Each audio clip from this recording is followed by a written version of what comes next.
Chapter 332. That's right, Feng Zheng laughed, closed his eyes and nodded happily. First there is the country, then there is the family. After the family, there is the continuous and endless succession of children. If you can exchange the smallest sacrifice for the biggest reward, why not do this deal? In front of millions, tens of thousands of lives, is the justice of two people really that important? Even if the gods want to strike us with lightning, it will strike the dozens of heads of our Supreme Court. As long as the other people can be safe, what's wrong with us stubborn and pedantic old bones being the bad guys?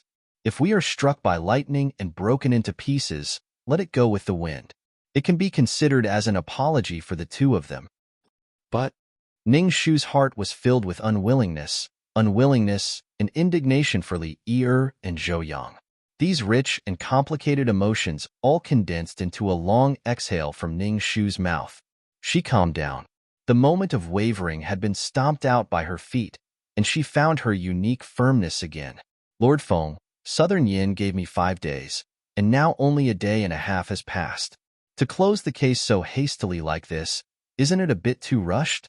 Does Lord Feng have so little confidence in the Supreme Court? Please believe me, and let me continue to investigate. Before the 5 days are up, I will give this case a satisfactory result. I, Ning Shu, will do what I say. Seeing this, Tan Siwei immediately stood up and bowed. Lord, Lady Ning solved the 2 major cases of Phoenix Terrace and Xinqing Temple. You have seen it with your own eyes. Do you still have doubts about Lady Ning's ability? This official also vouches for her with the black veil on my head. She will definitely be able to solve this case. Lord, please don't report this case to the Emperor for the time being. Feng Zheng's gaze fell on Ning Shu for a long time, and then looked at Tan Siwei. He fell into a long period of hesitation, and finally shook his head. This case is too big. This official is unable to bear the responsibility. Why don't we report the details to His Majesty and ask His Majesty? Ning Shu's heart jumped. If this was reported to His Majesty, then Li Yi and Zhou Yang would definitely have no way to live. There's no need to report. Li Yi is not involved in this case. A clear and cold voice came from outside the courtroom. Ning Shu immediately responded and looked back. She saw Xiahou Qing, dressed in a frosty robe, unhurriedly step in with Zhu Si's support. Seeing him, Ning Shu's eyes couldn't help but light up, and she took a few steps towards him. Hearing Ning Shu's voice, Xiahou Qing tilted his head slightly at her and replied, The corner of his lips curled up slightly before he continued to speak to Feng Zheng.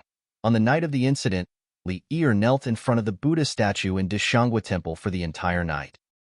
A novice monk saw her at midnight and advised her to leave, but she knelt until the next morning before leaving. One of the deputy temple heads immediately said, Has that little monk been watching her all this time? The envoy died between midnight and the next morning. Even if she was indeed at Dishangua Temple at midnight, she could have rushed to Shi City to kill people after that. Zhu Si helped Xiahou Qing into the room.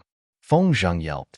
Seeing this, he wished he could give the chair under his, but to Xiahou Qing. Fortunately, Xiahou Qing didn't like that seat. He sat on the side and slowly asked a question. How far is it from Dishangua Temple to Xuanfang Terrace? How many roads are there? Ning Shu only thought for a moment before she understood what he meant. She smiled slightly and relaxed. Chapter 333. Tan Siwei took the road map of the imperial capital from the bailiff and dipped the brush in ink. There are 3 routes in total. The first one is to go south from Dishangua Temple, cross the bridge to Zhuke Street in the city, then turn left and go west through Shishui Street to reach Shi City. The second one is to take Qintai Road to Yuegong Street, then continue west through Chongren Lane to Xuanfang Terrace on the other side of the river. The last one is to take a boat from Zhuke Street to go west along the river. If you walk, the second route is shorter, but it will still take at least 2 hours. If you take the water route, the journey is shorter, but going against the river is more than twice as slow as walking, and the time spent will be longer. In other words, even if Li Yi took the second route, it would take at least 3/4 of an hour to reach Shi City. It would be impossible for her to sneak into Xuanfang Terrace, kill people, and escape in the remaining 15 minutes. The deputy was still unwilling to give up. What if it was a carriage? Wouldn't a carriage run much faster than walking? Xiahou Qing took the tea that Feng Zheng personally served, took a sip, and put it aside. A carriage is even easier to investigate. A poor person like her definitely can't afford a carriage, so she can only hire one from outside. Strangers meet by chance, and after business is done, they will part ways. As long as a reward notice is posted on the street, the coachman will definitely sell her out. Moreover, don't forget that there are night patrols in Yongchengwei. The carriage is so long from Deshangwa Temple to Shi City, the possibility of it not being discovered is almost zero. With irrefutable evidence, if they forcefully put the blame on Li Yi, then they would be violating justice in broad daylight and creating an unjust case. The last person who raised doubts silently shut his mouth. Feng Zheng nodded and said, "If so, then this case indeed has nothing to do with Li Yi. However, Zhou Xiang is still a suspect, so forgive me for not letting him go." Ning Shu nodded in understanding. Feng Zheng bowed slightly and said, "I will have to trouble Lady Ning to solve this case as soon as possible. I will entrust this case to you on behalf of everyone in the Supreme Court." Ning Shu also curtsied in return. "Sir, you are too polite. This is my duty." After being busy for half a day, Li Yi was finally cleared of suspicion. As for Zhou Yang, if they continued to interrogate him, they would eventually get new clues. The people in the court dispersed. Ning Shu exhaled and walked to Xiahou Qing with stars in her eyes. "Thank goodness your highness came in time. Otherwise, I wouldn't know what to do."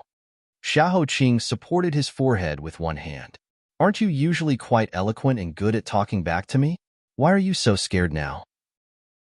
Ning Shu lamented, "Isn't this a case of 2 fists being no match for 4 hands? Random fists can kill an old master. I, the old master, was killed by 8 hands, 10 hands, and 12 hands working together. Useless." Ning Shu didn't mind at all. "With his highness here, what can I do?" The corners of Xiahou Qing's mouth curled up in an imperceptible arc. On the side, Tan Siwei looked at the natural and harmonious atmosphere between the two. His eyes darkened slightly. He walked forward and showed a polite smile. "Sir Feng has agreed to let Li Yi out first. However, she will inevitably be beaten 20 times for disturbing the court. However, I will instruct the officers to beat her as gently as possible. Your Highness, Shu, do you think we need to interrogate her again?" Ning Shu pondered for a moment and then said, "After the punishment, can you ask Xiaoqing to make an exception and let me take her to see Zhou Xiang?" Tan Siwei showed an awkward expression. "According to the law, it is not allowed. However, all right, Shu, wait for a moment. I will be back soon." Chapter 334. Not long after, Tan Siwei brought Li Yi in person. After being beaten, her face was pale. But compared with her body, her soul should be more painful. Her eyes were full of complicated sadness. She looked more withered than when Tan Siwei saw her in the morning. "Benefactor, why did you save me? This case started from me. I have sins that can't be washed away. Please let me in this case. Don't investigate anyone and don't arrest Brother Zhou anymore. He is a good man. Except for my mother, he is the best person to me in the world." Ning Shu said, "I don't know what you are thinking, but I can tell you one thing clearly. Zhou Xiang may know something, or he may have conspired with others, but he is not the one who killed you." Li Yi's tears stopped. "He didn't kill me. You will know when you see him later." Tan Siwei took the token of Xiaoqing and ordered the guard to open the door. Hearing that Li Yi was acquitted, Zhou Xiang was stunned for a short time. At first, he suspected that it was a trap for him. Until he saw Li Yi standing in front of him, he was willing to let down his guard. They hugged each other and cried across the cold and rusty iron prison. Hui Mo rubbed his nose and felt that the current situation was incredible. So the current situation is, Li Yi thought that Zhou Xiang killed her, so she came to turn herself in. Zhou Xiang bowed his head and confessed in order to protect Li Yi. Are these two people out of their minds? Are they fighting to confess this crime? Ning Shu looked at the two who were licking each other's wounds with tears in their eyes and said, "Love is not something that can be judged by common sense. It can make people feel sweet, but it can also make people feel heartbroken. It can drive people to the end of the road, but it can also make people feel bitter. It has an indescribable magic. If it can completely follow reason, then it is not love. Huiyamo sneered and said with fear, "They are desperate, but they can still be happy? That is really terrible. I have to stay away from it for the rest of my life." Ningshu couldn't help laughing. Have you ever eaten a green fruit? It was a fruit from the south. When it was ripe, it was green with a tinge of yellow. The first bite was extremely sour, making people want to spit it out. But after the first bite, you would experience a kind of wonderful and long sweetness, leaving you with a rich aftertaste. As long as one tasted it, there was no one who didn't love and hate it. In the end, they couldn't stop themselves. Because you know that no matter how bitter it is, it's just a prelude to sweetness. What if the green fruit you choose is bad and doesn't taste sweet at all? Ning Shu's voice was like the snow that melted in the palm and the bud that was spat out by the branches. That depends on whether your heart is sweet or not. If your heart is not sweet, then throw it away as soon as possible. If your heart is sweet, then even if it's arsenic, it's still caramel sugar. Huiyamo blinked his eyes. Really? Even I want to try it. Standing behind Ning Shu, Xiahou Qing pursed his lips as if he was tasting the bitter aftertaste of the green fruit. Li Er couldn't stay here for a long time. After letting them talk for a while, Tan Siwei ordered people to take Li Er away. Ning Shu stepped forward and looked at Zhou Yang, who was in a daze. She said, "The suspicion of Li Er has been cleared. You should tell everything now. Otherwise, even the gods can't save you. What kind of sadness will Li Er fall into? Think about it carefully." Zhou Yang covered her face in pain. After a while, she said with a hoarse voice, "I did plan to kill him that night, so I used the roast mutton to go upstairs. I took the opportunity to open the door and went out. These are all true. But when I arrived at Xuanfang Terrace and found him, he was already dead. His death was extremely tragic. The blood flowing out of his body was still warm. I was scared, so I didn't notice that I stepped on half a bloody footprint. After realizing it, I quickly took off my boots and ran out from the secret passage barefoot. Because I was too scared, I accidentally fell into the water and went home with wet clothes. I thought it was Li Er who did it, so I confessed. I really didn't kill him. Please, you must save me. I will marry Li Er next month. I must marry her in this life. Please, please." Zhou Yang lost control of her emotions. Her eyes were red, and her forehead hit the ground. Chapter 335. We wanted to help you, but you did arrive at the scene of the crime at a sensitive time. This is really... Tan Siwei shook his head slightly and sighed in a low voice. He really didn't want to say the word difficult to provoke him. Tan Siwei thought for a moment and said, "Unless you can think of a way to prove your innocence." Zhou Xiang's tall body tensed up, and an unbearable amount of grief spread across his face. "There is another way, and that is to find the murderer as soon as possible." Ning Shu's calm voice pulled Zhou Yang out of the abyss of despair. "From now on, you have to promise that there is no lie in every word you say. If you can't do it, then don't blame us for not helping you." Zhou Yang nodded repeatedly. "Okay, I swear. I won't hide anything from you. If I can't do it, then let me die here." Ning Shu began to ask questions. "When did you enter Xuanfang Terrace, and when did you leave? From the time you entered to the time you left, what did you do? Who did you see? Tell me everything. Our shop has always had a rule of closing at midnight, and that day was no exception. After that, I spent about 15 minutes preparing. When no one was around, I rowed a small boat from the Chaobai River to the entrance of the secret passage and went upstairs using the wooden ladder. I was afraid that someone would pass by and see me, so I leaned against the door and listened for a long time. When I didn't hear anything, I dared to open the secret passage door and go out. At that time, I estimated that it should be 1:15. At that time, almost everyone on the third floor was asleep. Only the room on the east side had some movements. It was very intense, but from the sounds, it didn't seem to be that bastards. So I went to the other rooms and blew sleeping incense into them. I quietly went in to take a look and found Miss Susu sleeping alone. Her maid was sleeping on the couch next to her. I was very puzzled and looked around everywhere, but I couldn't find him. I could only go to the terrace. I didn't expect him to be there, but he was lying on his back, dead. I was scared out of my wits and quickly ran away. Because I fell into the river and was tossed around for a long time. It was almost 3 o'clock when I came ashore. Ning Shu memorized the time points in her heart. From the beginning to the end, you didn't find a single suspicious person or thing. Zhou Xiang wiped his face in disgust. No. Although I went with the intention of perishing together with them, I have never killed anyone before.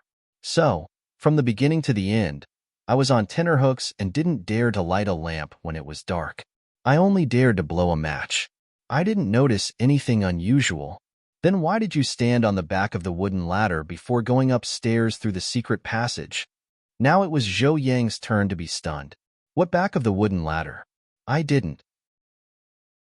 If there was someone walking in the secret passage, there would be a light and there would be footsteps. When I didn't see anything, I went straight up. No?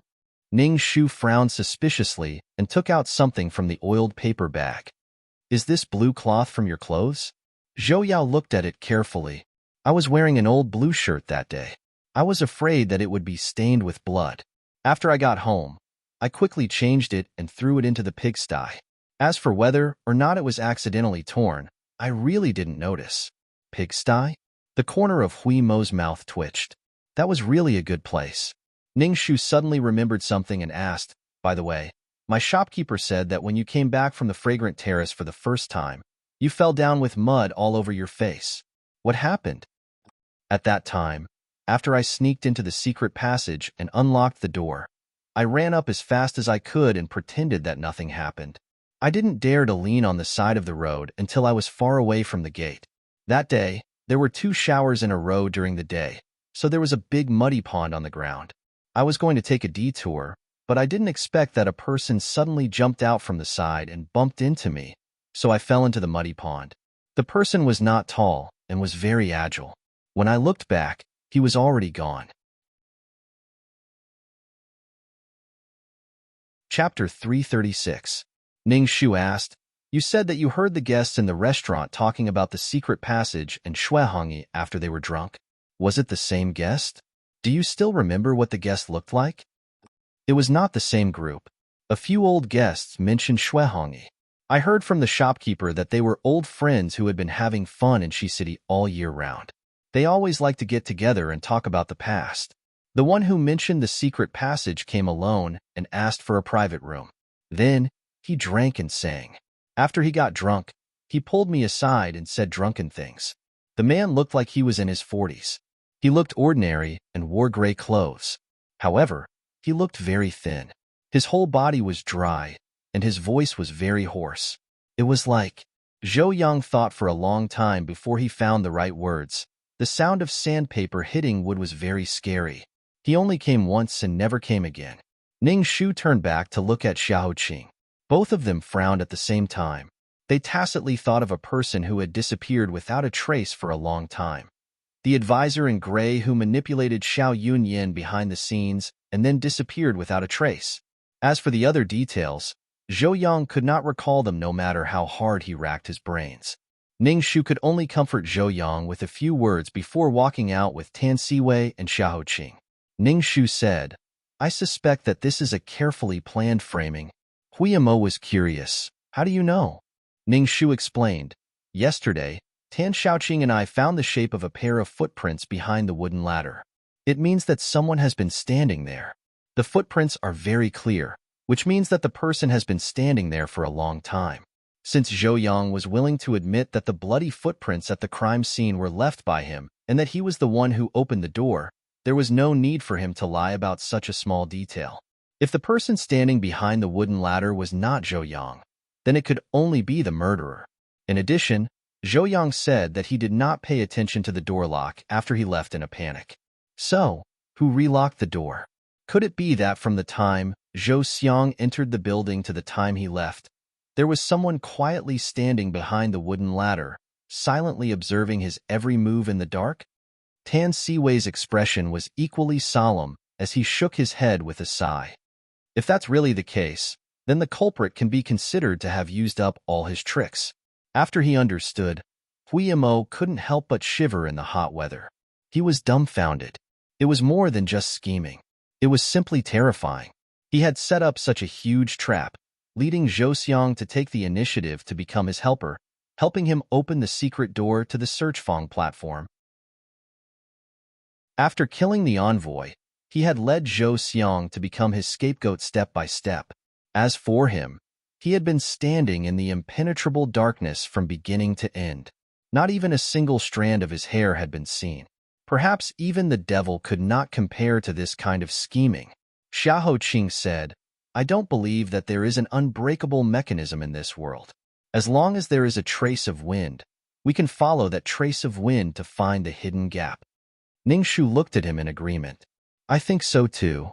Xiahou Qing followed her voice and lowered his head. In the empty dungeon, his voice had the texture of jade knocking on celadone. Which entrance are you going to choose next? Now, I'm mainly suspicious of two people. Before Ningshu finished speaking, Xiahou Qing had already understood. Li Yi-er and Susu? Ningshu nodded. Yes, it's the two of them. Tan Siwei said, hasn't Li Yi-er already cleared her name? Why do you still suspect her? Ningshu calmly said, the suspicious points about Susu are clearer. According to what Zhou Xiang said, he was indeed going to kill someone that night. Moreover, if the envoys happened to stay overnight in Susu's room, he was going to kill both of them. But things are so mysterious. The envoy left early and died, but Susu was left alive. Was she really that lucky, or was there some other reason? In addition, she had a hidden illness before, but she still accepted the envoy as a guest. It's worth thinking about. As for Li Yi-er, it's impossible for her to kill someone, but it doesn't mean that she has completely eliminated her relationship with the case. On the contrary, there are two things that I think are very strange about her. First, the first thing she said when she saw me was benefactor. Why did you save me? This case started with me. I have a sin that can't be washed away. Where did this sin come from? Even if she wanted to take the blame, the envoy humiliated her first. He was her enemy. Even if she wanted to avenge herself, it was not against the law, but it was understandable. She shouldn't have such thoughts. Second, her actions. That night, Zhou Xiang went to take revenge behind her back, but she, the real victim, went to the Dashangwa temple and knelt in front of the Buddha statue for the whole night. That Buddha statue is a double-faced Buddha. One side is fate, the other side is regret. Which side is she kneeling on? Chapter 337. At the same time, Li Yi-er walked out of the prison under the lead of the officer. On the way, she passed by the cages where the procuress, the pimp, and others were locked up. Seeing her walking out safely, the procuress, who was trimming her nails, raised her head and sneered. She was released. But we still have to suffer in here. The other girls next to her agreed angrily. That's right. Susu sighed softly and said softly, she also has a hard life. Mom, don't ridicule her like this. In Shui and others mocked, she does have a hard life. But don't we have a hard life in the cage? We can't stand it for one night.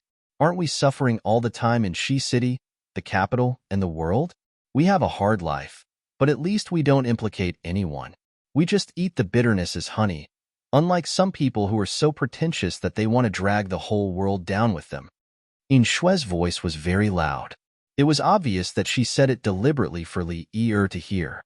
Li Yi-er's steps were stiff, and her face was obviously worse. In Shui. Susu walked over and pulled her. Only then did In Shui snort from her nostrils and shut her mouth. Li Yi-er's eyelashes trembled. She didn't dare to look at them. She quickened her pace and left here as if she was escaping. Susu raised her eyes and looked at Li Yi-er's back deeply. A quiet lake shattered by the rain flashed in her eyes, and then she slowly turned her back. Forsythia, who had already mingled with them, saw a delicate and lovely sachet on her waist. She curiously said, Sister Susu, your sachet is so beautiful and it smells sweet. No wonder you smell good all the time. It smells so good. Where did you buy it? When I get out, I will ask my mother to buy one for me. Susu's eyes flashed. She pinched the sachet and put it into her clothes quietly. Oh, child's son took me out of the building on the night of the Lunar New Year's Eve. He bought it by chance when we passed by a small stall in East Market. I don't remember the specific location. but the sachet is almost the same. You can buy one casually. Well, I will go to East Market too. I just don't know if I can get out of here. Sister Susu, I'm so scared. Forsythia's eyes were filled with tears. Susu was a few years older than her. She hugged her like a little sister and patted her back. She murmured, "It will be fine. We will all be fine." Walking out of the prison, Ning Shu continued to unravel the mystery. Other than these two people, there's still something I can't figure out. Although the sound of the opening and closing of the secret passage is not loud in the dead of night, the sound of a needle dropping on the ground would be particularly clear. The secret passage has been opened and closed several times. Did none of the guests on the third floor notice it? Tan Siwei thought for a moment and said, according to what Zhou Xiang said just now, the commotion in the easternmost room was bigger. So they covered up the other sounds? Ning Shu asked, who is staying in the easternmost room of the Seeking Fragrant Terrace? Miss Su and the fourth young master of the Jiang family. According to their confession, the two of them spent the whole night. Tan Siwei flipped through the testimony book. His eyes were wide open and his face was hot. He thought for a long time before he chose a subtle word. Ahem, they didn't sleep much. In order to cover up his embarrassment, he quickly took a sip of tea. What did they do the whole night? Ning Shu's mouth twitched. They are really energetic. Were they not afraid of the wind? She seemed to have heard of the fourth young master of the Jiang family somewhere. Oh right, he was the playboy who dragged Cloudleaf to the moon-embracing lake to see Nainu during the Phoenix Terrace case. He was really everywhere in the brothel. Huiyamo was in a daze for a while. When he woke up, he only heard the last two sentences. He curiously asked, "It's just one night. Is it a great ability? My young master can do it for 3 days and 3 nights." Tan Siwei almost spat out the tea in his mouth. Ning Shu. The bailiffs serving by the side all looked at Xiahou Qing in shock and admiration. This legendary fairy-like young master of the Xiahou family actually had such an ability. He really made all the men in the world admire him. Xiahou Qing's face instantly darkened. Chapter 338. Being scratched by a naughty cat. Ning Shu said sourly, 3 days and 3 nights. Your Highness is really smart and capable. I really admire you. She didn't know which girl he was talking to. She snorted in her heart and couldn't help but add, but I still advise your Highness to be careful. Huiyamo said proudly, yes, don't you know who our Shitzi is? Before he finished talking, he was hit by a golden bead and his acupoint was sealed. Huiyamo hurriedly begged Juicy to unseal his acupoint. He felt wronged and said, I didn't talk nonsense. 3 years ago, 50,000 soldiers of the vassal state, disguised as refugees and forced their way into the border of Yunyan. They almost broke through the line of defense. Prince was trapped in the city because of his old injury. Wasn't it you who was ordered to rescue him? You led 8,000 soldiers of Yunyan to fight for 3 days and 3 nights without sleeping. Finally, you won the battle with fewer soldiers. You not only kept the border, but also killed Prince Xian of the vassal state. Your heroism is unparalleled. So this was what he meant by 3 days and 3 nights. Everyone was silent and didn't know whether to laugh or cry. Huiyamo was still confused. Xiahou Qing's face turned from black to white. He sneered and ordered, if you still want your tongue, don't talk too much in the future if you don't know how to speak. The old blue cloth that Zhou Xiang wore that day is still in his house. Go and get the evidence. Huiyamo lowered his head sullenly and said, yes, I will go now. Since Crown Prince Xiahou was angry, the other bailiffs sensibly stood outside and tried their best not to provoke Crown Prince Xiahou. Xiahou Qing raised his eyebrows in the direction of Ning Shu, smart and capable. He stretched out his hand and Juicy knowingly poured a new cup of tea. Ning Shu quickly snatched it and sent it to Xiahou Qing. Your Highness is young and talented. Your reputation has already spread far and wide in Jiuzhou. Isn't this smart and capable? Xiahou Qing didn't take it and said, admirable? Ning Shu smiled apologetically. Your Highness, you fought against 50,000 with 8,000 men, and in the end, you were still able to win despite being outnumbered. This little girl is truly in awe. Xiahou Qing, careful not to hurt yourself? Ning Shu was dripping with cold sweat. For the sake of the people and the country, you fought for 3 days and 3 nights without sleeping. Everyone who heard of you was filled with respect and treated you as a role model. However, this is indeed harmful to your health. I'm really worried about your highness' health. Xiao Qing's lips twitched. If that's the case, I should thank you instead. Ning Shu said modestly, You're welcome. It's what I should do. Xiao Qing raised his hand and flicked her forehead. What a glib tongue. But at least he had accepted the tea that she had offered. Ning Shu rubbed her forehead, which didn't hurt much. She chuckled as she straightened her back and stood beside him. Tan Siwei stared at them in a daze. It seemed that other than the few days in prison, Ning Shu had never shown such a bright and lively smile in front of him. What was going on? Why did some things seem to be completely different from what he had imagined? He felt a slight pain in his heart. He withdrew his gaze and continued to flip through the testimony book in his hand without saying anything. Huiyamo didn't want to speak at all, and he couldn't say a word. He stood in front of the Zhou family's pigsty with a wooden face, feeling the cheerful humming of those lively and cute fat pigs, and the fragrance that was everywhere in the pigsty. In addition, there were piles of freshly baked pig dung. He retched and held back his tears. Step by step, he walked into the innermost part of the pig pen, as if he was going to die.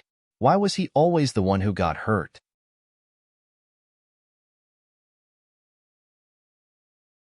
Chapter 339.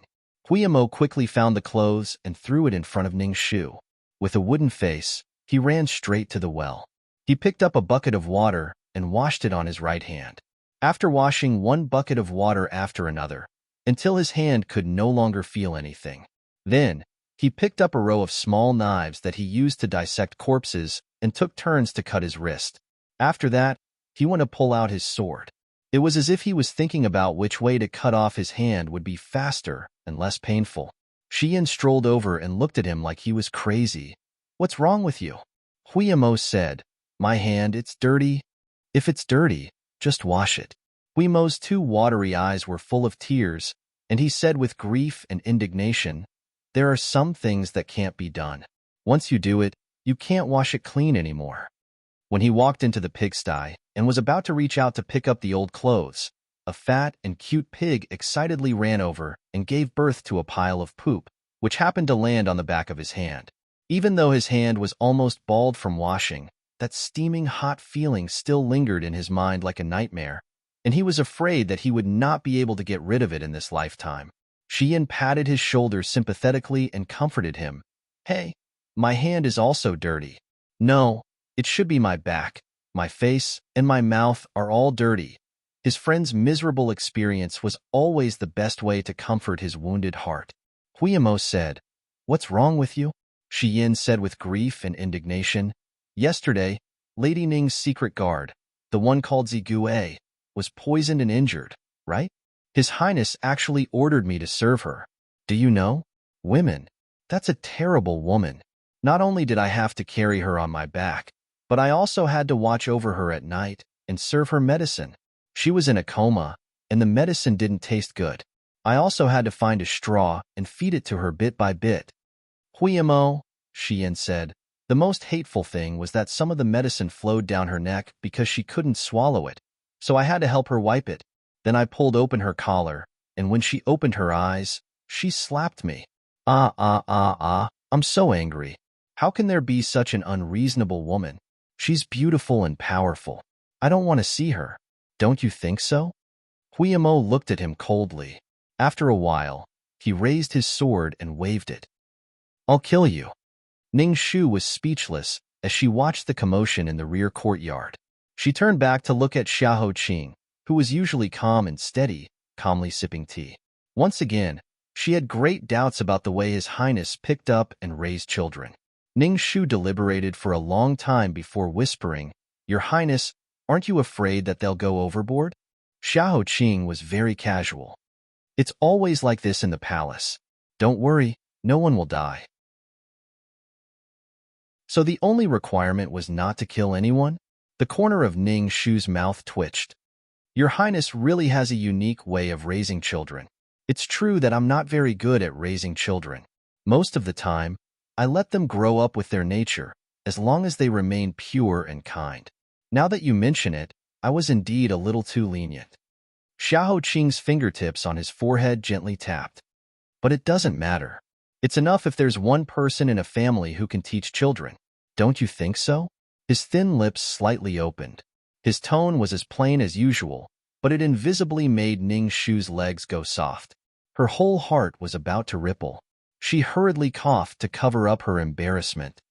Oh, it should be so. Xiao Qing's mouth raised a faint arc. That's good. He picked up the teacup and took a sip. She didn't know if the tea was too moist or something else, but a drop of tea stained his lips and flashed a faint light. Ning Shu's eyes were also glued to it. Her 6 senses were not clean.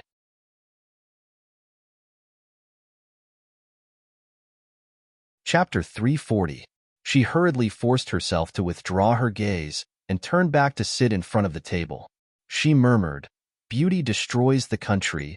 Beauty destroys the country." Then she could put Daji aside for the time being. She calmed down and carefully alienated the clues she had obtained so far, as well as the points to be investigated. She had just made a comparison and found that a piece of the back of the clothes was indeed scratched, which was exactly the same as the strip of cloth found before. Looking at the relationship between the characters and the events drawn on the paper, Ning Shu's eyes were deep in thought. She put down the pen and walked to the backyard, clapping her hands and calling the naughty children to come over. Stop fooling around. There are a few things that we have to hurry up with now. First, we have to find out what happened on the night of the 7th of May. We have to ask about every detail. Li Yi should still be hiding something important from us. Second, we need to check Susu's family background. If I'm not wrong, she has a lot to do with this case. Third, we need to try to find the person who knocked Zhou Yang into the mud pit. Ask if anyone passing by saw it. I suspect that this strip of cloth was deliberately cut off by that person and then hung behind the wooden ladder to frame him. Huiyamo said. Zhou Yang said that the person who knocked him down was not very tall. The person's height probably reached his ear. Isn't that similar to Xiaoqing's appearance? Then I'll draw a rough appearance according to Xiaoqing's back. It's convenient to find him. What nonsense are you talking about? He was talking nonsense. Ning Shu immediately hit him on the head and apologized to Tan Siwei on his behalf. Xiaoqing, please don't lower yourself to his level. Children's words carry no harm. Huiyamo muttered, "Oh, I just said it casually. Do you have to be so cruel?" And Xiaoqing has a good temper. No matter how I tease him, he won't be angry. How can he bear a grudge against me? Don't you think so, Xiaoqing? Tan Siwei was stunned for a moment. He looked at Huiyamo with eyes full of surprise. It seemed that he was wondering why Huiyamo didn't get angry no matter how he teased him. However, his good upbringing still made him reply, "Oh, yes, it's just a casual joke. It doesn't matter." Only then did Huiyamo realize that he seemed to have inadvertently revealed a flaw. He quickly shut his mouth and pretended to be stupid while admiring the beautiful shape of the beam. Ning Shu pulled the topic back to cover for him. In addition, we need to arrange a few people to keep an eye on Li Yi. Tan Siwei said, "Leave this matter to me. I will arrange for spies from the Supreme Court to keep an eye on her family." Ning Shu said, "That's good. Susu is still in the Supreme Court. I'll leave her to you." Shi Yan was responsible for taking people to investigate the details of the 7th day of the 5th lunar month. Tianwan was responsible for investigating Susu's background. Huema was responsible for investigating the nameless man who knocked down Zhou Xiang that day. Everyone received their respective tasks and dispersed. Ning Shu and Xiahou Qing stood in front of the famous double-faced Buddha in the Great Xianghua Temple. As usual, the Buddhist temple was full of pilgrims. Especially in front of the double-faced Buddha, there were countless believers. Pious sandalwood and everlasting lamps were burning everywhere. On one hand, it was fate. Countless good men and women prayed for a good marriage in this life under the Buddha. On the other hand, it was regret. Believers who had committed karma knelt in front of the Buddha with a heart full of remorse. They only prayed that the Buddha could be merciful and forgive their sins. The ground was full of tears. When such two completely different groups of people were put together, it was particularly unreal. The young Buddhist monk squeezed out of the crowd who had nowhere to go. He was sweating and saluted to the two. Ning Shu returned the salute and said sorry for troubling the young master. She began to listen to him talk about what happened that night. That benefactress was very strange. He said, that night, I was patrolling the temple. I did see the benefactress kneeling in the direction of the double-faced Buddha outside the wall of the temple for a night. I have seen a lot of pious pilgrims, but not many of them were like her. She didn't speak or light a lamp. She just knelt there with her hands clasped together and silently wept. I asked her to leave, but she didn't respond. I could only let her go. Every day in our temple, I got up at 2 in the morning to do morning prayers. When I opened the temple door, I didn't expect her to still be there. I want to ask her what happened. She said 3 words, I regret. Thereupon Xiao Xing asked, why do you regret? Her face was very ugly. I then excused myself and left. In the end, I heard her say something in a low voice from afar. She kowtowed 3 times to the double-faced Buddha and silently staggered away. Xiao Qing asked, what did she say? I was a little far away. I didn't hear it clearly. It seemed to be because of betrayal.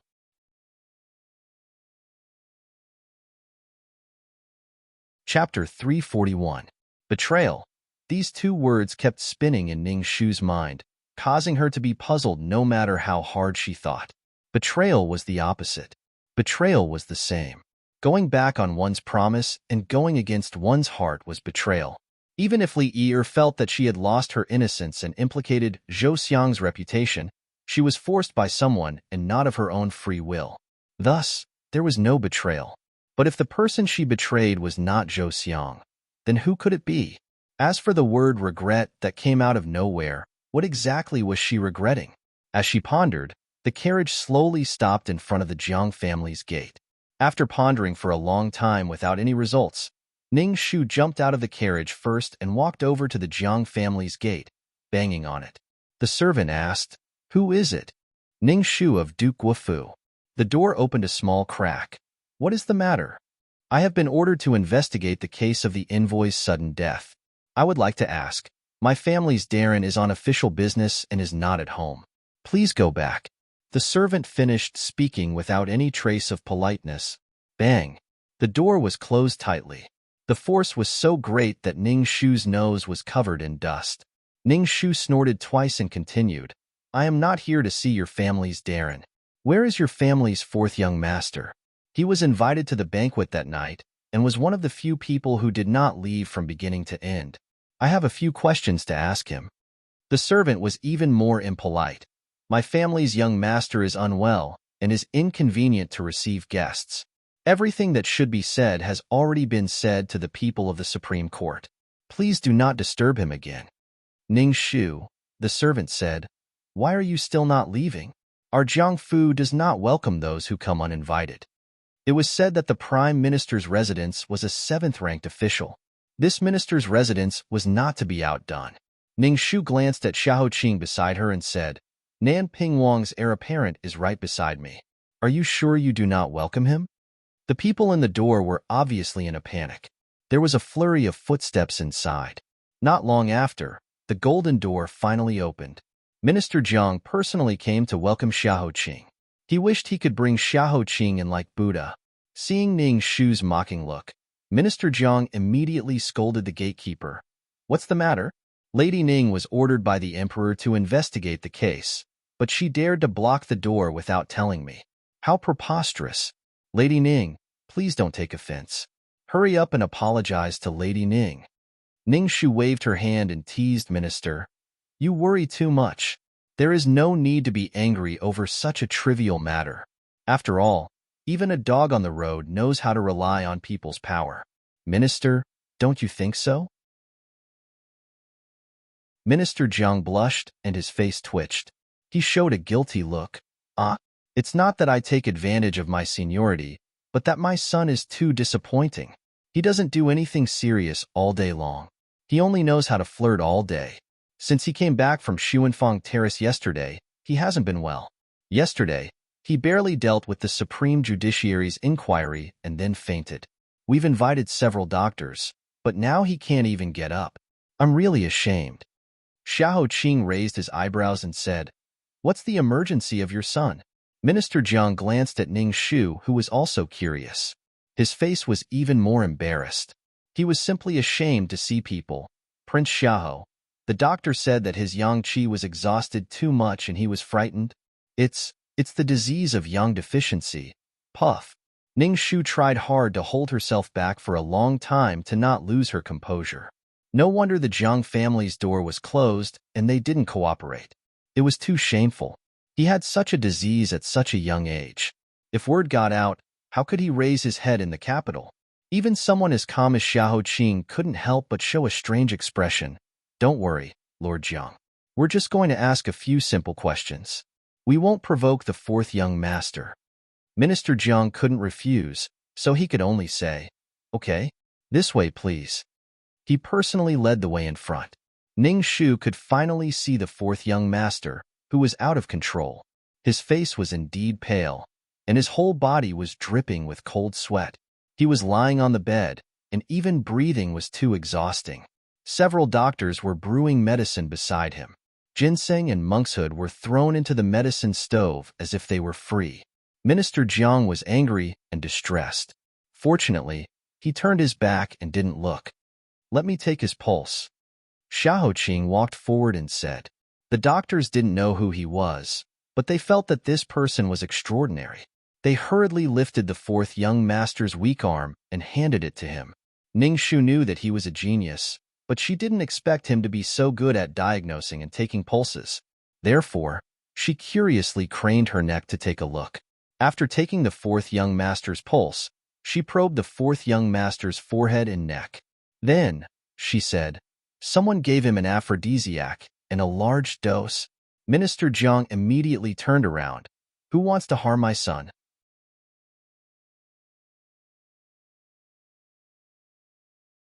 Chapter 342. No wonder fourth young Master Jiang was so brave that night and fought fiercely all night. Unexpectedly, he was drugged. No wonder Miss Wanwan said that fourth young Master Jiang was especially passionate that night and refused to stop no matter how much she begged. It should have been the wine that was drugged, Ning Shu said. That night's banquet was very crowded, but only fourth young master was drugged. This means that it was not in the food that everyone could eat, but in the wine. Fourth young master, do you remember the situation that night? Did you notice anyone touching your wine? Jiang Si weakly said, that night, other than His Highness the seventh prince who left the banquet early, everyone was very happy. I was forced to drink a lot of wine. Later on, I really can't remember clearly. I only remember that the people sitting on my left were the envoy and Miss Susu, and on my right was eldest young Master Tan. Father, I was wronged. As he spoke, Jiang Si's tears flowed down. Minister Jiang hugged him with heartache, and the father and son wailed loudly. Good boy. Father. Good boy. Father. Her ears hurt from the howling, and she could not get anything else out of him. Ning Shu hurriedly pulled Xiao Qing and ran out of the Jiang Fu, thinking, no wonder Jiang Si could be raised to such a debauchee appearance. This father's contribution cannot go unnoticed. It was only when they were one li away from the Jiang Fu that Ning Shu's buzzing ears finally calmed down, and she rubbed her temples. What's wrong? Xiao Qing asked. Ning Shu sincerely said, my daughter takes back her previous words. Compared to Jiang Darren, His Highness the heir's method of raising children cannot be more brilliant. Xiao Qing asked again, only this? Ning Shu thought for a moment and said, His Highness's face is also very useful. Just now, it was all thanks to His Highness's presence. Otherwise, my daughter would not have been able to enter the Jiang Fu today. Xiao Qing was still not satisfied. What else? Also, Ning Shu did not know if she was overthinking it or not, but His Highness the heir seemed particularly different today. Could it be that he was acting spoiled? Ning Shu looked at him and said also, His Highness looked very good in this frost-colored robe today. Xiao Qing smiled and said, you have good taste. She was a little dizzy from that faint smile. Her cheeks were dyed with a thin layer of red, and her palms were slightly warm. Pour me a cup of tea, Xiao Qing said. All right.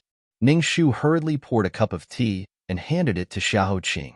When Xiaoqing took the teacup, he didn't hold it tightly for the first time. Ning Shu hurriedly reached out to catch it for him, and the two hands held together. Ning Shu's heart was beating wildly. Her eyes first fell on their intertwined hands, and then unconsciously fell on his beautifully shaped thin lips again. She swallowed silently.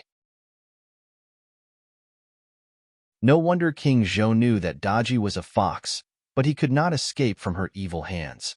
This was because some foxes in this world were born with the ability to take people's lives. There was one right in front of her. What to do? She seemed to be falling into the vixen's trap. Just as Ning Shu was distracted, the curtains of the horse carriage were suddenly pulled open. Ning Shu hurriedly retracted her hand, and the two separated. Heaven's Inquisition came in from outside, sweating profusely. He picked up the teapot on the table and poured the tea into his mouth. When the teapot was empty, he wiped his mouth and said with a smile of exultation, "Can you guess? Oh my God. Susu is actually the descendant of that female ghost." After he finished speaking, he realized that the atmosphere in the carriage was a little strange. He secretly glanced at Shizi's expression, and the alarm in his heart rang. He hurriedly wanted to leave. Xiaoqing said lightly, "Since you're here, you can leave after you finish speaking." Heaven's Inquisition. It seemed that he was going to be beaten for making a mistake. What should he do? Huiyamo, Yin, someone come and save me. Ning Shu suppressed the heat on her face. Business was more important, so she said seriously, "Which female ghost?" "Shuehongyi." Heaven's Inquisition replied. He was still a little shocked. To be exact, she's the descendant of the Shui family. Shuehongyi's ancestors were famous generals in the founding of our dynasty. Although the Shui family was not as glorious as their ancestors, it was still a general's residence. It was indeed a famous family. Susu's father was once a retainer of the Shui family. 24 years ago, General Shui was accused of colluding with the enemy and was executed by the emperor. His trusted subordinates were all demoted to slaves and could never rise again, including Susu's father. Now, almost all the people of the Shui family are dead. That's why I said that Susu is barely the descendant of Shuehongyi.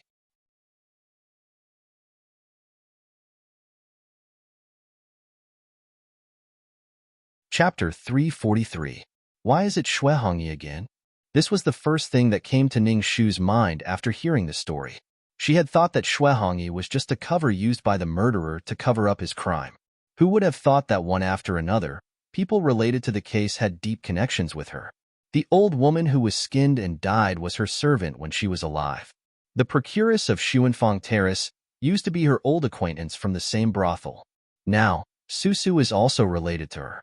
This is already the third person related to Shuehongyi. Xiaoqing nodded. His brows showed that he was deep in thought. Ning Shu said, "Could it be that we were investigating in the wrong direction from the beginning?" She immediately denied this conjecture. But Li Yi and Zhou Xiang have nothing to do with Shuehongyi. Why was she chosen to be the target of the blame? Xiaoqing said, "Perhaps this relationship was hidden very well and we didn't discover it. Or perhaps the two were indirectly related through another person or another matter. In short, from the current situation, this Shuehongyi is worth our time to investigate." Tianwen thought of something and joked, "Speaking of this Shui, Xiaoqing Tan's cousin seems to also have the surname Shui. Could it be another person related to Shuehongyi? Although my cousin's surname is also Shui, it's not that Shui family. It's the Shui family of Dingzhou. She's my aunt's daughter. Please don't misunderstand." When they returned to the Supreme Court and asked Tan Siwei about Shui Qiongwei, Tan Siwei hurriedly explained, "Although Qiongwei looks a little naughty, she's actually a very sensible child. Since she came to my house at the age of 5, I've watched her grow up. A case like the sudden death of an envoy, a little girl like her couldn't have been involved. Really, I can guarantee it with my life." Seeing that Tan Siwei was so anxious that sweat was about to come out of his forehead, Ning Shu hurriedly said, "Xiaoqing, don't worry. I just suddenly thought of it and thought it was a coincidence, so I asked. Now that I know the truth, I don't want to misunderstand." Tan Siwei was relieved. He wiped the sweat from his temples and said, "That's good, that's good." He continued, "So, Shu wants to dig up Shuehongyi's old case and investigate it again?" Yes. The case that Shuehong committed that year was quite sensational at the time, and there should be a record of it in the Supreme Court. If possible, I would like to ask Xiaoqing to send someone to take me there. That's not a problem. I'll go with Shuer. Ning Shu said. Xiaoqing is busy with official business. I can look for him myself. Tan Siwei said eagerly. Don't worry, don't worry. This case is the most important thing right now. How can I watch you work alone? It's almost evening now, and we don't have much time left. One more person is one more helper. Ning Shu glanced at Xiaoqing behind her. Seeing his calm expression, she said, Go. Ning Shu relaxed and said, Then I'll have to trouble Xiaoqing. Just as she was about to leave, she thought for a moment and ran to Xiaoqing's side. She said, Your Highness, please rest. I'll be back soon. Then, she walked with Tan Siwei into the Supreme Court's archives. In the early summer evening, the weather was a little stuffy. The slanting sun shone into the room through the window lattice and sprinkled on Xiaoqing's lapel.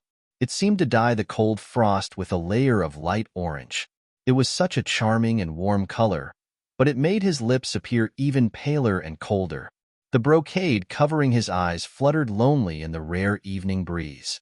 After a long time, he said in a low self-deprecating tone, A blind man.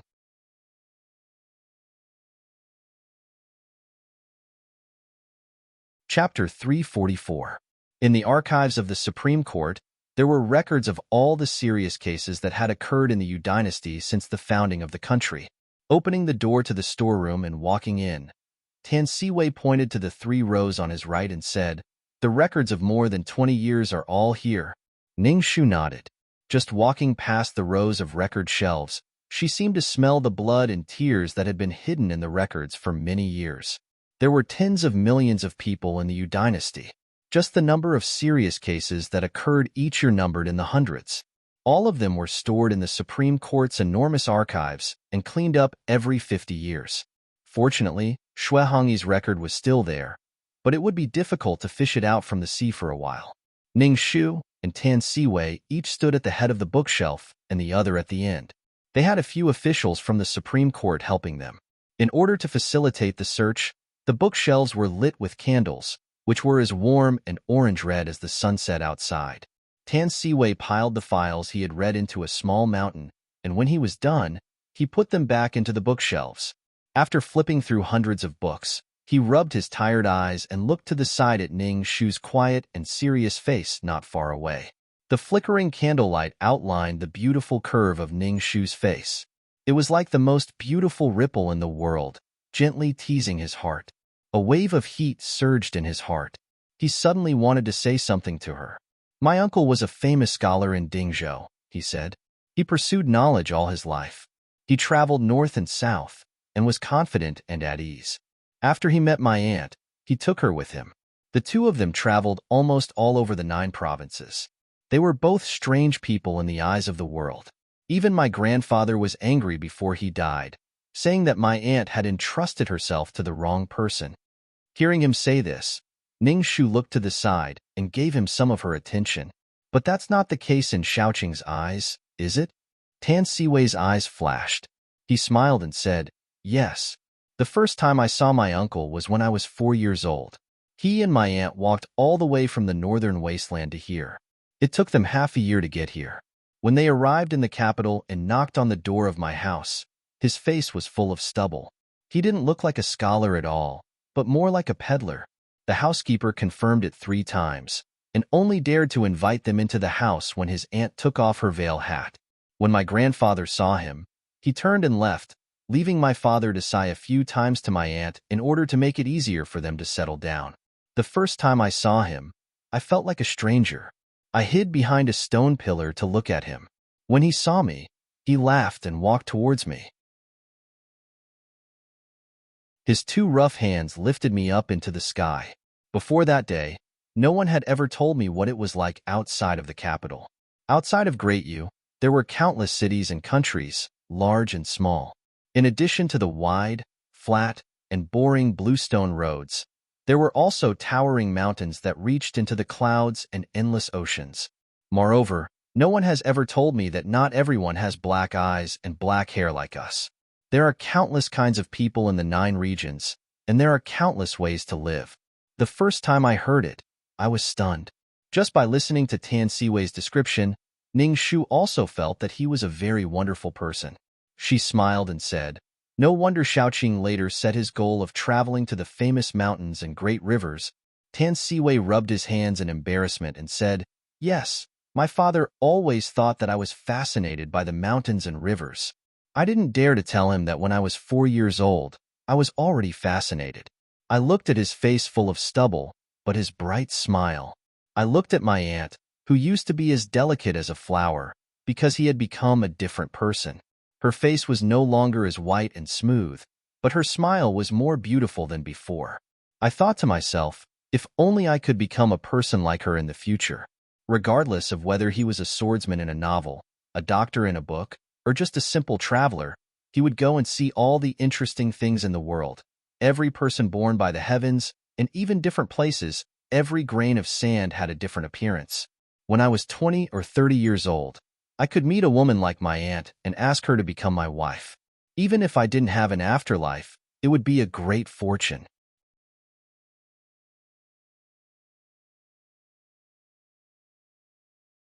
Chapter 345. After he finished speaking, Tan Siwei said somewhat shyly, "I'm so unambitious. I've embarrassed myself in front of you." Ning Shu smiled and said, "If a person has no ambition, even if he reincarnates 10,000 times, he will only live the same life as he did in his first life. He will be like a walking corpse. Xiaoqing's wish is more meaningful than most of us. How can I not laugh at it?" Tan Siwei had been ridiculed by countless people since he was young. Some said that he was the son of the prime minister and was admired by tens of thousands of people, but he didn't know how lucky he was and that his brain was damaged. There were also some who said that he had deviated from the norm, that he was strange, and that he was really a weirdo. Even his parents would invite doctors and teachers to his house every few days to try and cure his whimsical dream. In his impression, Ning Shu was the first person to tell him that his wish wasn't laughable, and that it was worthy of respect. The warmth in his heart grew stronger, and he was also touched. It was as if he had searched for a long time in a vast sea of people, and finally found someone who understood him. Tan Siwei's eyes flickered, and he continued to pour out his heart. "Since I was 12 years old, I began to try and leave my home, but I failed time and time again. In the end, I became the laughingstock of the entire capital. When I was 16, I made a promise with my father. If I could follow his wishes and become an official within 8 years and sit in his position, I could resign and leave the capital to do as I pleased. That was the only choice I could make at the time, so I agreed. At the time, I thought that as long as I worked hard, I could do it. But later, I realized that I had overestimated myself. Not to mention 8 years. I'm afraid that I won't be able to fulfill my promise with him in my entire life, because I'm not cut out to be an official. Many people outside say that I'm experienced in doing things, that I'm considerate in all aspects, and that I'm very much like my father. But what they don't know is that it was actually my elder brother who secretly reminded me of these things. Compared to me, he's actually the one who can satisfy my father's expectations. From the beginning to the end, I've always been that ridiculous Tang Tang who wanted to fly into the sky with a big kite on my back." Ning Shu shook her head disapprovingly when she saw his face filled with loneliness and self-mockery. "Xiaoqing is too modest. I already know that yesterday at Funing Palace, there were nearly 100 officials present, but not a single one of them dared to step forward and accept this case. Only Xiaoqing was willing to take on this responsibility and even spoke up for me in front of Assistant Minister Wang. This kind of bravery is something that many marquises cannot compare to." Tan Siwei smiled and said, "You don't have to comfort me. Even if I know it's a joke, I will still work hard." He paused and instinctively took a few steps towards Ning Shu. If I'm really lucky enough to fulfill my promise with my father and leave the capital, are you willing to?" A short sentence was spoken in a disjointed and uneasy manner. He raised his eyes and looked nervously and expectantly at Ning Shu. Finally, he asked, "Are you willing to travel with me?" 2 bookshelves away, They could hear the sound of the other officials quickly flipping through the files. Tan Siwei's trembling voice was not loud, but he had already mustered the greatest courage in his heart. Looking at his puppy-like eyes, Ning Shu froze. Her heart rolled back and forth for a long time. She put down the half-flipped file in her hands and walked in front of Tan Siwei. She solemnly bowed to him and decided to be honest with him.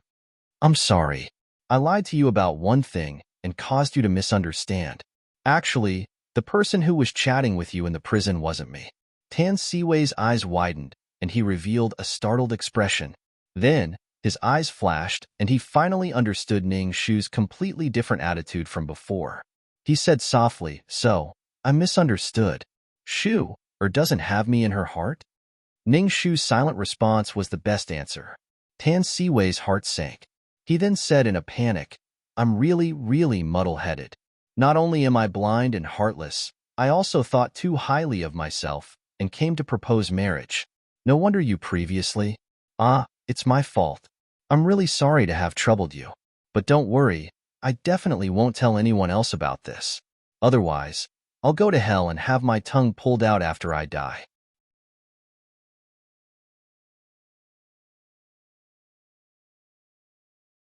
Chapter 346. He was the one who was fooled and should be apologized to, but he swore and swore that he was sorry. This man was really a gentleman. Ning Shu felt even more apologetic. She bowed again and said, "Hui Ma was naughty and immature. He fooled you. I apologize on his behalf." Tan Siwei smiled bitterly. He didn't expect that the one he was flirting with was not Ning Shu, but a man. What was even more ridiculous was that he was fooled. Every time Ning Shu acted coquettishly and wanted something from him, he secretly felt happy. This matter was simply a mess. I'm too stupid. I didn't see it at all. I thought. Tan Siwei stopped halfway and waved his hand with a bitter smile. He picked up a file at random and flipped through it a few times. He gathered his courage again and said, "Shu, do you have someone in your heart?" Instinctively, a fairy-like figure floated in his mind. Just thinking about it made him feel sweet. Ning Shu had to tell the truth and said, "Yes." Tan Siwei's hand tightened. "Have you decided to marry each other?" "Not yet." Tan Siwei let out a long sigh. "Then, before you really make a decision, can you please let me continue to admire you? I know it's presumptuous, but I really can't control my heart. I'll try not to trouble you. If I've accidentally troubled you, just tell me. I'll stay away." His tone was so humble that Ning Shu felt even more guilty. "Xiaoqing, you don't have to be like this. There are so many good women in the world. You'll definitely meet someone 10,000 times better than me in the future." Tan Siwei laughed. "Back then, my mother said to my aunt, 'There are so many good men in the world. Why did you choose my uncle?' My aunt said, 'If you don't like it, no matter how good the man is, it has nothing to do with you. If you like it, no matter how bad it is, it's the best in the world.'" His simple and sincere tone was as clean as the most transparent ice in the heart of the snow mountain. Ning Shu didn't dare to look into his eyes. A gentleman like Tan Siwei shouldn't be delayed by her. Giving him even the slightest bit of hope and keeping him hanging was an extremely despicable act. So she hardened her heart and said, "But I've already met the best." Tan Siwei's eyes darkened again. But this time, he didn't back down. "Please give me one more chance. Let me fight for it. Even if I can't, I'll be worthy of myself." Ning Shu didn't know how to respond to such a determined Tan Siwei. Xiaoqing. Lady Ning. Found it. Shui Hongyi's dossier is here." On the other side of the room, a deputy suddenly shouted excitedly. Ning Shu and Tan Siwei looked at each other and immediately jogged over. After more than 20 years, the file was completely yellow and brittle. When it was slowly opened, one could almost hear the sound of the warp and weft of the paper breaking, and the content recorded in it finally appeared in front of Ning Shu after crossing the river of time. After reading it word by word, Ning Shu's expression gradually became serious. She raised her head and saw Tan Siwei's expression of astonishment. Here's the reason why His Majesty punished her family. Someone intercepted a secret letter written by her father, Shui Hozhao, in collusion with the enemy's general. It was delivered to His Majesty through the hands of the Zhu family of the loyal and brave Marquis. That enemy's general was the envoy who later rose to prominence in southern Yin and died on the roof of Xuanfang Terrace 2 days ago.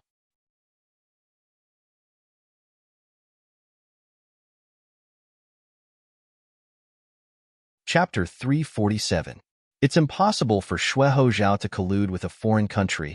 Hearing what was recorded in the file, Xiahou Qing immediately denied. The Shui family has been a general for generations, guarding the country. Their hands are stained with the blood of many soldiers of the southern Yin kingdom. Everyone in the southern Yin kingdom will change their faces when they hear about Shueho Zhao. They can't wait to eat the bones and drink the blood of the Shui family. With such a deep hatred, it's impossible for the Shui family to collude with the southern Yin kingdom. Moreover, the ancestors of the Shui family were the founding ministers of the country. The great ancestor emperor bestowed them with an iron certificate, and the general's mansion was hereditary. The glory of the Shui family has reached the highest level. There's no benefit in colluding with the southern Yin kingdom. Unless he was bewitched and lost his mind, he would never make such a stupid decision. Ningxu also felt the same way. Therefore, the biggest possibility is that the envoy set up a vicious trap back then. He used a forged secret letter and borrowed the hands of our great Yu people to kill our most outstanding general. In the end, he led his southern Yin soldiers to victory, and the Shui family was charged with treason. Their whole family was overthrown, and their reputation was spurned for 100 years. Huiyamo couldn't understand it at all. Even I found something wrong with such a simple scheme. Why didn't anyone notice it at that time? First, the person who presented the secret letter was not someone else, but the Zhu family, the loyal and brave Marquis, who had been friends with the Shui family for many years and had arranged marriage. Such an act of placing righteousness before family unknowingly increased the persuasiveness. Second, Ningxu finished the first one, and the second one was silent. The saying that one's achievements would shake the ruler was a cliché that could be ground out of one's ears. However, it was an absurd play that happened in every dynasty. Especially more than 20 years ago, the Shui family was a firm supporter of the former crown prince. Even if the emperor succeeded the throne, he was questioned by General Shui about the death of the former crown prince. Such an upright person seemed to be doomed to die in the treacherous imperial court. And the forged secret letter of the envoy took the initiative to hand the emperor a knife to eliminate dissidents. How could he not kill them? Ningxu's heart thumps. She suddenly feels sad. Since the Shui family may die because of this, what about her, Duke Ning? Although on the surface, it seemed that His Majesty had treated her mother and Duke Ning very well after ascending the throne, how could a ruler's heart be at ease? Especially in the past 2 years, His Majesty's attitude had clearly changed. For example, the Empress had received His Majesty's order to kill her. If she hadn't tried her best to persuade the Empress, her head would have fallen to the ground. And would she be the first spark that would be followed by an even more violent tongue of fire that would burn her and Duke Ning into ashes? Her heart jerked violently as a huge sense of fear rose in her heart. Father, Mother, Ji-er, what to do? What should she do now? Beside her, Tan Siwei noticed that something was wrong with her expression and asked with concern, Shu-er, what's wrong? Why is your face so pale? Separating herself from the suffocating sense of fear, Ning Shu smiled to cover it up. It's nothing. Maybe I'm hungry after running for a day. I heard that the cooks in the Dali Temple are good at cooking, especially the lotus root meat pancake. Xiaoqing, shouldn't you take it out and let me have a taste? Tan Siwei didn't doubt her.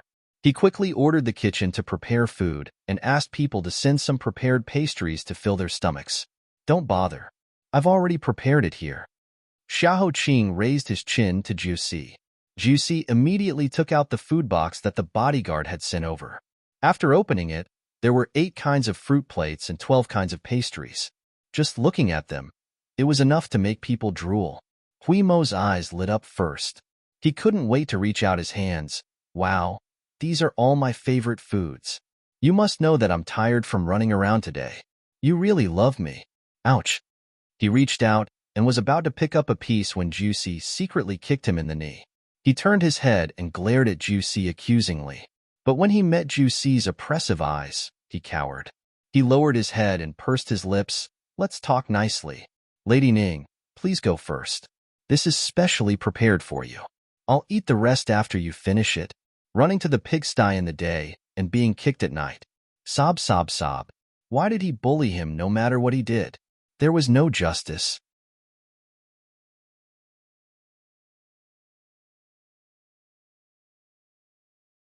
Chapter 348. Amused by his aggrieved expression, Ning Shu felt relieved. She picked up a piece and stuffed it into his mouth. Don't act pitiful. Eat it quickly. When the food was in his mouth, Huiyamo immediately smiled and curved his eyebrows. Ning Shu also picked up a piece and whispered to Xiahou Qing, "Thank you, Your Highness." The pastry was still warm. Obviously, it was sent here as soon as it was done. When she was looking for the files in the warehouse, he was outside thinking about everything for her. Listening to her soft and tender voice, Xiahou Qing rubbed his fingers and scolded her with a smile. "You're long-winded." Ning Shu's heart immediately floated with pleasure. She thought to herself, Xiahou Qing already has such a devilish face and is so good at coaxing people. I can't let him fall into the hands of other girls. It's enough to let this male dodgy harm me. It's decided. Hee hee. While eating the sweet pastry, Huiyamo frowned and thought. So, in fact, Xue Hongyi is the one who has the most motive to kill the envoy to avenge her family, right? After going around in circles for a long time, the one with the strongest motive turned back to the most unlikely female ghost? Even Xiahou Qing felt a sense of absurdity in his heart. His bony knuckles rhythmically tapped on the armrest. How many descendants does the Xue family have? Tan Siwei opened the file and read it in order. Because of the great ancestor emperor's edict, General Xue was beheaded. General Mansion's family members were demoted to commoners. The rest of them were sent to slave status. Forced by the Zhu family, Xue Hongyi fell into the secular world. She had a younger brother who was 11 years old and a younger sister who was 5 years old. Mrs. Xue and her 2 younger sons settled in the wasteland in the suburbs of the capital and made a living by farming. Later, her younger sister died of an illness. Not long after, Mrs. Xue died of depression. Only her younger brother Xue Ran survived under the care of Xue Hongyi. After that, Xue Hongyi committed suicide. Xue Ran's whereabouts were unknown. Someone once said that they saw his body in the mountains, and it was eaten clean by wild dogs. Hearing this, Huiyamo sighs again and again. Oh, the Xue family is really miserable. Tan Siwei said, General Xue had 2 trusted generals when he was alive. One died in battle. The one who survived is called by Hong. He is Zunfengtai Susu's father. After Tan Siwei finished reading, he continued, but Susu has a maidservant's testimony. When the envoy died, Susu stayed in the room and did not take a step out. Everyone fell into a brief silence. As the investigation deepened, wave after wave of people were forced into the situation and gradually walked into an unfathomable situation. And who else was connected to that invisible chain? No one knew. Ning Shu thought for a moment and said, I remember that Xue Hongyi was once engaged to a scholar when she was alive. What was that scholar's name? Tan Siwei read the dossier from beginning to end again. Let me see. This dossier isn't finished. There should be another one. I'll go look for it in the storeroom tonight. I'll give it to you as soon as I find it. Ning Shu nodded and said to Huiyamo, You just went to inquire about the unknown person who knocked down Zhou Xiang. Did you find anything? Speaking of that person, Huiyamo could not help but sigh. Don't mention it. I walked around the Western market and asked countless people. I even gave out my salary for a few months, but I didn't get anything. Only the old lady who sold embroidery nearby said that she seemed to have seen the scene. But the person kept his head down deliberately, and it was dark. In the blink of an eye, the person disappeared into the crowd. She vaguely saw that the person was holding something shining with silver light in his left hand. She could only be sure that the person was a man wearing gray silk clothes. He was not fat. Left hand? Using a knife to quickly cut a strip of cloth from Zhou Xiang's body requires a very precise strength and agile speed. This means that this person is very likely to be left-handed. If he can afford to wear silk clothes, His family should be well off. There was no trace of a flaw in the process. He quickly mixed into the crowd and hid in a corner. This means that he is very familiar with the terrain of the Western market. Either he often goes there, or he was prepared. Based on these few simple sentences, even Ning Shu could only extract so much useful information. Vague, too vague. This person? She really did not know whether to praise him for being resourceful or insidious. The sunset glow in the sky had disappeared. Thousands of stars shone quietly in the dark blue sky. The stars were connected to form 28 constellations, mysterious and dreamy. It was as beautiful as a poet's dream after drinking. But no matter how beautiful the dream was, the second day of the 5-day period came to an end.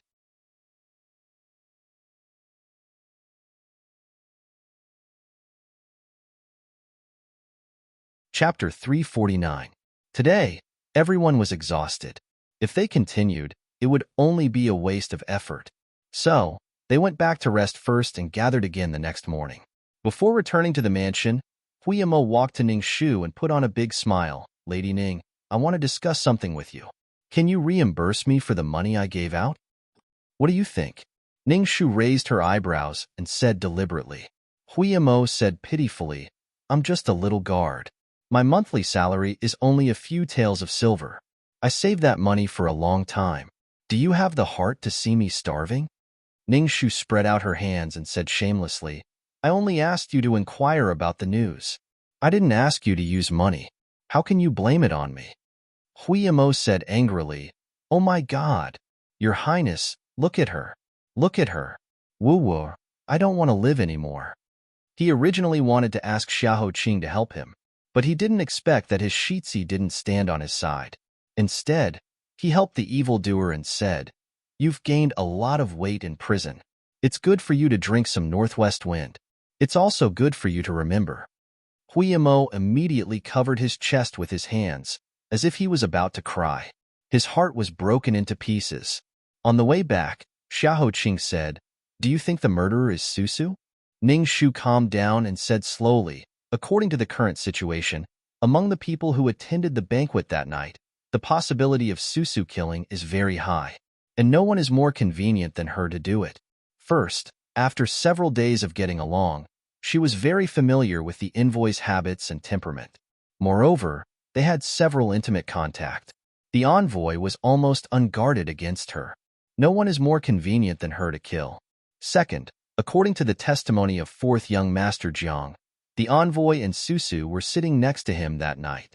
It was just a feint to put the aphrodisiac in his wine. Fourth young Master Jiang's passionate noises were used to cover the sound of the secret passage opening and closing. At the same time, the weak cry for help that the envoy may have made before he died was completely covered. Third, the motive for the murder. Her father's generation was a retainer of the Shui family, a trusted aide who had sworn loyalty to the death. It was reasonable for her to avenge her master. Apart from this, if it weren't for the envoys, her father wouldn't have been implicated by the Shui family and become half dead. She wouldn't have been reduced to dust and live a life worse than death. His hatred overlaps, and his killing intent is obvious. Xiahou Qing heard the unfinished meaning in her words. But you still have doubts. That's right. Ning Shu nodded as Hao Ren had guessed her thoughts. There are still a few things that I can't figure out. Putting aside the credibility of the maidservant's testimony, Bai Susu is just an ordinary girl in Shi City. She's not even a top courtesan.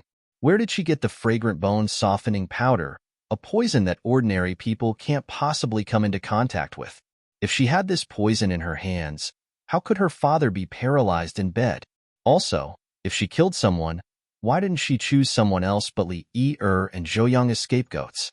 There shouldn't be any enmity between them. Xiahou Qing gave her a new message. By the way, I ordered someone to secretly investigate the Li family during the day and found a few unfinished sachets in her house. This sachet is very similar to the one that Forsythia sent from prison.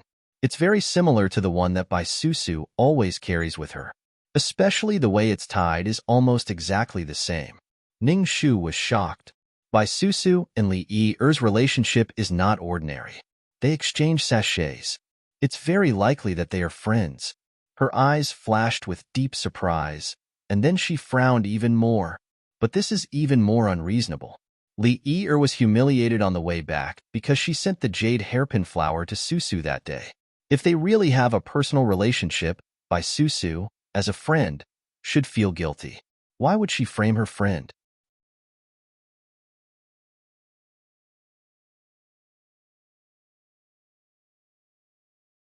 Chapter 350. Ning Shu dipped her hand in water and wrote down the suspicious points found in the case stroke by stroke. Her white fingertips left a string of transparent question marks on the table. The more she wrote, the more doubts she had, which made her even more confused. The first two cases had at least 10 days for her to slowly unravel the mystery, but this time, there were only 32 hours left in 5 days. She couldn't help but be nervous. If this case couldn't be solved on time, it didn't matter whether she was dead or alive, but would it become the fuse that directly destroyed her entire Duke's public house? The price was too high. She couldn't gamble, and she couldn't afford to gamble. A hand reached over and grasped her fingers that kept moving. The owner of the hand said, "Don't think about it for the time being. Tomorrow morning, Xiyin and Tianwen should have some results. Before that, let go of your brain first." Juicy said that the sunset was beautiful today, so the moon should be good tonight. Take a look for me. That hand belonged to Xiahou Qing. As soon as it grasped her fingertips, it was like the 5 fingers of a zither player gently waving. It tickled her heartstrings. A little bit of sweetness, a little bit of sourness, a little bit of numbness. It made half of her heart melt, and the other half restless for no reason. Her brain calmed down invisibly, as if it found a golden bell for her wandering heart. Feeling the warmth from his palm, Ning Shu closed her eyes and exhaled softly. When she opened her eyes again, she smiled and said, "Okay." She raised her left hand to lift the corner of the curtain and looked out. She gazed at the bright moon that was like a plate after the thin clouds had dispersed. The stars twinkled faintly. The wind swept across 90,000 li, blowing into the dense treetops and also into the carriage, brushing against her and his body. Her eyes were like a mirror, reflecting the clear moon in the sky. She was afraid to disturb the tranquility of the moon, so she whispered, "The moon is really good tonight. The silver light is like a wash, and the stars are drunk." "Is it? It's really beautiful."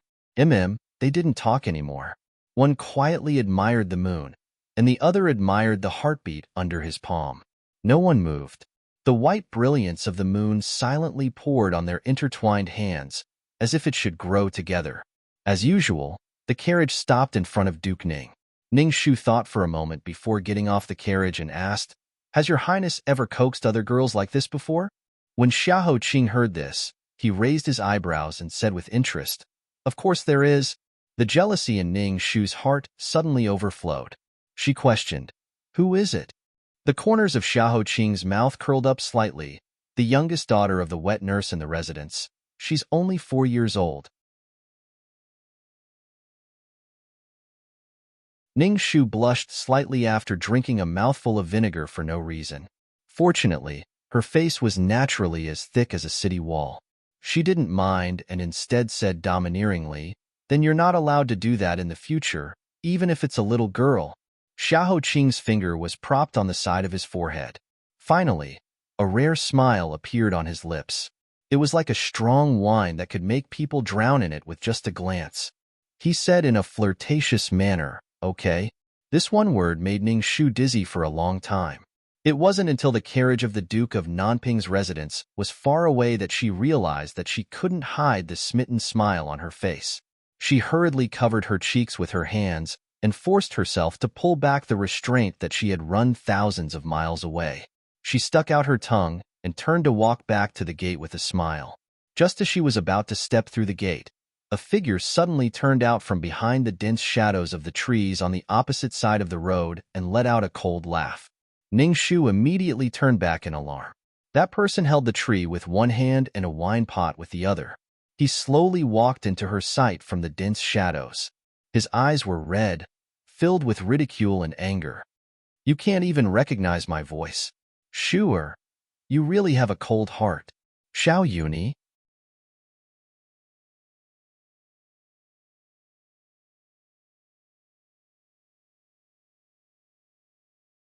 Chapter 351. Time was really a hand that flipped the clouds and rain. She had unknowingly changed her appearance. Now that she saw Xiao Yuni again, she actually sighed as if a lifetime had passed. She sighed that the person who had once been unforgettable to her, whom she could not forget for 7 lifetimes, had become so distant under the influence of time, as if they were just travelers who had coincidentally taken the same boat to cross the river. Now that they had finally crossed the river, she had completely let go. Smelling the strong smell of alcohol on him, Ning Shu glanced at him and curtsied slightly, saying politely, "Your Highness, drinking too much is harmful to the body." Tonight, Xiao Yuni's handsome face was unusually dispirited, as if he had been deeply hurt by something. He walked in front of her unsteadily, and under the bright moonlight, he stared deeply at the knot in her heart that could never be untied. "Yes, drinking too much is harmful to the body." "Ha ha!" He laughed, his eyes full of ridicule. "What a polite sentence. Do you still remember what you said when I got drunk for the first time?" It was the Empress Dowager's birthday, and in order to liven things up for Father and the Empress Dowager, I drank too much at once. After the banquet, I almost fell into the pool. After you found out, you were so angry that you wanted to hit me and even threatened me that if I drank so much again, you would never talk to me again. After that, I didn't dare to drink so much anymore. No matter how many people persuaded me, I only drank a little because I was afraid that you would really lose your temper and ignore me. But now that I've really drunk too much, you won't ignore me anymore. Instead, you just politely said that drinking too much is harmful to the body. It's ridiculous." The wine pot in his hand smashed into the corner of the wall with a bang, and the broken pieces splashed everywhere, just like his broken heart. Ning Shu instinctively took half a step back, avoiding the broken pieces. "Your Highness, you're drunk and should go back to rest. I'd better send someone to escort you back to the prince's residence." As she spoke, she turned around to call for the servants, but a scorching hand pulled her back from behind. The owner of the hand had a pair of bloodshot eyes as he unwillingly questioned her. "You want to run when you see me? Didn't you smile at Xiaoqing just now? Why is it that when you're facing me, you don't even know how to curve your lips and brows? And the further away from me, the better. Sure, have you forgotten? In the past, you would only smile at me like that. Now, you've given that smile to other men, to Qi Huaijin, to Cloudleaf, to Tan Siwei, who you just got engaged to. Oh right, and to Xiao Qing. But not me. Why? You tell me why." Ning Shu frowned and said, "Sixth Highness, you're really drunk. Please let go of me. You're hurting me." Xiao Yuni's eyes were filled with complexity and pain. "I'm not drunk. I'm more awake than ever today. A few days ago when you were in prison, I want to see you. You might not know this, but after you said those heartless words to me, I secretly instructed the officials of the Ministry of Justice to continue with the execution. As long as they don't beat you to death or cripple you, it's fine until you admit your mistake. I thought that I could really harden my heart and teach you a lesson. I would break your wings and let you have a taste of the sufferings of the world. In the end, you would obediently return to my side and be a sparrow in my cage that doesn't need to experience the hardships of the world. I thought I could. But I failed. On the 3rd day after that day, I finally couldn't endure the torment in my heart. I ran to Father's side palace and knelt for 5 days. I knelt until my knees were almost crippled before I finally begged him to be soft-hearted and forgive your punishment. He also agreed to let you out in half a month. Including yesterday, it wasn't that I didn't want to speak up for you, but because of my leg injury, by the time I rushed to Funing Palace, the dust had already settled. I couldn't even catch up with your back. Look, I've lost to you once again. From that day 11 years ago, I was destined to lose to you. I was willing to endure it. But why did you run away halfway?"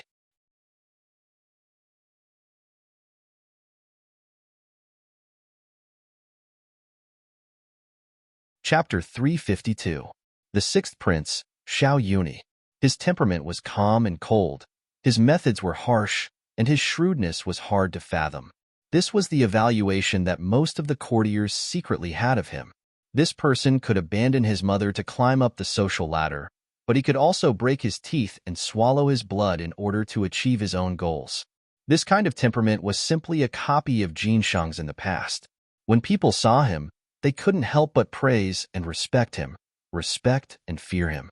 But tonight, such an arrogant prince's red eyes were filled with unbearable pain and entanglement, making people feel a little sorry for him. Looking into his eyes, looking into the whirlpool that carried countless memories of their past, Ning Shu couldn't help but be slightly stunned. The person in front of her had once filled her entire charming teenage years, changing her entire life, 7 lifetimes and 7 lifetimes. He was a nail in her bones, a brand that she was destined to be unable to cut off, making her who she was now. 300 years was not a blink of an eye. Before she met Xiahou Qing, her temperament, her way of dealing with people, and even her intense hatred and resentment, her love for him, her inability to get what she wanted, and so on had all been imperceptibly influenced by him. If she hadn't met him, perhaps she wouldn't be who she was now. She could never deny this. A slight sourness came to the tip of her nose, a moment of silence for the past. Ning Shu turned her head away and said softly, "In the past, I was young and ignorant, saying a lot of nonsense and doing a lot of foolish things that crossed the line, causing your highness to misunderstand. The past is like a flower that has left its petals, melting snow. No matter how beautiful it is, it can't be chased. Your highness, we've both grown up. Why don't we each look forward?" Xiao Yunyi's eyes turned even redder. Look forward? You can look forward, but I'm still standing alone in the same place. How do you want me to look forward? Ning Shu, I want you to speak the truth today. Can you deny that you loved me? Faced with his question, she took a silent breath and turned back to look at him. She nodded. I admit that I once admired you. Under the moonlight, she let out a soft sigh, like a drop of dew falling into the soil along the veins of a leaf, mixed with a touch of sadness. But that's all because I was young and frivolous, self-righteous when I didn't know my limits. In fact, we've never been the same kind of people. You have your open road, I have my single-plank bridge. What I yearn for is a simple and ordinary life, where we help each other in times of need, where 2 inches of fine black hair will turn white together. You, on the other hand, are destined to walk a glorious path to the top. The path was too narrow for 2 people to walk on. Even if you and I were to forcefully hold hands, one of us was destined to fall into the endless abyss. Since that's the case, why don't we part ways here? That way, we can be considered to have completed our past relationship. At least it won't be a complete mess, and in the end, it will only be filled with disgust. Xiao Yunyi's heart turned cold, as if a knife had pierced through his chest. That knife had left after stabbing him, leaving him with a large bloody hole. A gust of wind blew past him, making his limbs turn cold from the pain. His Adam's apple bobbed hard, as he glared at Ning Shu angrily. Ning Shu was touched by that gaze, and broke free from his grip. She turned to leave, but he pulled her into his arms with even more strength. Behind her, right by her ear, he growled hoarsely, "What did I do wrong? Just because I'm not willing to give up fighting for that position for you? Do you know, even if I'm willing to give up, I'm already standing in such a position, standing halfway up the mountain. Even if I want to turn back, there's no way for me to go. Sure, why can't you think for me? Do you think Imperial Mother will leave behind a useless prince? There's still 8th Royal Brother, 12th Royal Brother, and 14th Royal Brother in the palace. They're still young, and they still have unlimited hope. If I'm useless, how can I live?"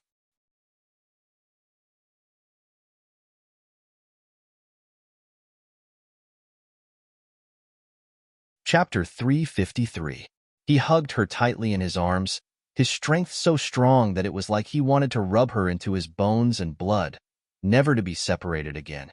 Perhaps the night wind was too strong. His voice seemed to have a trace of sadness. Shu-er, I'm begging you, give me another chance. No matter what mistakes I've unintentionally made you unhappy and made you hate me, I beg you to forgive me this once and give our childhood sweetheart another chance. Okay? She couldn't break free, but fortunately, she stopped moving. After a long time, she said, I had a very, very long dream. The dream spanned 300 years. You and I were lucky enough to meet each other in every life. But every life ended in tragedy. In the beginning, you seemed to like me and doted on me. But later on in every life, you threw me into the dust ruthlessly. That dream was so real, like it was our past and present lives. I gambled once, but I lost miserably. This time, I don't want to lose again. Xiao Yunyi's eyes trembled slightly. After a short moment of shock, he denied desperately, the me in the dream was not me. Not to mention a dream. Even if you did experience that kind of past life, can you blame me for what Xiao Yunyi did in the past life? Don't use my past life to measure my present life. It's not fair to me. He reached out his right hand resolutely, biting it with his sharp teeth. I dare to use my life, my future, everything I have to cut my blood and swear to you. If I betray you in this life, let my soul be destroyed forever and never enter the cycle of reincarnation again. Sure, I dare to swear. Do you dare to believe me? Ning Shu shook her head slightly. I don't dare. Why? Ning Shu looked up at the sky, as if looking through the mirror of the moon, looking at the other person who was shining with the moon. There's no other way. Her voice was as light as water, heartless and gentle. Because my heart is very small, only one person can live in it. Now, someone else is living in it. Xiao Yunyi was almost crazy. Who? Is it Tan Siwei or someone else? Tell me who it is. I'll go and kill him now. You can't have anyone else in your heart, only me. Xiao Qing, she said, you can go and kill him. If you can take the risk of breaking with the Namping mansion and losing the throne forever, you can go. But even if you kill him, my heart won't change back. What's done can't be undone. Weighing the pros and cons, His Highness the Sixth Prince has already remembered these principles since he was a few years old. Isn't that so? His arms around her stiffened and cracked inch by inch. Xiao Yunyi endured the pain in his chest and sucked in a deep breath. Every word he said seemed to be filled with blood. As expected, you're already completely on his side. For him, you can even threaten me like this. Sure, you really haven't changed at all. You're exactly the same as when you were young.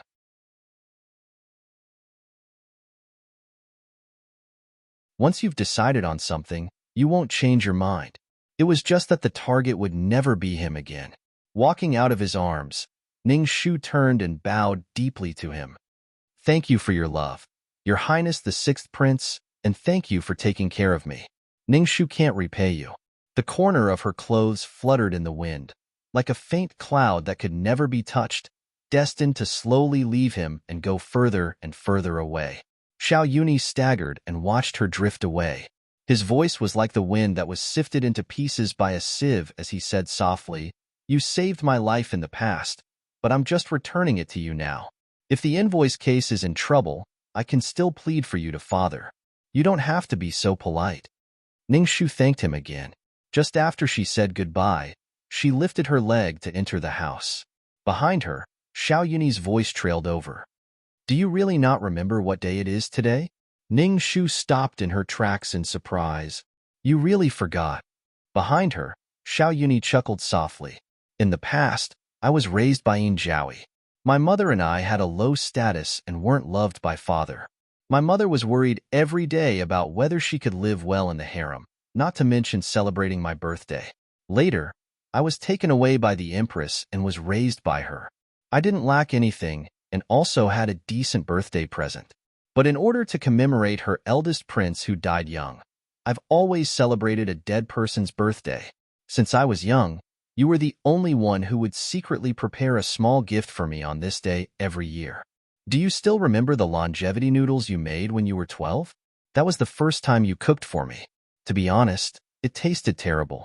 You mistook sugar for salt and soy sauce for vinegar, so I ate a whole bowl of sweet and salty longevity noodles. But you don't know how happy I was. Not to mention the noodles, even if it was poison, I would eat it all.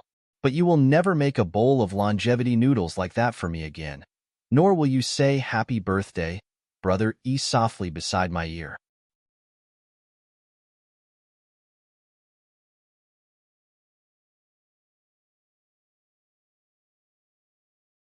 Chapter 354. Ning Shu looked back at the person behind her from a distance that was neither close nor far. Looking at this young prince whose face was so familiar to her bones, a long string of memories flowed through her heart. But no matter how beautiful the memories were, the past was the past. She raised her head slightly and said sincerely to him, "Your Highness, happy birthday. We'll part ways here." The gates of the Duke's estate creaked and completely isolated them, taking away the last piece of Ning Shu's fluttering clothes. It also completely took away those peach blossoms and spring breezes, as well as the years they spent together. Xiao Yuni stared at the red lacquered gates in a daze, a smile on his lips and tears in his eyes as he mocked himself. That year, she was 5 years old and he was 8. She saved his life outside Chengqian Palace. He said, "You helped me once and I'll repay you with a lifetime." She said, Okay. My memory is very good. If you forget, I'll look for you." Later, she was 12 and he was 15. She cooked for the first time and scalded her tender fingers to cook a bowl of longevity noodles for him. His heart ached terribly, but he said in a disdainful tone, "Don't enter the kitchen again next time. If you really leave a scar, be careful that no one will marry you in the future." She said, "I'm not afraid. You swore when you were young that you would take care of me for a lifetime. If no one wants me, I'll stick to you. Don't even think about running away." Later, she was 15 and he was 18.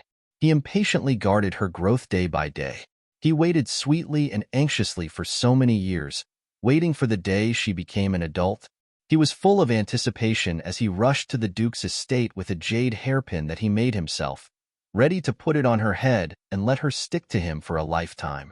But she didn't care anymore. Xiao Yuni, you were indeed the one who was least needed since you were young." The young prince spread his fingers over his face and laughed. His laughter was full of mockery and unfairness, and his face was full of tears.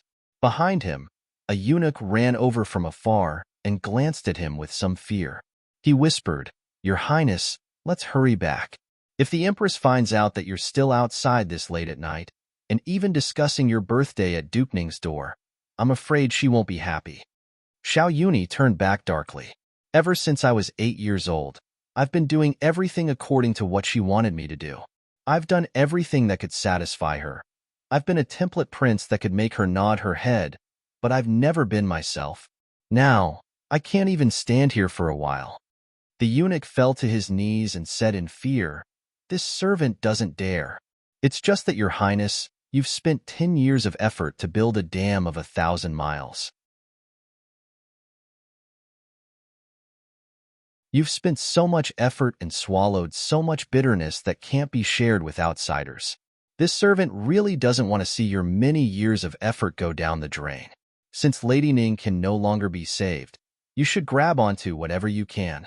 The darkness in his eyes gradually disappeared and Xiao Yuni looked up at the moon above him, closing his eyes for a long time.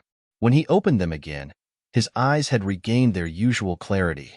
He turned around expressionlessly and said in a low voice, "Let's go." The eunuch hurriedly got up and followed behind him. Yes. After serving Xiao Yuni into the carriage, the eunuch hesitated for a moment, but still took out something that he had been holding in his sleeve and presented it to Xiao Yuni. "Your Highness, this is a birthday gift that Zhao especially prepared for you. Her Highness Zhao especially found out that you like to collect wooden carvings and trinkets, so she specially found this wooden cicada among hundreds of items and ordered this servant to give it to you to wish you a happy birthday." Xiao Yuni's gaze landed on the wooden cicada. It was really an exquisite item. The wooden cicada's wings could be carved into the wood, and it was really exquisite. However, Xiao Yuni only glanced at it before he flipped it over and threw the curtain down. When I needed her the most, she didn't stand up for me. Why is she pretending now? Take it and tell her, I don't need it anymore. From now on, I, Xiao Yuni, will not have a birthday.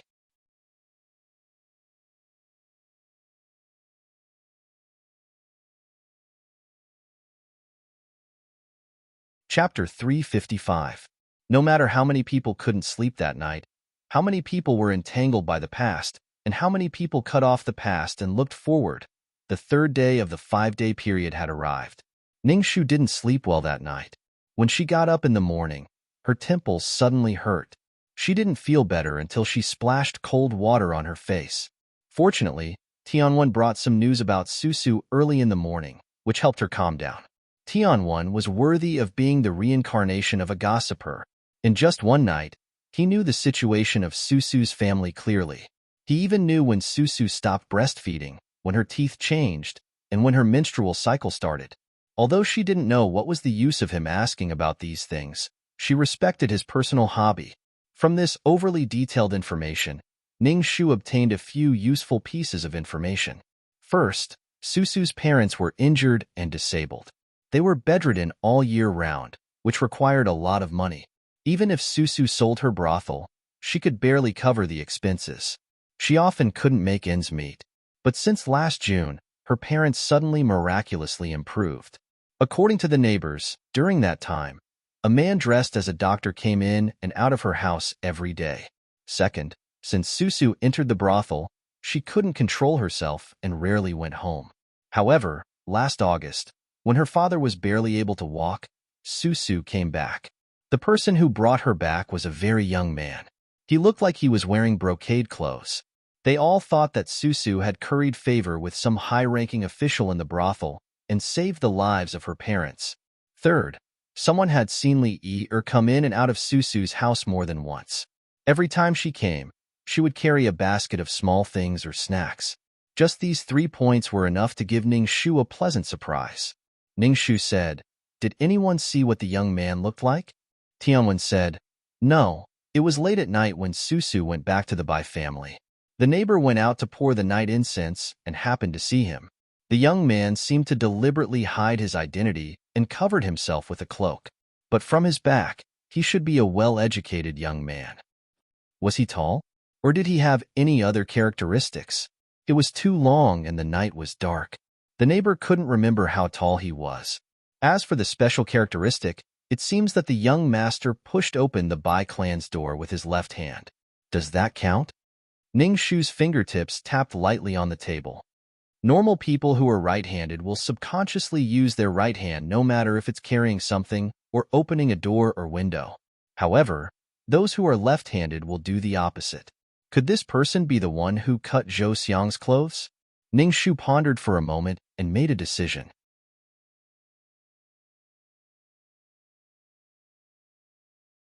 Li has visited Susu's family several times. They must have a close relationship. However, we still need to find out how the two of them met and whether they had any conflicts. Follow me to the Supreme Court to interrogate by Susu. I think we'll be able to find out a lot today. Ning Shu hastily ate a few snacks and immediately jumped onto the horse's back. Early in the morning, the capital had just woken up from a night of deep sleep. The stall owner who made breakfast secretly yawned while cooking hot wontons. The 2 horses had already sped away.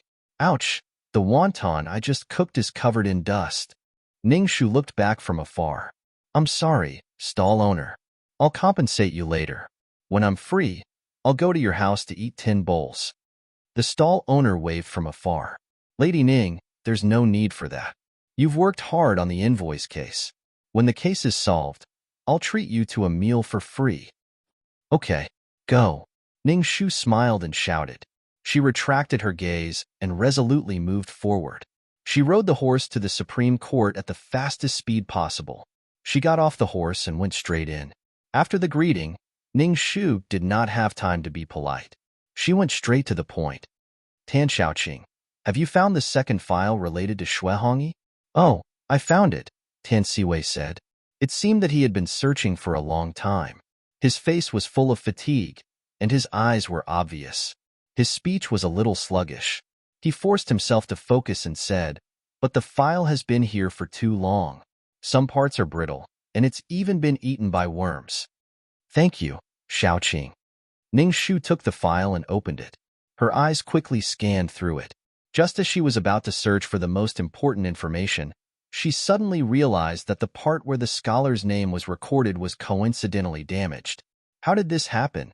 Tan Siwei lowered his eyes tiredly and shook his head. When I found it last night, it was already like this. I must have missed this part when I was sorting out the files. As a result, I couldn't keep it properly. I searched the shelves with a few other officials for a long time, but we couldn't find any fragments. It's probably gone.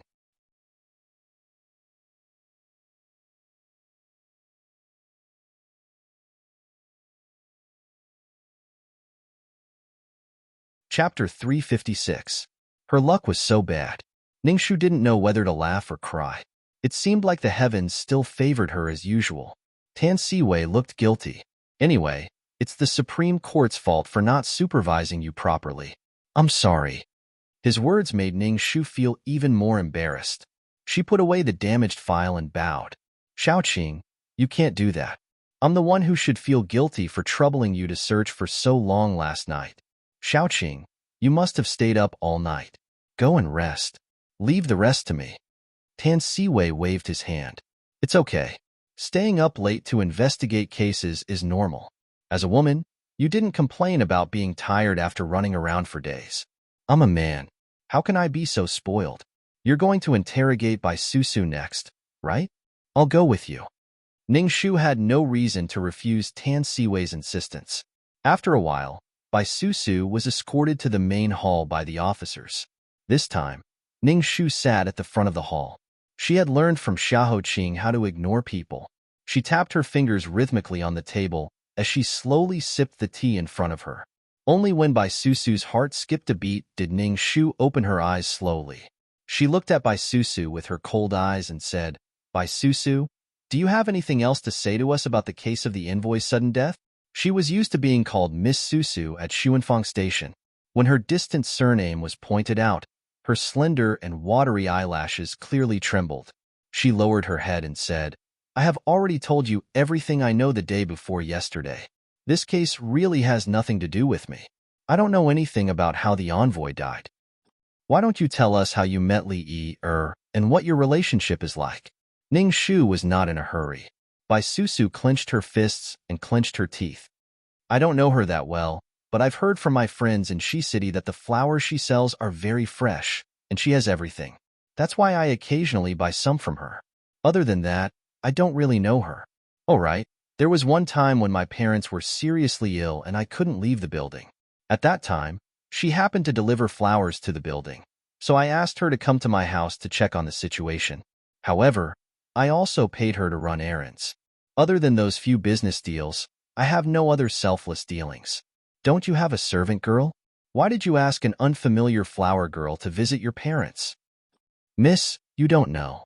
Although our brothel alleys seem to be filled with dragons and snakes, there are actually more rules than those outside. Xiao is my maidservant, but she has signed an irrevocable contract with the brothel. Normally, she can't leave the brothel without a reason. I thought that rather than making Mother unhappy, it would be better to spend some money to hire someone else. It would save us from unnecessary quarrels.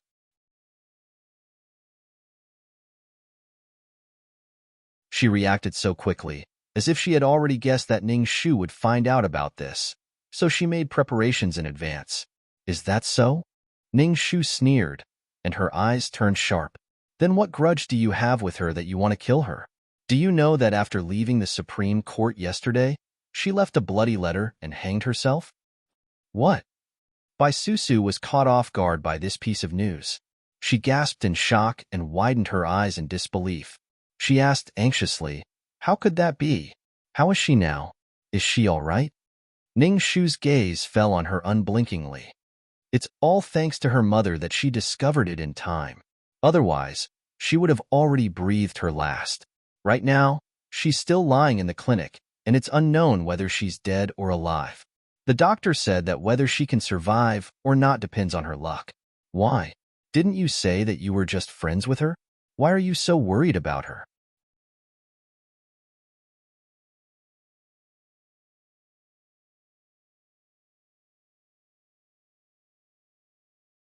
Chapter 357. Susu clenched her fists and lowered her eyes. I'm a firm believer in Buddhism. Even if I happen to see an ant being crushed to death, I should feel pity for it, not to mention a living human life. Besides, I heard that she got into trouble on her way back because she was sending the jade hairpin flower to me that day. I'm also worried about it. Ningshu said, how did you know about her accident? Susu said in a low voice, The West Market is only so big. Any gossip will spread in half a day. I live in this birdcage every day. Even if I don't want to ask, I will hear about it. It seems that you two are really not close. Ning Shu nodded in understanding. A suicide note written in blood hit her face. Then why did she write that she was ashamed of my friend Susu in her suicide note?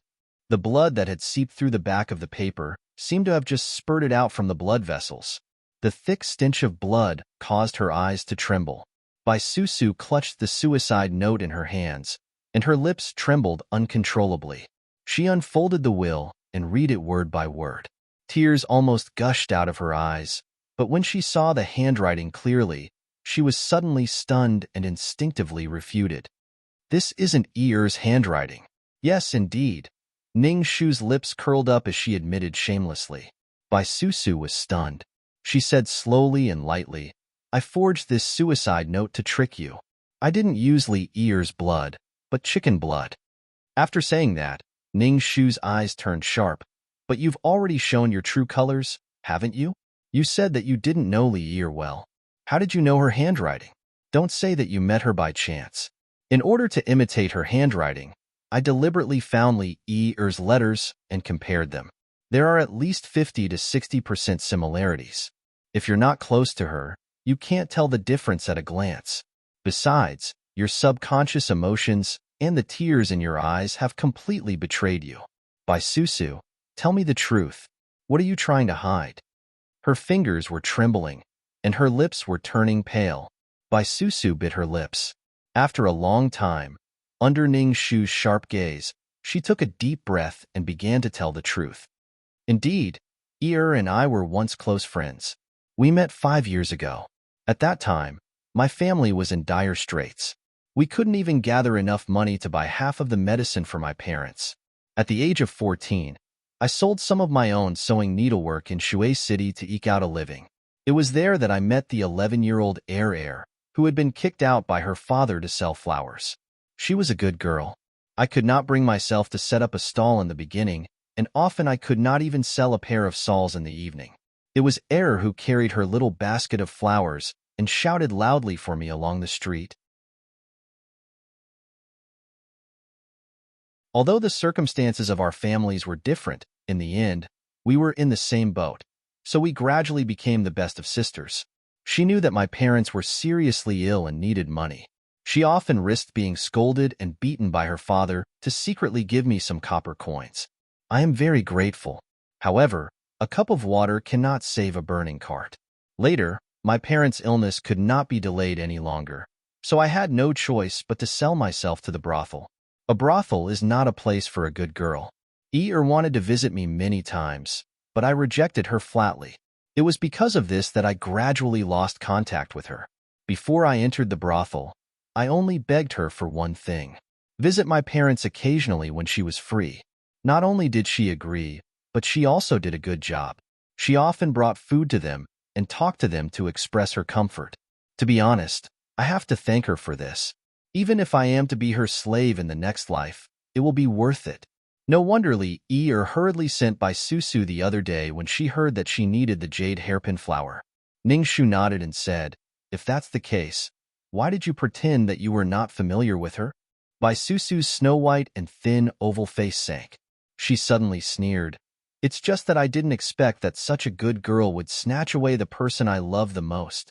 Do you know that Zhou Yang, who is about to be married to her, was once my childhood sweetheart? I am not an unreasonable person. I know that once I entered the fire pit, I was no longer qualified to be with Big Brother Zhou. As for Big Brother Zhou's future wife, I was envious and jealous, but I also wished her well. However, that person could be anyone. Why did it have to be her? She is my best sister.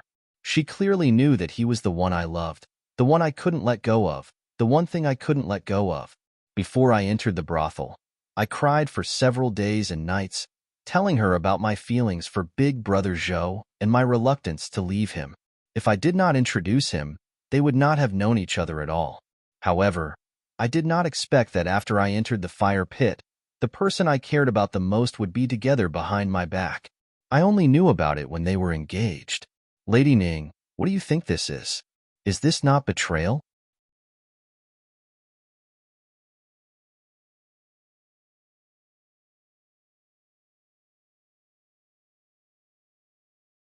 Chapter 358. By Susu began to sob.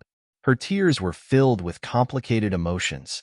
There were deep sisterly love, endless jealousy, and many other feelings. As a woman herself, it was not hard for Ningxu to understand her feelings. The more someone cared about them, the harder it would be for them to bear even a little bit of deception. For Susu, fate was already so unfair. Coupled with Zhou Yang and Li Yi's double concealment, how could she bear it when she suddenly found out? Ningxu slowed down and said, "So you want to take revenge on them?" Bai Susu denied, "I didn't do it. Although I hold a grudge against them, I'm not that vicious. Since you found out about me, you must already know about my background. There's no need for me to hide it anymore. The source of my family's tragedy can be said to be that bastard. I did want to kill him. That night, I even prepared the golden hairpin to stab him to death. I wanted to kill him when he wasn't paying attention, but that bastard was too alert. He noticed that I put my hand under the pillow and slapped me. He even kicked me a few times before pushing the door open and leaving. Since he sensed your intention to kill, why didn't he send someone to arrest you?" "Because I secretly added some drugs to his wine. After drinking it, he became delirious. After he left my room, I was very nervous. I was afraid that he would bring people in to kill me at any time.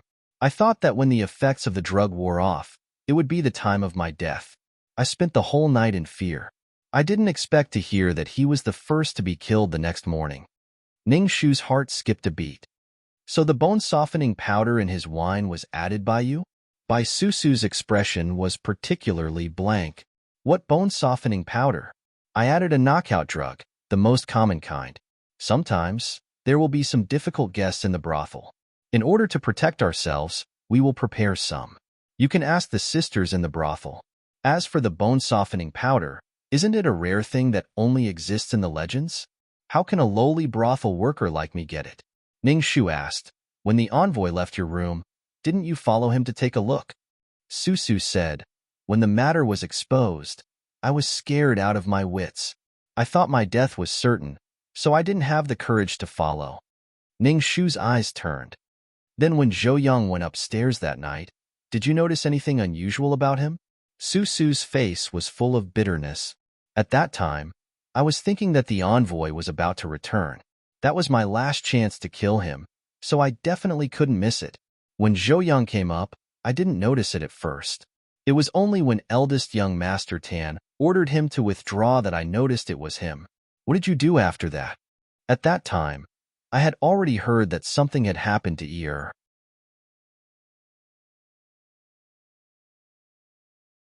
I saw that there was something wrong with his eyes and had a premonition in my heart. I guessed that he might want to take revenge. Although he and Yi betrayed me, but Yi also suffered such a thing, and the resentment in my heart also disappeared. As for me, I still couldn't bear to part with him.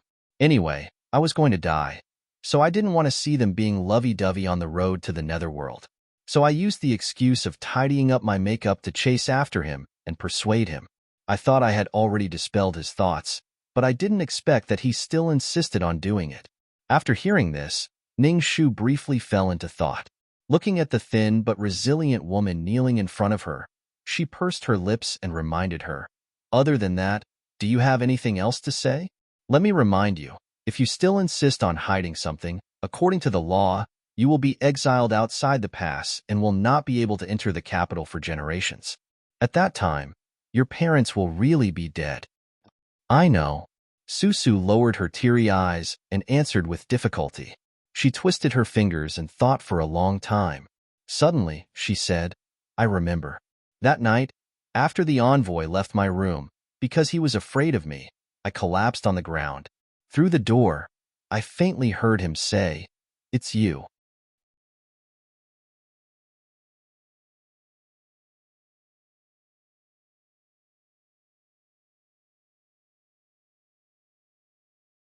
Chapter 359. This It's You. Which pot is it referring to? Shi Yin and Huiyamo squatted on the ground, one on the left and one on the right. Ningxu lowered her head and said, "I don't know." According to Susu, she didn't have time to open the door to see. She only vaguely heard the words, and then the footsteps of the envoy went away. At that time, Susu just had bad intentions, so the envoy was more vigilant than usual. What's more, he didn't say it's you or what are you doing here. Instead, he said it's you. With such a tone, either the other party is deeply trusted by the envoy, or the envoy doesn't think the other party is a threat at all. Shi Yin turned the wooden stick in his hand and said, "Didn't her maid see anything when she went upstairs?" It was almost midnight when the envoy came out of her room.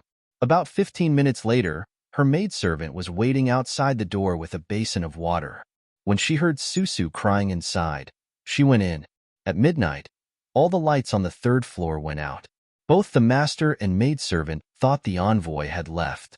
They didn't expect him to die on the balcony not far away. Shi Yin turned it for a while and felt that it was hot. He quickly threw it to Huiyamo. Huiyamo glared at him with resentment.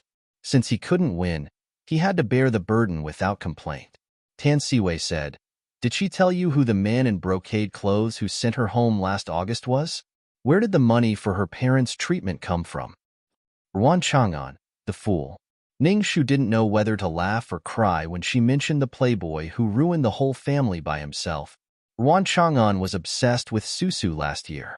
He spent all kinds of gold, silver, jewelry, ancient books, calligraphy and painting on her as if they didn't cost anything.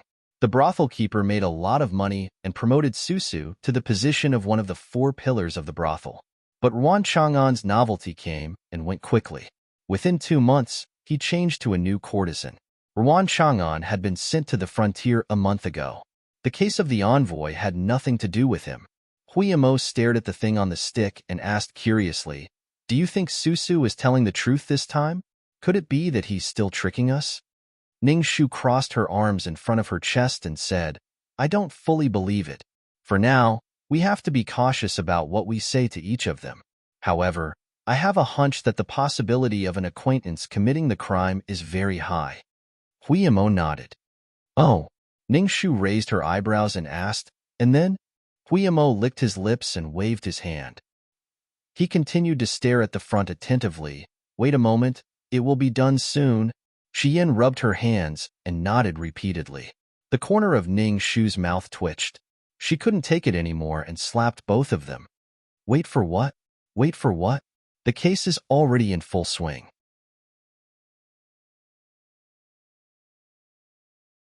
We haven't found out what happened on the 7th of May yet. Instead of helping Heaven's Inquisition, you two are still in the mood to roast chicken? Do you want to die? Do you want to die? Huema held the chicken that was sacrificed for by Susu. He covered the back of his head and said with conviction, "Isn't it because I don't want to waste it? Since it's already been sacrificed, it would be a waste not to eat it. Wait a minute. It was already cooked. Wait for us to eat it and then go immediately." Yes, it's already roasted. It's not too late to go after eating it." Shi Yin smiled flatteringly and was about to stuff the crispy and fragrant chicken wing into his mouth when Ning Shu snatched it away. Ning Shu raised the corner of her mouth and sneered. "Don't worry, I will be responsible for eating it up. I promise not to waste it at all. As for you two, if I count to 3, and you are still hanging around in front of me, don't blame me for doing something terrible," she said and pulled out a long iron rod from behind her. It was used by the Supreme Court for punishment. 1, 2.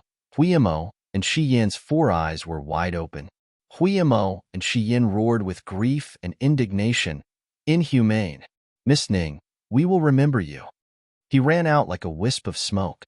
Finally, after dealing with the 2 naughty kids, Ning Shu threw the rod aside and happily tore off a fat chicken leg and gave it to Tan Siwei. "Shaoqing, try it. It seems to be cooked well." Tan Siwei seemed to be in a daze because of the fatigue from staying up late. When he heard Ning Shu calling him, he was flattered.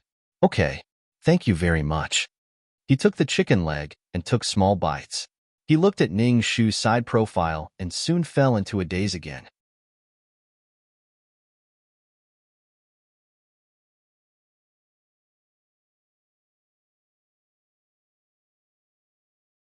Chapter 360.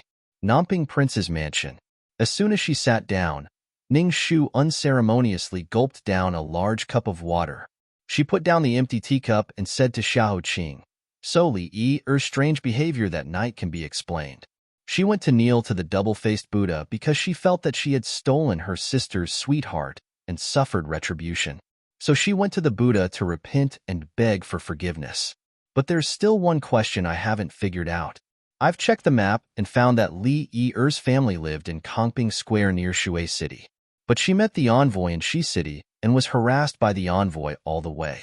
Finally, she was found in an alley near Kongping Square with disheveled clothes. It's reasonable to say that the distance between Shi City and Kongping Square isn't close. Didn't she meet anyone who helped her along the way? Even if the passers-by didn't want to meddle in other people's business, why didn't anyone find her when there were so many neighbors near Kongping Square? Xiahou Qing casually threw a handkerchief to her and said, "I'm afraid we'll have to wait until the 7th of May for all the details to be solved." Ning Shu took the handkerchief and wiped the sweat off her forehead. She nodded and said, "Yes, now we just have to wait for news from Tianwen and the others. Everyone the envoy met after entering the capital is here." Juicy carried a large pile of files to Ning Shu. "How did your highness know I wanted these?" Ning Shu looked at the small mountain in front of her and couldn't hide her surprise. She had just stepped into Nanping Prince's mansion and mentioned to Xiahou Qing that it might be an acquaintance who committed the crime. In the blink of an eye, Juicy had already brought the information she wanted. Juicy said, "The Shitsi ordered us to prepare the information of everyone related to this case in advance, in case Miss Ning needs it." Ning Shu's eyes flashed, and she looked at Xiahou Qing. "What else is there?" she asked. Juicy said, "In the month since the envoy entered the capital, we've investigated who she met, where she visited, and what she did. Most of the information has been sent to the prince's mansion, but a small part is still being collected. As for Bai Susu's family background, it was Tianwen who reported it to the crown prince. The crown prince spent the night analyzing it before presenting it to Miss Ning." Xiahou Qing frowned. "Juicy, you talk too much. Back off." "I know my mistake." Juicy shut his mouth, admitted his mistake, and retreated. For the time being, only Ning Shu and Xiahou Qing were left in the hall, along with the small mountain of files between them. Looking at Xiahou Qing, who was dressed in a jade-green robe and had long black hair, Ning Shu took a light breath. Her eyes sparkled as she said softly, "Your Highness, you can't." After she finished speaking, she noticed that Xiahou Qing's eyebrows moved slightly.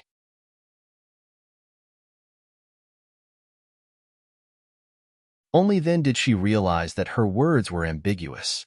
She hurriedly coughed lightly and said, "I didn't mean that your highness isn't good in that aspect. Ahem. What I meant was, your highness, you've done so many things in secret, yet you didn't say a single word. If I didn't happen to ask you today, I wouldn't have known. This won't do." Xiahou Qing said indifferently, "It's just a small matter. What's the point of mentioning it?" Ning Shu said seriously, "Who said it's a small matter? Perhaps it's nothing to those who don't care about it, but to those who care, even if it's really insignificant, it has a profound meaning. When you're thirsty, a drop of water can be a life-saving fountain. When you're exhausted, a thin branch handed over is also extremely important." Xiahou Qing slowly twisted the bone in his palm.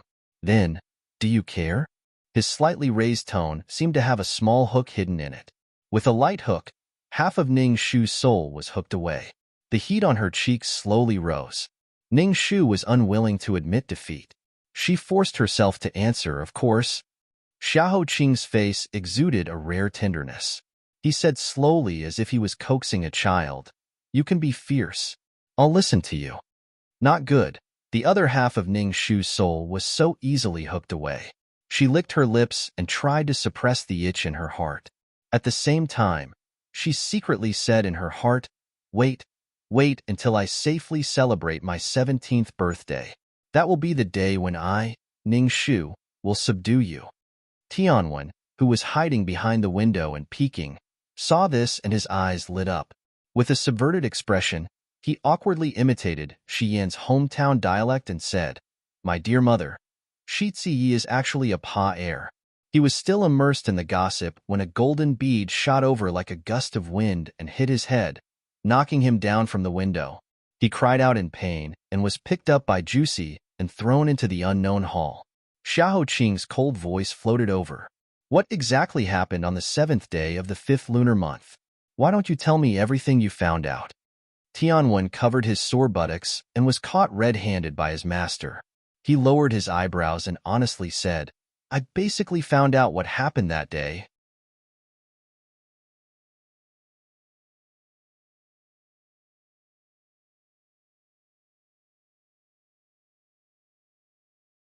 Chapter 361. Tianwen told the truth. The first half is similar to what Zhou and Susu said. That night, after Li Yi gave Susu the jade hairpin flower, she bumped into Zhou. The two of them hung around Chaobai River for a while.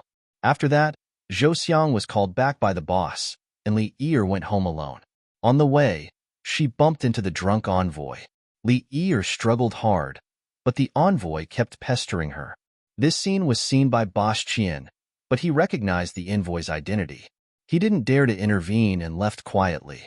Li Yi ran away at one point, but the envoy brought guards that night. Li Yi couldn't escape and was trapped in the White Horse Alley not far from the West Market. Ning Shu slightly frowned.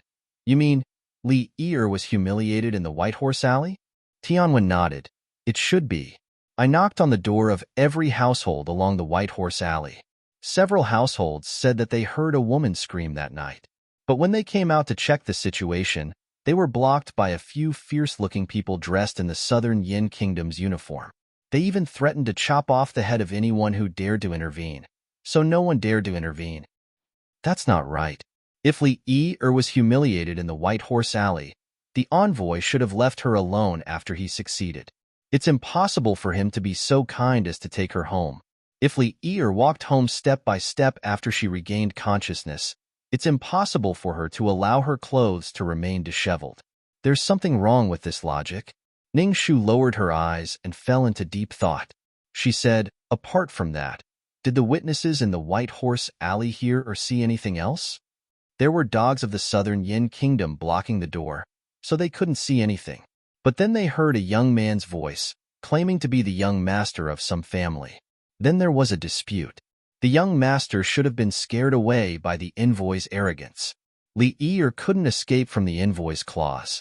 When those bastards from the Southern Yin Kingdom left, an auntie mustered up her courage and opened the door to see which family's young lady was suffering and whether she needed help.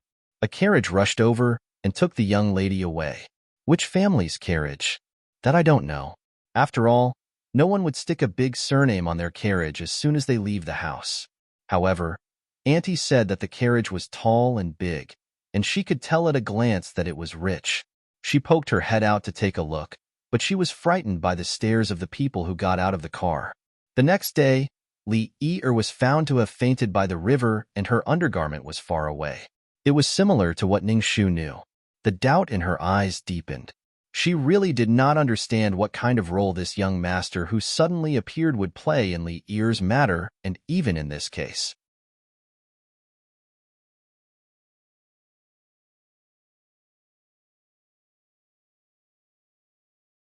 At the side, Xiahou Qing pondered for a moment and said, when will the carriage appear? Heaven's Inquisition said. Annie said that it should be around 9 o'clock. Xiahou Qing called out to Ning Shu.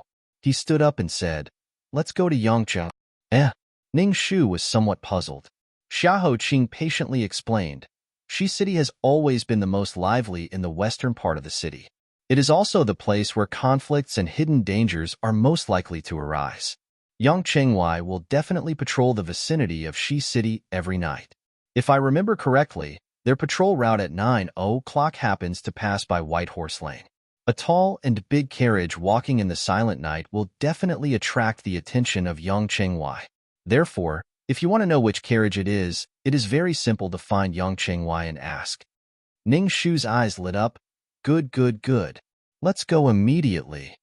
Ning Shu excitedly followed Xiahou Qing all the way to Yang Chengwei. It had to be said that Xiahou Qing was simply a signature weapon that was necessary to solve a case. As long as he showed his face, all the doors would happily open for him, saving Ning Shu a lot of trouble. Ning Shu was still lamenting that His Highness the Crown Prince's face was really good-looking. No matter who she left, she could not leave Xiahou Qing. She did not expect an unexpected answer that almost made her stunned. What did you say? She asked again in disbelief. She almost doubted her ears. The imperial bodyguard on duty that night looked at her suspiciously. It seemed that he wanted to say that Miss Ning did not hear him clearly even though his voice was so loud. There were no rumors about her hearing in her prime. However, even if he did not give face to the monk, he still patiently repeated, I said, that night at 9 o'clock, there was indeed a carriage passing by White Horse Lane. After we asked, the other side took out the token of the Prime Minister's residence. The one sitting inside was the Prime Minister's residence's young master.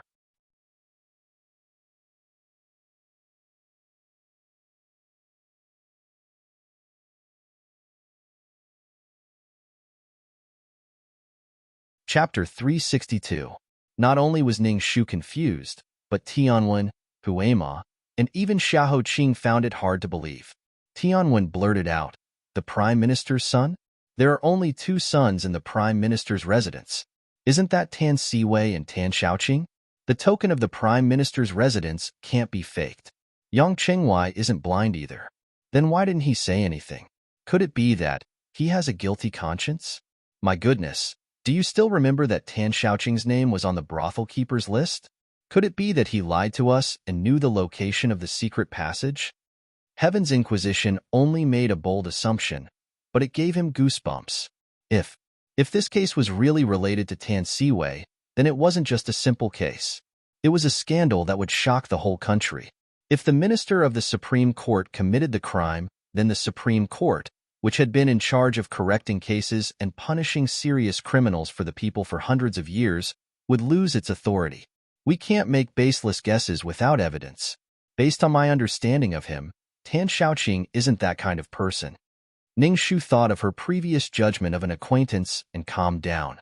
Did the envoy have any contact with Tan Xiaoqing after entering the capital?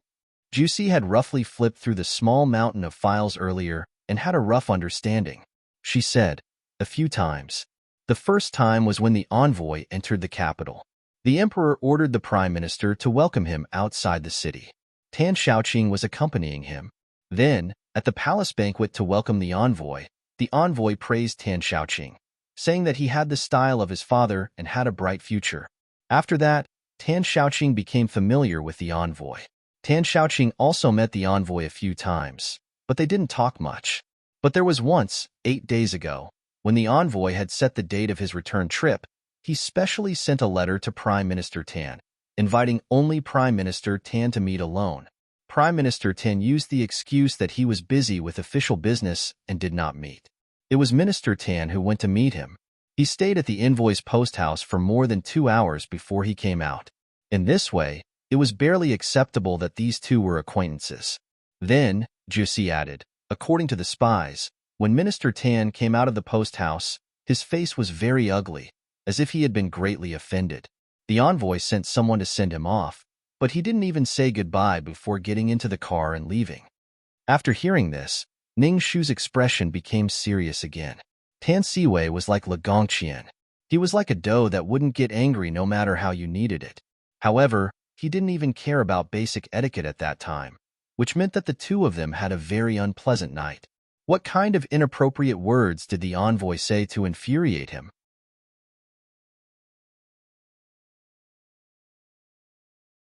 Would this become Tan Siwei's opportunity to kill him?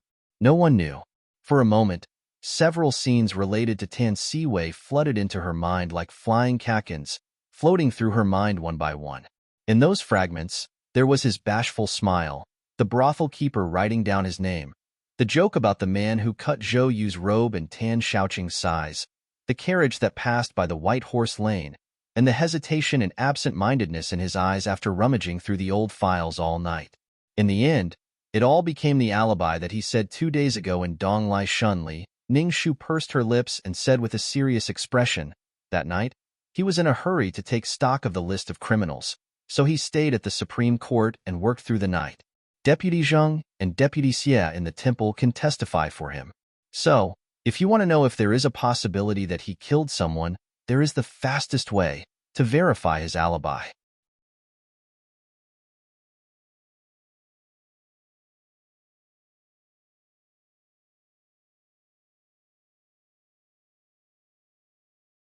Chapter 363. After leaving the Yongqingwai Yamen, Ning Shu fell into a rare silence, as if she had fallen into some kind of hesitation. Next to her, Yin crossed his arms behind his head and glanced at her. He taunted, "Are you anxious or worried? You look so nervous. Are you afraid that your fiancé is involved in this murder case?" Ning Shu's forehead bulged and she glared at him. This damn child wanted to kill her. Yin raised his chin and deliberately stuck out his tongue at her. Ning Shu finally understood that this brat was purposely taking revenge on her for snatching the chicken. However, she couldn't find the time to deal with him now. She hurriedly looked at Xiaoqing and saw that his jade-colored face was cold as expected. She hurriedly walked over and explained in a small voice, "I really don't want to find out that this case is related to Tan Xiaoqing. However, I don't feel sorry for him. I just feel that it would be a pity." Xiaoqing said indifferently, "Just a pity?" Ning Shu's face was full of sincerity, and she looked as if she wanted to swear to the heavens to express her sincerity. "Of course. Your Highness, you know that Tan Xiaoqing and I had a misunderstanding. It really is nothing." This was indeed her selfish thoughts. In her heart, although Tan Siwei looked childish and pure, he was a rare gentleman. His ambition was not in the imperial court, but because of his status, he had to leave the mountains and rivers he yearned for and was forced to be involved in a complicated furnace that he was not used to. Even so, he had always done his best to do what he was not good at. No matter if it was things or people, he never had any resentment. If such a gentleman were to fall, it would make Ning Shu feel pity. However, when it came to handling cases, it was never about reason, but cold evidence.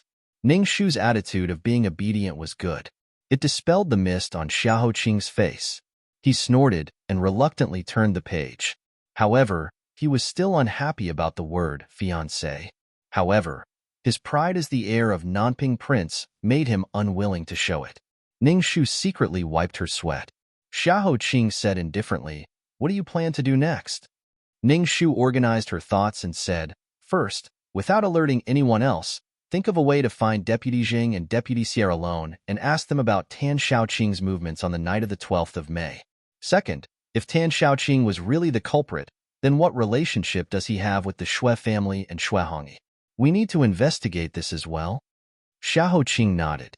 "Yin, Tianwan, I'll leave the first task to you. You've been particularly talkative recently. You must be bored to death." As soon as Yin finished his prank, he didn't expect that he would be punished. Extreme joy begets sorrow. Huimo, who had been eating meat pies obediently next to him, was even more shocked.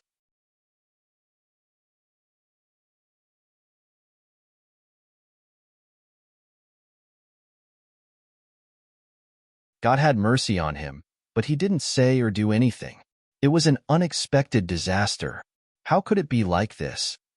Huimo, who had no one to complain to, was dragged by Yin to do the task. Ning Shu, Xiaoqing, and the others rushed to the Xue family's ancestral grave in the suburbs, which was also the place where Xuehongyi was buried. This is not good, right? Tianwen swallowed his saliva and hesitated. Ning Shu looked at him. "What's wrong with this?" Tianwen said, "It's broad daylight. What if we are misunderstood by doing this kind of thing? My family's reputation is going to be ruined." Ning Shu's mouth twitched and rolled up her sleeves. "Isn't it just digging a grave? Why are you talking so much nonsense?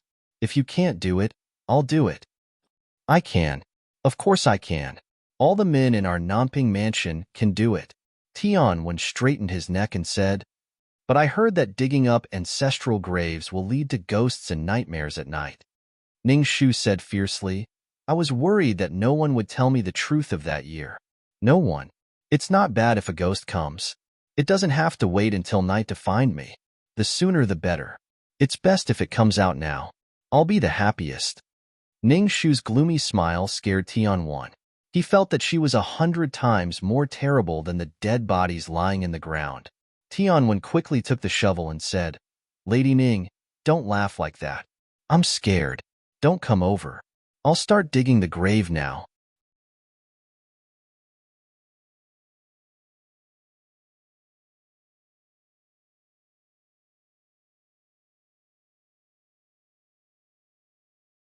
Chapter 364.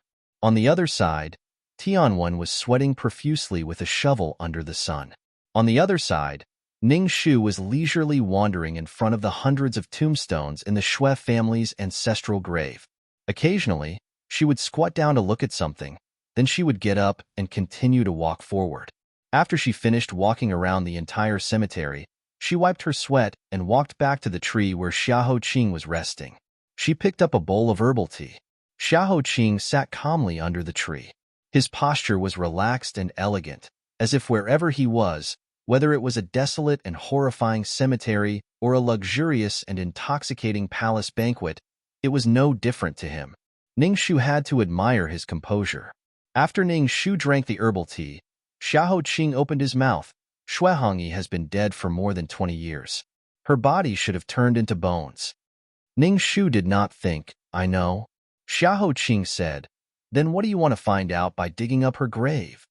Ning Shu slyly raised her eyebrows. I want to find out if someone will come. Her eyes were as clear as a mirror. She glanced around and bent down to whisper in Xiahou Qing's ear. This cemetery is very strange. Although there were weeds in front of the other graves, they were not in large patches, and the grass did not grow very high. Only Shui Hongyi's grave was covered in weeds. If it were not for the stone tablet standing here, no one would have known that the beautiful courtesan whose name shook the capital more than 20 years ago was buried under the dirt mound. Does Air know what this means? Her soft lips were less than an inch away from his ear. Her soft breath was like the lush green bristlegrass in spring. It gently and deliberately tickled his ear, tickling him all over. Xiahou Qing's Adam's apple rolled silently. Heat surged in his chest, as if the midsummer evening had arrived. The burgeoning, slightly moist emotions made him restless. His right palm silently pressed on his thigh to suppress a flaw that was about to come out. However, the mischievous person deliberately blinked her eyes and asked in a simple and curious voice, Why is your highness's ear red? Was it too hot? I'll fan you right away. Xiahou Qing was so angry that he was at a loss for words. He did his best to put on an unmoved and cold face. With a businesslike attitude, he said, The grass is low and sparse, indicating that it has been regularly cleaned. This place was desolate, and normally, no one would pass by. Moreover, there were over 100 tombs here, so it was definitely not a simple matter to clean them up. Thus, they were either descendants of the Shui family, or family retainers like Bai Hong who were lucky enough to survive. However, Shui Hongyi was left out. There are two possibilities for this. First, Shui Hongyi entered the brothel and degraded herself, burying the Shui family's reputation.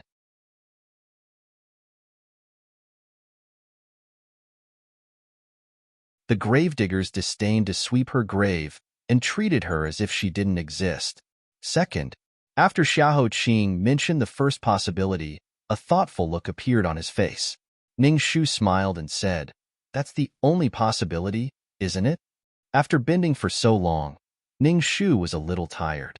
She straightened up, but just as her lips were about to leave his ear, a hand suddenly reached out and pulled her back. The owner of the hand raised his eyebrows and joked, Didn't you just say that you were going to fan me? Juicy, give her a fan. Ning Shu looked at the fan that Juicy gave her, and then looked at the person's joking expression. She took the fan woodenly and began to fan him. However, it was her first time fanning someone, so she was a little unfamiliar. Xiahou Qing sometimes used too little strength, and sometimes he was too far away. The wind is too weak. I can barely feel it. Use more strength. Ning Shu used more strength. Xiahou Qing said, No, it's still too small. Didn't you have breakfast? This way, you'll be closer. Ning Shu approached. Xiahou Qing said, Closer. Ning Shu took another step closer. Xiahou Qing continued to be picky. Why do you keep fanning behind me? Come to the front. Ning Shu couldn't bear it anymore and went around him with the fan. When she came around, she suddenly tripped over something and fell to one side uncontrollably, sitting on Xiahou Qing's lap and falling into his arms. The summer clothes were so thin that the chaotic heartbeat in his solid chest was clearly transmitted to Ning Shu's heart through the thin layers of clothes. It was so strong, so flustered, exactly the same as the one in her chest. This day was really hot, so hot that it made people feel flustered and flushed. For a moment, she didn't even know where to put her hands and feet. She wanted to get up, but she also wanted to stay like this for a while. Her legs were numb. Xiahou Qing lowered his white jade-carved face and said in a low voice, "It's so close. The fan should be cool." Continue. With one sentence, Ning Shu was boiled by the slightly dry air of the early summer.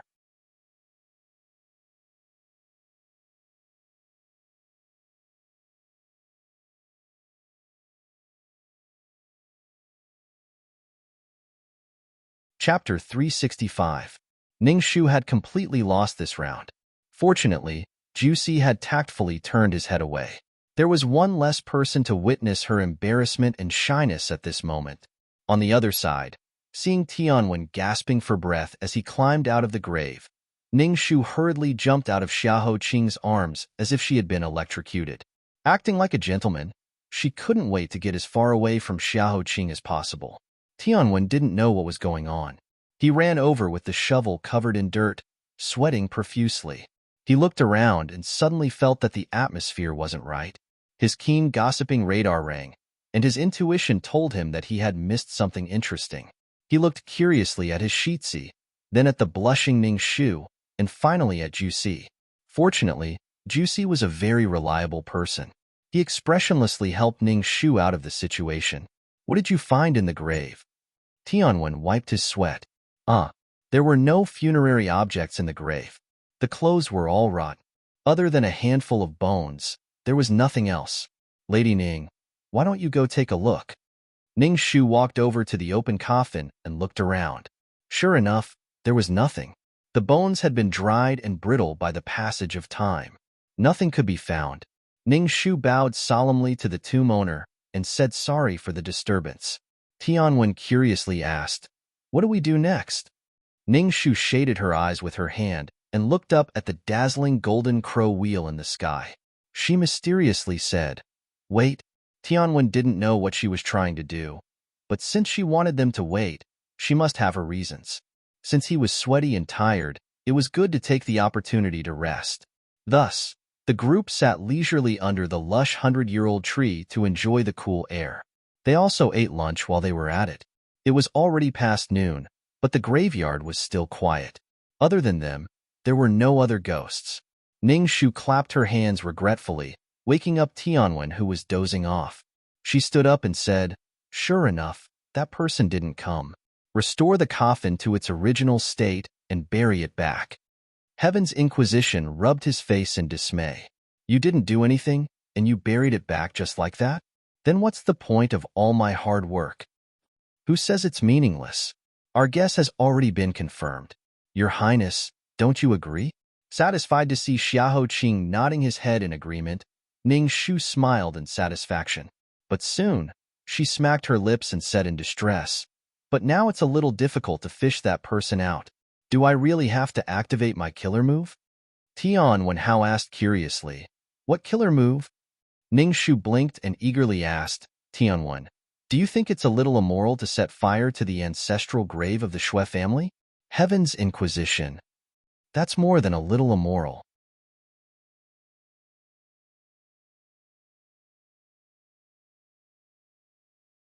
This was simply insane and immoral, okay? But in order to solve this case, I have no choice but to be immoral. The ancestors of the Shui family are all loyal people.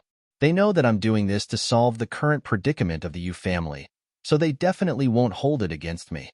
In a short while, Ning Shu had finished explaining herself and ordered, "Tianwen, light the fire." "What? You're really going to light the fire?" "Lady Ning, if you want to be immoral, go do it yourself. Why do you have to drag me down with you?" In just 20 short years, Tianwen had doubts about life for the first time. He also had serious doubts about his crown prince's vision. A torch was lit. Ning Shu held the torch and walked indifferently into the depths of the cemetery. She stopped in front of the tombstone of the founding ancestor of the Shui family. The tombstone might have once been majestic and solemn, and was revered by thousands of people. But now, it had been eroded beyond recognition by the wind and rain. Only the blurry engravings could barely make out the name of the great founding general. Ning Shu stood in front of the tombstone and looked at it coldly for a while. Then, she reached out her hand and licked the flickering flame on the tombstone that was riddled with holes. The flame spread along the tombstone to the withered branches and weeds on the ground. Just as the fire was about to engulf the entire cemetery, a cold arrow flew over from 100 steps away, emitting a cold light. Ning Shu ducked and dodged it as if she had eyes on the back of her head. She shouted at Xiahou Qing, "Your Highness, reel in the net."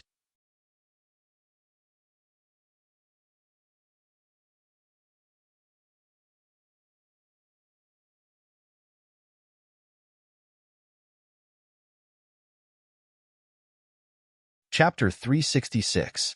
100 steps away, a gray-clothed, bony figure hiding behind a tree immediately became alert and wanted to leave. However, the guards of Prince Nanping's mansion were even faster. They all flew out from their hiding spots and blocked Gray Mage Lurker's path of retreat. The urn was ready and waiting for the turtle to enter. Seeing this, Gray Mage Lurker clenched his teeth and raised the bow in his hand. 3 sharp arrows were shot toward Xiahou Qing. Xiahou Qing tilted his head and listened to the wind. He raised his folding fan and knocked down the 3 arrows with the slender ribs of the fan. Gray Mage Lurker quickly changed his target and raised 3 more arrows toward Ning Shu. After 3 arrows, another 3 arrows flew toward Ning Shu. The arrows weaved into an inescapable net and flew toward Ning Shu. She was unable to resist at all. Ning Shu was exhausted from running for her life and was unable to dodge in time. Soon, her arm was grazed by an arrow. As it turned out, this move of his was indeed effective. Seeing this, Heaven's Inquisition immediately led his men to protect Ning Shu. After diverting a portion of the firepower, Gray Mage Lurker immediately put away his bow and prepared to attack from the loophole. Hearing that, Xiahou Qing slightly creased his brows. Holding the paper fan, he was about to stand up when Juicy respectfully said, "Lord, let me do it." He took out a heavy blade from the guard beside him and politely nodded his head toward Gray Mage Lurker. "Please excuse me." Then, he raised the blade and ferociously slashed toward Gray Mage Lurker with lightning speed. This was the first time Ning Shu had seen Jiusi in action, which was completely different from his usual gentle and cold temperament. When he raised his saber, his posture was like that of a ferocious and hungry wolf. He would not let go of his prey once he had bitten it to death. Ning Shu was greatly shocked. Only now did she understand why Huimo, Heaven's Inquisition, and Shi Yin, these 3 brats, were willing to obediently lower their heads and acknowledge Juicy as their boss. Good heavens, they were simply 2 different faces. Never offend him in the future. When Tianwen saw Juicy intervening, he immediately put away his sword and stood aside to watch the show. At the same time, he whispered to Ning Shu, "Among the 4 of us, although each of us has inherited some outstanding skills from His Highness, in fact, the one who learned the most is still Juicy. This guy worships His Highness like a god. Not only did he learn strategy and martial arts, but he also delved into a particularly domineering saber technique to protect His Highness. This is his secret weapon, which is usually not used easily. Lady Ning, just you wait. In less than the time it takes for 2 incense sticks to burn, you will have him." Reality proved that Heaven's Inquisition was not boasting. Today, they had already set up an ambush ahead of time.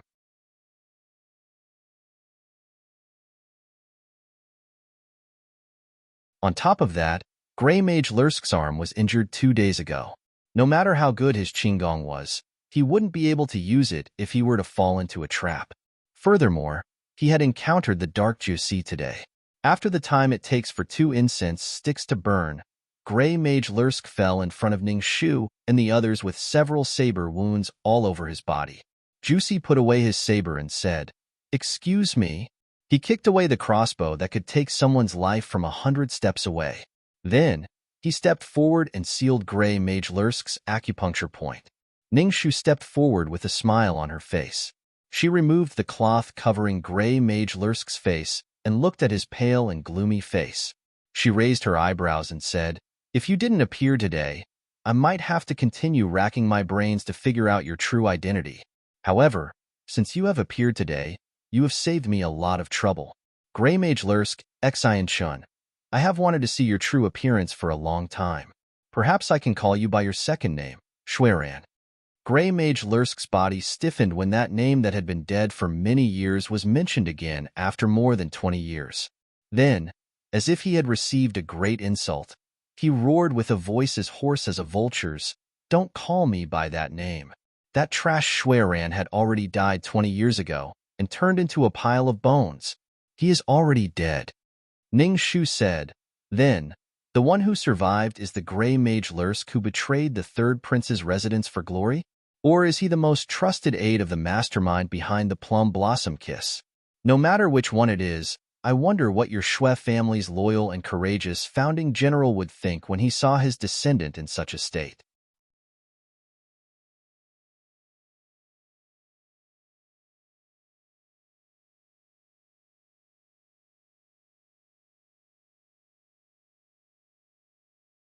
Chapter 367. Is an idiot worthy of being my master? Xueran laughed sinisterly. He glanced at Ning Shu. You want to trick me into revealing my master's true identity with your clumsy provocation? Little girl, you're too naive. He laughed mockingly. Now that I've fallen into your hands, I'm not as skilled as you. You can kill me or cut me up as you wish. Saying this, he closed his eyes and didn't say another word. It was clear that he didn't want to cooperate with Ning Shu. Ning Shu was angered by his attitude and laughed. She stood in front of him and said condescendingly, Your father is General Xue, so I'll respectfully call you Major General Xue. Major General Xue, you're really unafraid of death. I heard that the Xue family has been loyal for generations, willing to shed blood for the people. But this time, young General participated in the murder of the Southern Yin envoy, pushing you into a dangerous situation, and also pushing millions of people into the abyss of suffering. Aren't you afraid that the ancestors of the Xue family will be so angry that they'll jump out of their graves? Hit where it hurt. Xueran gritted his teeth. Shut up. None of you have the right to say this to me. Anyone with a discerning eye could see the injustice of our Xue clan. However, whether it was more than 20 years ago or now, no one dared to stand out and say a word for our Xue clan.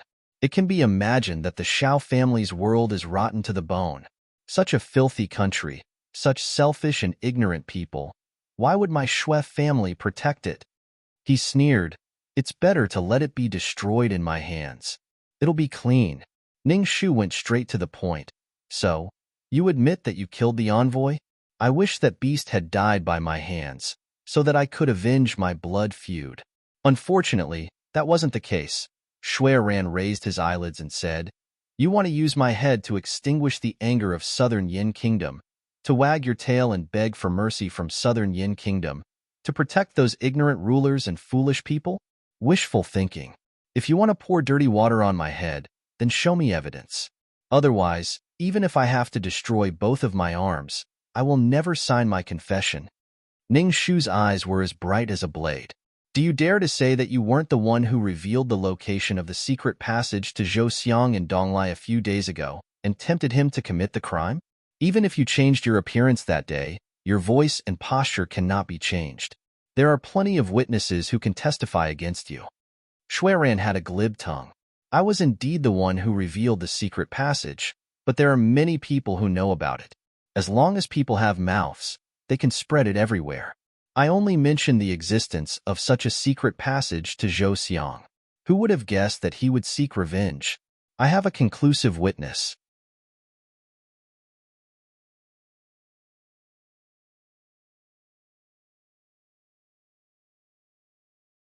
That night, my old illness flared up and I stayed in the medical center. The doctors in the medical center and other injured people can testify for me. What about the state of the envoy's death? It's exactly the same as your sister's crime. You're also involved in that old woman's death. Do you dare to say that you didn't intervene? Even if you are not the mastermind, you are an accomplice. My sister's crime shook the whole country. I don't know how many people know about it. This kind of thing can be easily found out by asking around. What makes you think that I am the suspect? As for that old woman, I was indeed the one who killed her. I also peeled off her face with my own hands. But that's because she deserved to die. If it wasn't for her betrayal, my sister wouldn't have ended up like that. Ning Shu raised her eyebrows and continued to persuade him. Wasn't that old woman your sister's personal servant? That year, your sister redeemed herself from the brothel to get married. She even redeemed that servant girl. The old people in Shi City all said that your sister and that servant girl Baiju had a very good relationship. To outsiders, they were master and servant, but in reality, they were like sisters. After your sister committed suicide, she also suffered a big blow and went crazy. What? Did she do something outrageous? Ning Shu's words didn't fool Xueran. He sneered and said, I know what you're thinking, but I'm not afraid to tell you. If it wasn't for that vicious woman, my sister would still be living well in this world, with a large number of children and grandchildren. But because of her betrayal, she drugged my sister's tea, causing my sister to be humiliated by that scoundrel. Her mentality collapsed, and the marriage was called off, becoming the topic of countless people's idle conversations. And that evil woman's conscience was bought over just for 50 taels of silver. You tell me, does she deserve to die?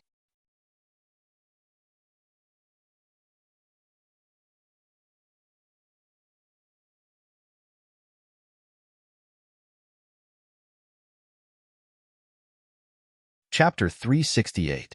Ning Shu didn't expect that there was such an inside story behind Xue Hongyi's death. She opened her eyes wide in surprise and felt even more sorry for the former courtesan queen, who had an extraordinary temperament and maverick personality, but had died in such a short time. She said, So you faked your death and changed your appearance in order to wait for the day when you can avenge her and your Xue family? For this reason, you did not hesitate to mold yourself into a puppet, a knife in the hands of your master. Xueran's skinny face was full of malice. He said with a hateful look, You have no right to insult my master. Compared to that fatuous ruler, my master is the most upright and righteous person in the world. Ning Shu and Xiahou Qing's expressions changed at the same time. Xiahou Qing stepped forward and said, You have been hiding for many years. Your purpose should be to wash away the injustice of your Xue family. Why don't we make a deal? If you are willing to reveal the identity of the murderer and the person behind you, I, Xiahou Qing, promise you that I will fulfill your wish. Xueran wiped the blood from the corner of his mouth. Okay, I can think about it. But in order to show your sincerity, shouldn't you first unseal my acupoints? Tianwen crossed his arms and said with a blade of grass in his mouth, Then don't dream about it. It was not easy to catch you. If we release the tiger back to the mountain, wouldn't it make us look stupid? We don't have the leisure time like Zhuge. Xueran regretfully bowed his head. If you don't understand, then don't understand. I have no other choice. Let me think about it carefully. He agreed so readily that Ning Shu became alert. She immediately grabbed Xiahou Qing's arm and took a step back. But Xueran suddenly raised his head and spat out a mouthful of poisonous smoke. I've made up my mind. Let's perish together. When Ning Shu saw the black smoke in his mouth, she immediately held her breath. She immediately reached out her sleeve to shield Xiahou Qing, but she was one step too late. Xiahou Qing inhaled a small amount of poisonous smoke, and his originally pale lips turned even darker. He actually felt defeated. His throat surged, and a trace of blood flowed out from the corner of his mouth. He then forcibly suppressed it. Ning Shu looked anxious and reached out to wipe away the blood at the corner of his mouth. Air. Seeing this, Juicy angrily swung his heavy saber, chopping off one of Xueran's arms and legs. Blood splattered everywhere. But as if he couldn't feel the pain, he laughed maniacally. Rumor has it that Air Xiahou is brilliant, but he has lost his three senses. That's true. You've inhaled my poisonous smoke. With a person like you buried with me, my trip to the human world has not been in vain. Ha ha ha ha ha. Master, I've been loyal to you.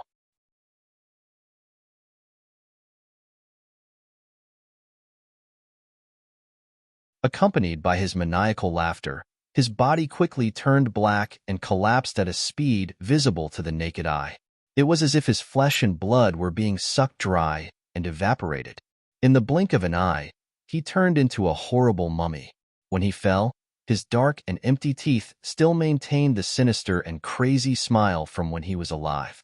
But what was even more terrifying was that after his body fell to the ground, A muffled sound suddenly came from the deepest part of the ground.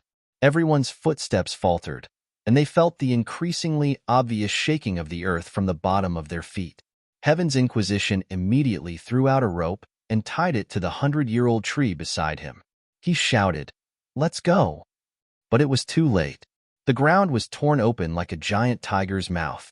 The ground shook and collapsed, swallowing the people on the ground one by one.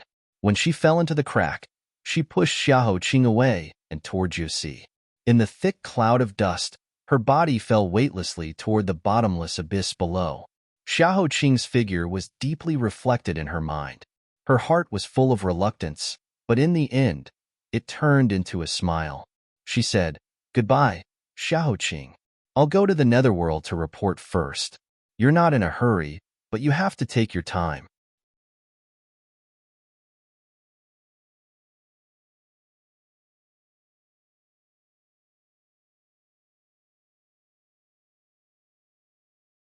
Chapter 369.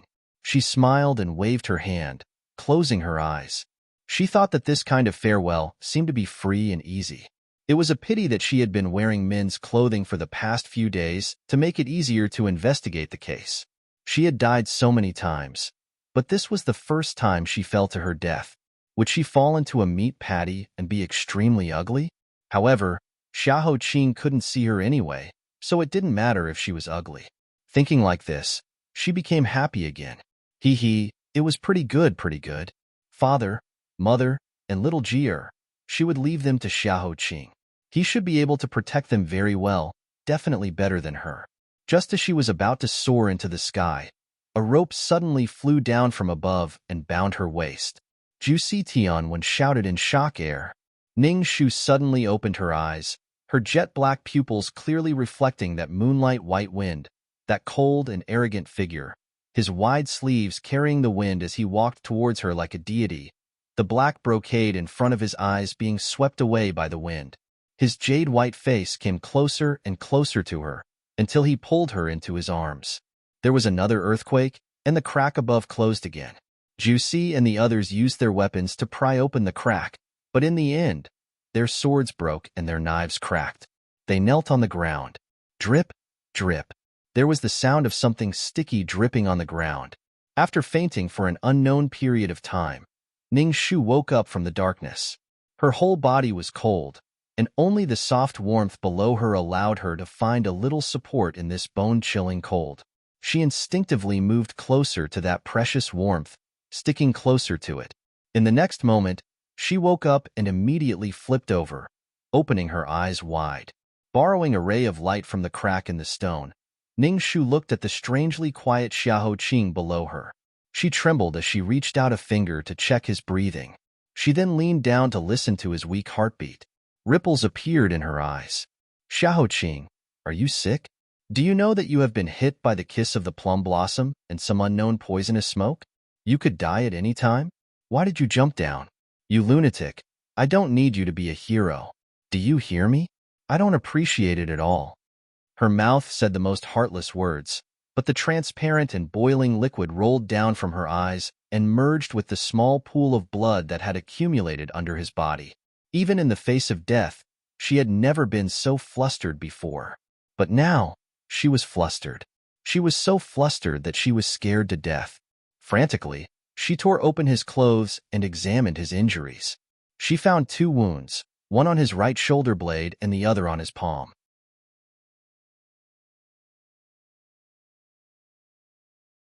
When he was falling with her in his arms, he must have first used his hands to support himself, and then used his shoulder blades to resist the rest of the fall.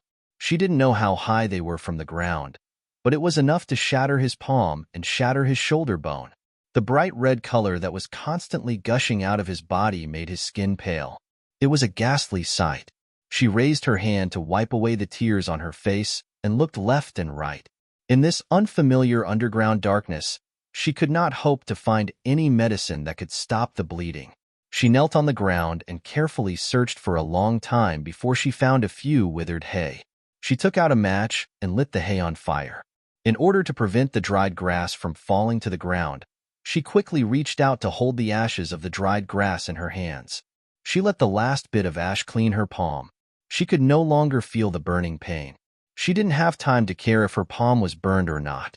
She grabbed the precious ash and carefully applied it to his wounds. Then she turned around to take off her outer robe and tore a clean cloth from her inner robe to wrap his wounds. After doing all of this, she half-dragged and half-carried the unconscious Xiahou Qing to a clean large rock. Feeling his breathing become a bit weaker, the fear in her heart once again raged.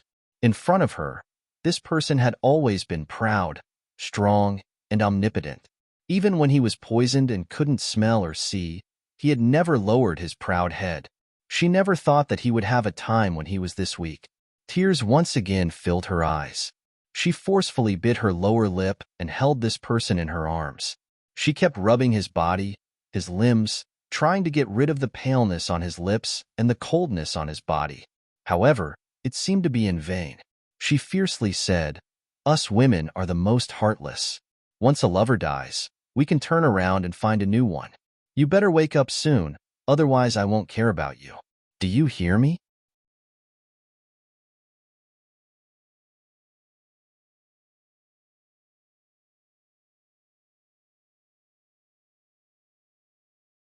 Chapter 370. Xiahou Qing fell into a deep slumber. His lips, which had been pale and bloodless in the first place, turned dark as time passed. Ning Shu could feel that other than the two heavy injuries on his body, he was also suffering from the poison. The unknown poisonous smoke was taking away every bit of warmth from his body in an extremely tyrannical manner. But she had no other choice. She did not know where this damn place was, and she did not know how to get out. She only knew that she needed fire. A lot of fire to warm his body that was getting colder and colder. There were some withered branches around her, but they were all soaked in the damp underground. She tried everything she could, but could not light them up. She could only throw them to the side in annoyance. She had already taken off her outer robe and wrapped it around his body, but it was useless. The thin layer of robe could not stop his body temperature from dropping. Ning Shu bit down hard on her lower lip, her eyelashes fluttering. In the end, she finally made a decision. She walked before Xiahou Qing and knelt down. She then pulled the unconscious Xiahou Qing into her arms, hugging him tightly. She did her best to bring him close to every inch of her skin, using her body temperature to awaken his weak life force. The summer clothes were as thin as a cicada's wings and could not block anything. Wearing a thin layer of clothing and hugging a man tightly in her arms, they were as intimate as one person. This kind of abrupt and bold action was enough to shock the world. She felt her entire body burning up. She was so embarrassed that she did not dare open her eyes. But she wanted to be even hotter to warm him up. With her forehead against his neck, Ning Shu sniffled and muttered to herself, "Xiahou Qing, you better wake up for me. This lady's innocence has been ruined by you. You must wake up and take responsibility for me. If you don't say anything, then I'll take it as you agreeing." Xiahou Qing could not respond. She took the initiative and nodded. "All right, then it's settled. If you dare to turn your back on me, I will kill you to the ends of the earth. I beg you, you must wake up. I'm begging you." 2 hours passed. Perhaps it was 2 or 3 hours. The anxious wait dragged on for a long time. It was very cold underground. She hugged Xiahou Qing for a long time, and her whole body went numb. Unknowingly, she fell into a half-asleep state, until the ray of light that seeped in from the gap turned from bright to dark, and finally turned into watery moonlight that gurgled down gently. The person who had been sleeping in her arms suddenly moved. He reached out his uninjured hand and gently stroked the top of her head. Ning Shu woke up with a start. Looking at Xiahou Qing, who had come back to life, her tears flowed out uncontrollably. She felt that she was really useless today.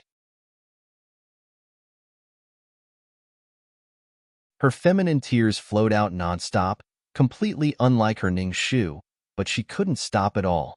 "That's great. You're finally awake. Why did you take so long to wake up? Do you know that you scared me to death? Scared me to death. Scared me to death." She wantonly complained. She couldn't hide her sobbing voice, but it made Xiahou Qing's pale and weak face reveal a gentle smile. He reached out his hand and felt around for a moment. When he touched her face, He gently used his thumb to wipe away the tear stains on her face. He said, "Sorry, I made you wait for a long time." This kind of rare gentleness hit Ning Shu's heart. But the more he was like this, the more her tears flowed out like pearls. She was like a frightened kitten that had been bullied outside and had finally been comforted by its owner. She was like a drifting dandelion in the wind that had finally found the soil to take root in. She was like a small fish that had left the shore, struggling nervously before finally returning to the water that accepted her. Hearing her sniffles, Xia Hoqing's heart ached. His palm moved to her back to gently pat and comfort her. But after 2 pats, he suddenly touched a patch of warm and smooth skin, causing his palm to tremble. Being scalded by his palm, Ning Shu was stunned for a moment. Her cheeks turned red and she quickly let go of him. But she had hugged him for too long and her body was already numb. She didn't control her strength and touched the wound on his shoulder. She immediately stopped and didn't dare to move.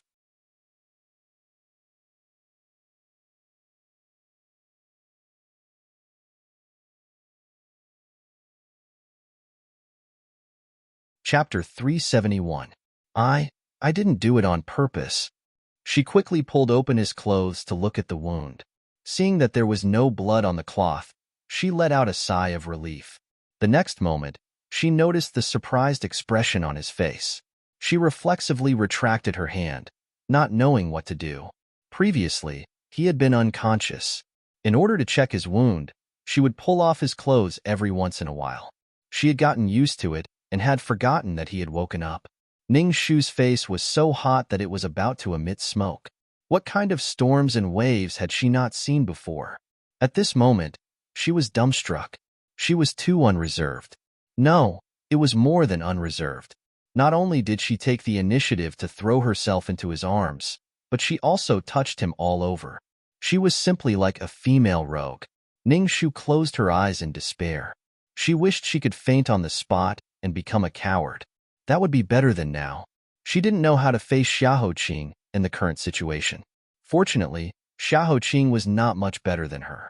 Although he couldn't see anything, when he had just woken up, he had felt every inch of her pressing against his body. Just now, his fingertips had inadvertently touched something warm and smooth, and at this moment, the softness in his arms had all been real. The heat in his chest uncontrollably surged up, causing his throat to roll slightly as a faint blush appeared on his jade-colored face. If it wasn't for the dim light and the fact that Ning Shu was utterly defeated, he was afraid that she would have already seen it. His back was injured, so he couldn't lie down. He also didn't have the strength to lean against the stone. Ning Shu could only carefully support his shoulders and help him lean against her legs. Even so, this position was still too intimate for an ordinary man and woman. But in this emergency, there was no way to pay attention to the so-called etiquette. Ning Shu coughed lightly and awkwardly changed the topic. When the crown prince was unconscious, I used the blurry light to look around. About 10 feet away from us was a sword tomb. On both sides of the sword tomb were dozens of bloody armors holding swords. There were scarecrows inside. Behind the sword tomb was a memorial tablet, and under each memorial tablet was an urn. If I'm not wrong, this is the real ancestral tomb of the Shui family, and what's above is just a smokescreen to deceive others. I don't know what method Shuiran used to open the mechanism here.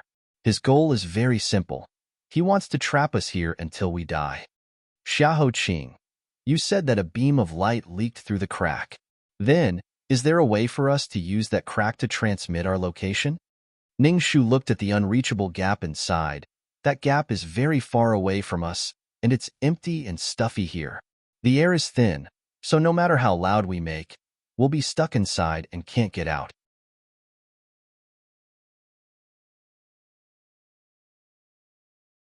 Your Highness, you're so badly injured. You don't have to think about this for the time being. Rest a little more. As long as you're well, we'll definitely think of a way to get out. Since the ancestors of the Shui family were able to bury the ashes, armors, and weapons of the previous generations, it meant that there must be a way out. When the sun comes out tomorrow and the light is brighter, I will carefully search this place again to see if I can find any hidden mechanisms. Xiaoqing's expression was indifferent. I slept too much during the day, so I'm not sleepy for the time being. Moreover, after I die, Ning Shu remembered his theory of after death, there will be plenty of time to sleep, and felt a pain in her heart. She interrupted him and smiled. Then I'll have to trouble your highness to analyze Shui Ran's actions with me. He clearly came prepared for revenge this time. The person behind him is the mastermind we've been investigating. There's no doubt about this. 21 years ago, when Shui Ran was only 13 years old, he was taken away by that person using the golden cicada shell shedding technique. He was tamed and trained to become his knife to kill people. I have a feeling that Shui Ran isn't the only knife in his hands. After so many years, he has enough time to gather countless people like Shui Ran from all over the country who have a blood feud and have no other way out.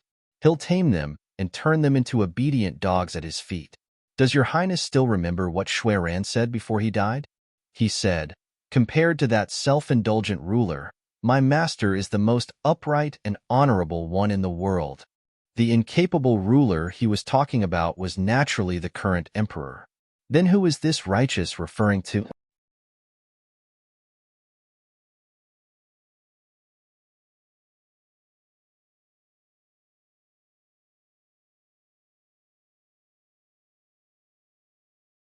Chapter 372.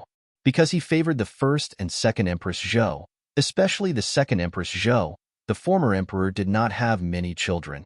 The former crown prince's eldest son, the late old Prince Yu, was the fourth. Today's sage was the sixth. In between, a few princes died one after another due to illness or other accidents. Only today's sage and that unreliable Prince Ku Xiaominglan were still alive in this world. In terms of legitimacy, the former crown prince Xiao Minglu was the only one. However, Xiao Minglu died in the Phoenix Algae Palace 25 years ago. He was buried under the sword of the crazy Empress Zhou. This matter was witnessed by countless people. Later, when he was placed in the coffin, today's sage personally inspected the remains before ordering people to close the coffin. With today's sage's scheming mind, there was no possibility of him being able to graft a flower onto a tree. Other than the former crown prince, there were no other legitimate children. Empress Zhou was favored for many years, but only gave birth to a little princess. She was pulled into a fire to accompany her into the netherworld. Then who else could Shui Ran be talking about? Could it be Xiao Minglan? But 20 years ago, when the former emperor passed away and today's sage ascended the throne, Xiao Minglan was only a 6-year-old baby. For years later, Shui Hongyi committed suicide by jumping into the river. Shui Ran was at his wit's end. Calculating with his fingers, Xiao Minglan was only 10 years old. Would a 10-year-old child have such unfathomable scheming and terrifying desires to set up such a huge trap in advance? Ning Shu did not dare to believe it and was unwilling to believe it. Although she did not have much contact with Xiao Minglan, she really did not want such a lazy and interesting person to be the enemy they had been searching for. But if she took 1,000 steps back and said it was really him, Ning Shu suddenly shivered. A smiling, poisonous snake was far more terrifying than a ferocious beast baring its fangs. As if sensing the fear in her heart, a hand reached over and covered the back of her hand. Xiahou Qing said softly, "The so-called legitimate does not necessarily refer to the palace coup 25 years ago. The former emperor also has a few brothers who are still alive in this world. For example, Prince Fu of Danzhou, Xiao Yuanli, and esteemed Prince Xiao Yuanchong of Zhengzhou. When we get out of here and slowly investigate along this line of thought, the truth will surely come to light. Now, don't let your imagination run wild, and don't scare yourself." A light breeze came from the horizon and soothed the fear and unease in her heart. Ning Shu closed her eyes and exhaled in the darkness. Yes. In the boundless darkness, the two of them maintained their half-hugging posture, their skin touching skin. The surroundings were silent, and only their heartbeats, like two naughty sparrows jumping up and down on the branches, mingled with their inseparable breaths. The moon in the sky seemed to be covered by the clouds. The only ray of light that leaked in through the gap also left reluctantly. Staying in this darkness for a long time without being able to see anything, Ning Shu secretly exhaled into her cold palms. Does Shitzi feel scared when you see this kind of darkness every day? Ever since he lost his sight, the people around him were afraid of hurting his self-esteem, so they never dared to start such a topic. This woman's audacity was as great as ever. He, Xiaoqing, was naturally proud and was never willing to show the slightest bit of weakness in front of others. But at this moment, feeling her soft palm on his arm, he said, "At first, I was scared. When I was 10 years old, I lost my sense of smell when I was hit by the plum blossom kiss. From then on, I was no longer able to distinguish between the billions of scents in the world. But at that time, I was still young, and my heart was higher than the sky. I thought that losing my sense of smell wouldn't hinder me, and that I could still move unhindered in Jiuzhou. After that, at the age of 17, I lost my sense of taste again. From then on, I couldn't taste anything. Sour, sweet, bitter, and spicy. To me, all were just to fill my stomach.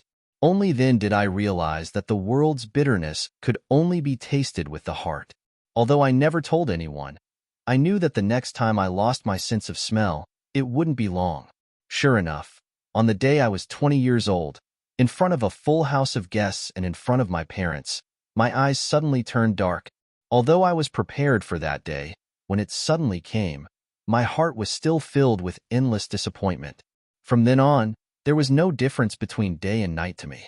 Whether it was pleasing to the eye or ugly to the heart, it no longer had any meaning. I tried my best to show that it didn't matter, but when I couldn't even bathe and change my clothes, and needed someone to remind me whether I was awake or asleep, my heart was filled with mixed feelings. I, Xiaoqing, lived for 20 years and returned to the time when I was an infant. I was half a good-for-nothing who needed to be cared for by others. It really made people not know whether to laugh or cry. But Laozi once said, "The 5 colors make one blind. The 5 sounds make one deaf. The 5 tastes make one feel good. Galloping in the fields and hunting makes one's heart go crazy." It's hard to come by goods, and it makes one's heart go crazy. It's because the saint is the stomach, not the eyes, and so I went for it. Although this plum blossom kiss was hateful, it brought me one step closer to becoming a saint. It could be considered a blessing in disguise. When he spoke, his tone was calm, and even had a hint of self-mockery.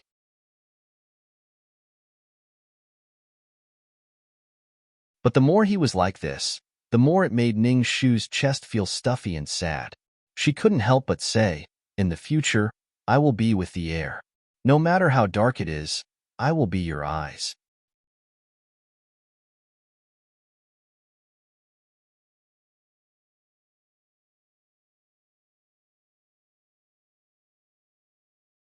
Chapter 373. She couldn't help but blurt out those words. Only then did she realize that what she had just said was no different from openly declaring in front of him, "My heart is in love with you, and I hope to grow old with you hand in hand." She was extremely embarrassed and her whole body was in a mess. It was one thing to secretly say something bad behind his back, but it was another thing to say it in front of him. Although face wasn't very useful, it was still good to have it occasionally. I mean, we are originally allies. Now that we have gone through life and death together, we can be considered close friends. Haha, the moonlight tonight is really good. Your Highness, it's late. You should rest a bit more. Your injuries will heal faster. She couldn't be more stiff in changing the topic. He said, "I'll remember." In the unfathomable night, there was a faint smile in his deep voice. "I'll remember what you said just now. If you don't do it or forget, don't blame me for taking you back to Nanping Wang's residence and making you copy it 1,000 times. Ningshu, previously it was 500. Now it's 1,000. Your Highness is really generous." There was even a price increase? This was really Xiaoqing. Xiaoqing, if you think 1,000 isn't enough, 2,000 is also fine. Shizi's kindness. My daughter doesn't have the fortune to enjoy it. In this world, only you can enjoy it. Ning Shu's face turned red again. Shizi still has the mood to joke with me. It seems like your injuries are no longer serious. Don't worry. Although my body isn't very good, I won't die in a short time. I'll try to live a bit longer, long enough for you to fulfill your promise. Then is it too late for me to back out now? There is a saying among the people, Once you've boarded a pirate ship, don't think about getting off. Ning Shu, it's too late for you. The two of them coincidentally chose this method of bickering, trying their best to dispel the uneasiness in each other's heart in the pitch-black darkness. They also secretly expressed that they cared about each other. The corners of their mouths curved, and their hearts were filled with love, until the two of them leaned against each other and fell into a deep sleep again. When the light returned to the underground palace, it was already the next morning. Ning Shu opened her eyes and found that the outer robe was back on her body. Xiahou Qing was leaning against the stone wall next to her and woke up before her.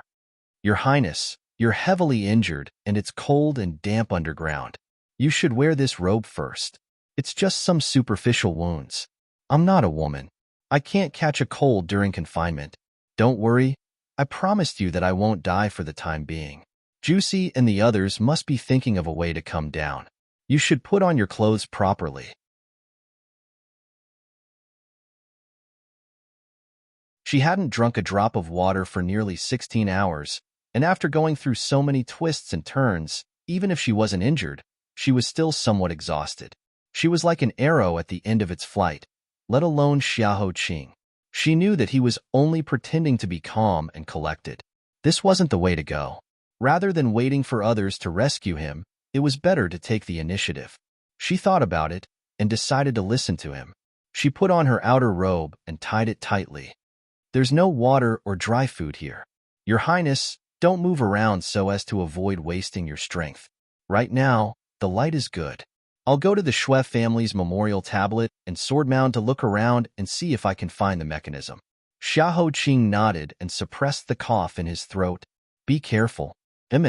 Ning Shu lifted the corner of her robe and walked forward. Since the founding of Great Yu 200 years ago, the Shui family had been generals for many generations. They had a total of 9 generations of descendants.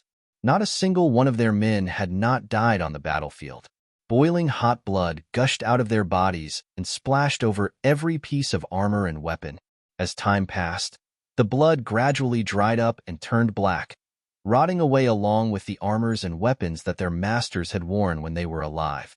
Walking in front of the rows of strawman armors, Ning Shu could not help but feel reverence as she approached, thinking about how the Shui family, who had sacrificed their lives for the country, ended up with their entire family dying a horrible death and being cursed by the people of the world. Her emotions became even more complicated. Fortunately, the heroes had died. Otherwise, she would have shed tears. And the Shui family's example could very well be her Ning family's example. No, it couldn't be like this. Even if she exhausted all her strength, she wouldn't let the Ning family follow in the Shui family's footsteps. Ning Shu's fingernails dug deep into her palms to wake herself up.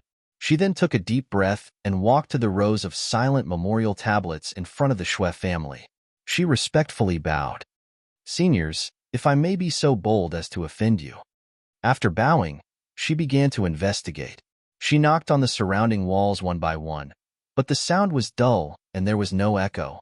Yesterday's violent earthquake did not collapse a single piece of stone. She thought that the stone walls were made of molten iron and were incomparably sturdy.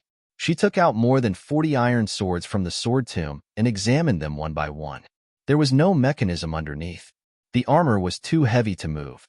Ning Shu tried a few times and could only give up. She focused her attention on the memorial tablets. There were a total of 142 memorial tablets for the 9 generations of the Shui family. Most of them were modeled with paint over the years. Only a few of them were still written clearly. Ning Shu's gaze swept over the memorial tablets one by one. Her gaze suddenly settled on a new memorial tablet in the corner, and her pupils abruptly constricted. Ancestor Shui Hongyi's memorial tablet was erected in the year of Huaiyu in the year of Xian Mao. She turned her head in astonishment and said, "I know why in the ancestral tombs above, only Shui Hongyi's memorial tablet has not been cleaned. It's because the one buried there is not her real body. The real Shui Hongyi did not die 21 years ago.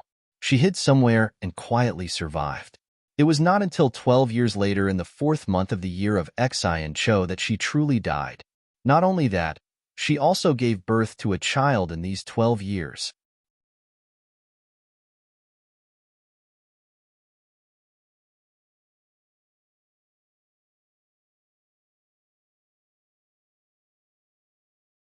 Chapter 374. Xiahou Qing leaned against the stone wall and did not respond. She called again. Shitzi? Xiahou Qing still did not move. Her heart tightened. She quickly abandoned the memorial tablet and ran back. She found that Xiahou Qing had already fainted. She touched his forehead and found that it was burning hot. His lips were an abnormal gray color. Oh no, his poison was acting up. No wonder before she woke up, he had already moved to the stone wall to lean against it. It was to not let her find out and not let her worry. He had been holding on. He would rather quietly endure the suffering of the poison than let her know. Xiahou Qing, you really are. Ningxu knelt on the ground and carefully checked his breath. It was not much stronger than a gossamer thread. It was about to break, but at least it was not broken. Her throat was choked. She tightly gripped the corner of his clothes. Really? So annoying. Her vision became blurry again. She did her best to suppress the tears that had yet to come. She said firmly, I won't let you die. Even if the King of Hell and the 10 Kings of Hell come to steal you from me, I will take you back from him. With me, there is no such thing as death for you. She forcefully bit her lips, her teeth digging deep into her flesh. She used the sharp pain and the smell of blood to help her maintain her calm and clear mind. She walked back to the memorial tablet.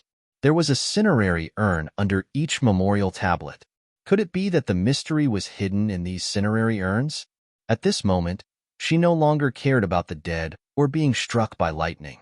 If she really wanted to blame someone, when she entered the underworld, she would personally kowtow to the Xue family's martyrs 1,000 times. But she had to save Xiahou Qing's life. She opened the cinerary urns one by one and did not find any problems. Then she tried to move the cinerary urns, but there was no movement. No, it was not like this. Or was there a problem with the arrangement of the straw men's armor?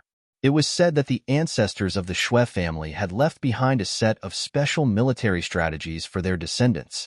However, those who knew about this military strategy were almost all dead. Only Xue Hongyi's child, whose name was unknown, was left alive.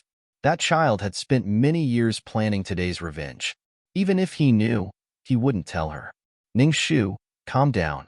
Think again. There must be a solution.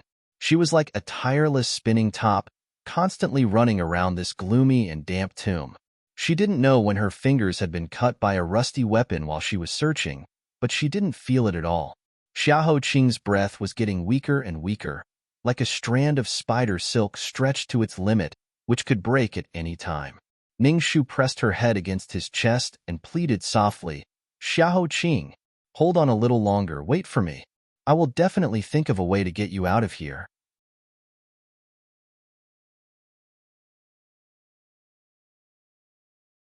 Just wait for me for a while, just a while, okay? However, the transparent spider silk still broke. Suddenly, her brain exploded with a bloody mist. Her heart felt like it had been cut by a knife, turning into a bloody mess. Her 2 hands covered in blood held his cheeks. Like a madman, she pressed her lips tightly against his, passing air into his mouth. It was like she was using this extremely clumsy method to connect the spider silk. You said that since I had already boarded your pirate ship, I shouldn't think about getting off. You said that you wouldn't die for a while, and you even made me copy 1,000 times as punishment. I haven't even copied a single word. How can you go back on your words? No, I won't allow it. Come back for me. A huge sense of confusion and fear came at her from all directions. It was so fierce that it almost crushed her whole body.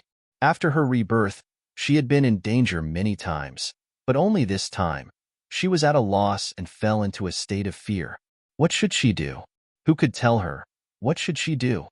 10 Kings of Hell, Black and White Impermanence, come out. I'll make a deal with you. How about giving half of my life to him? She kept sucking in fresh air, passing it into his mouth without stopping for a moment. After an unknown amount of time, she felt the tip of his tongue move. Gently, like a small fish, it touched her tongue. In an instant, Ningxu cried.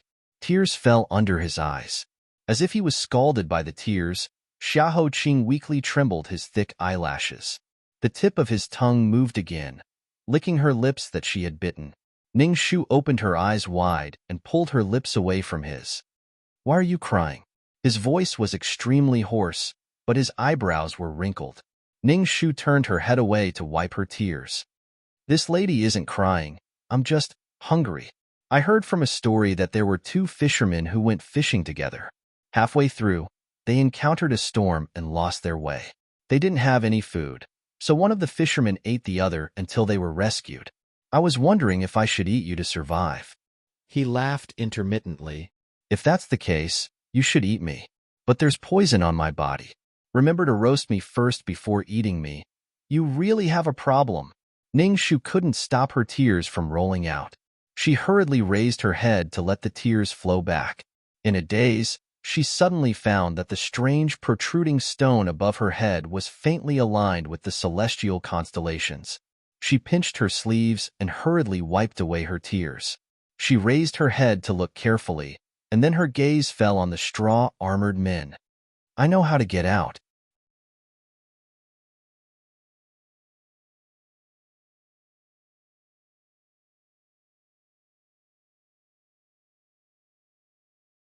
Chapter 375. Without a moment of hesitation, Ning Shu immediately rushed over and pulled out the broken swords one by one. Following the arrangement of the stars above her head, she inserted them one by one into the hands of the armored straw men. In less than half an hour, the 42 straw men holding the swords corresponded to the stars one by one. Shui family's insignia Fire Tiger corresponded to the 36 Mansion star. The remaining 6 stars, Dubhe, Merak, Fekta, Migres, Alioth, and Mizar, were in the shape of the Big Dipper. The only one left was the Army Destroyer. With beads of sweat rolling down her forehead, Ning Shu thought for a moment and clenched her fists. She looked back at Xiahou Qing, closed her eyes, and took a deep breath. Then she lifted her feet.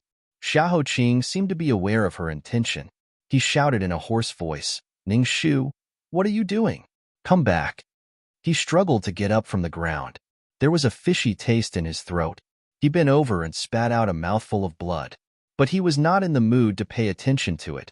Only the Army Destroyer is left among the 43 stars.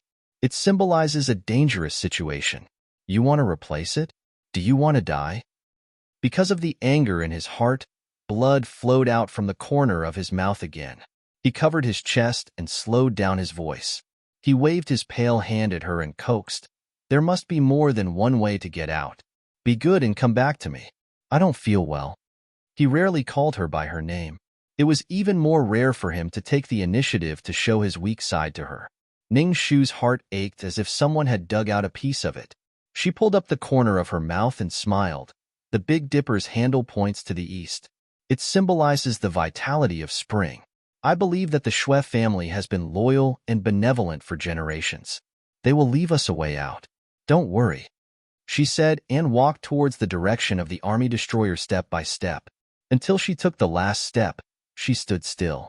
When she took the last step, the dome above her suddenly made the sound of a mechanism turning. Shio, shio, shio, shio. 4 swords shot out from the 4 directions at the same time. The target was Ning Shu. Her pupils constricted, and she closed her eyes subconsciously. However, the pain she had imagined did not come.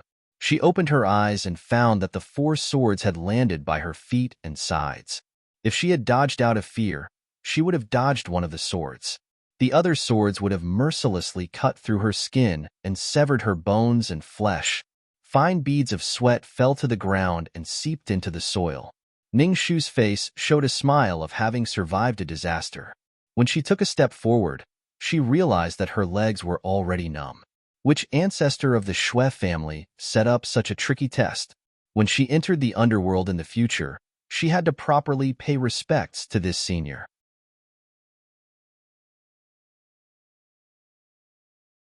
This was simply too cruel.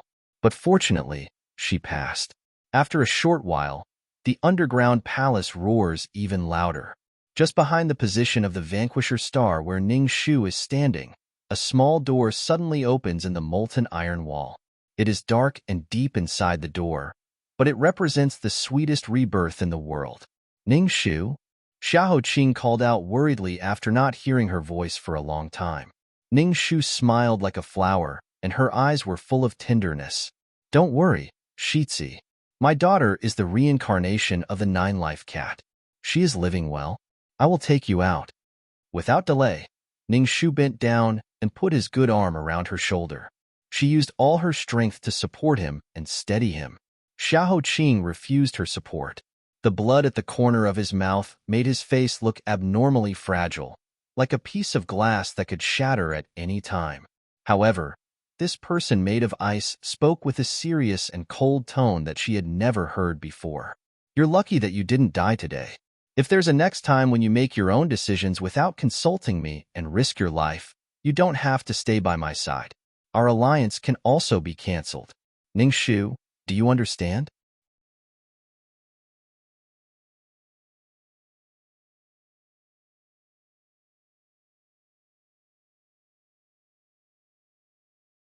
Chapter 376. Ning Shu was stunned for a moment.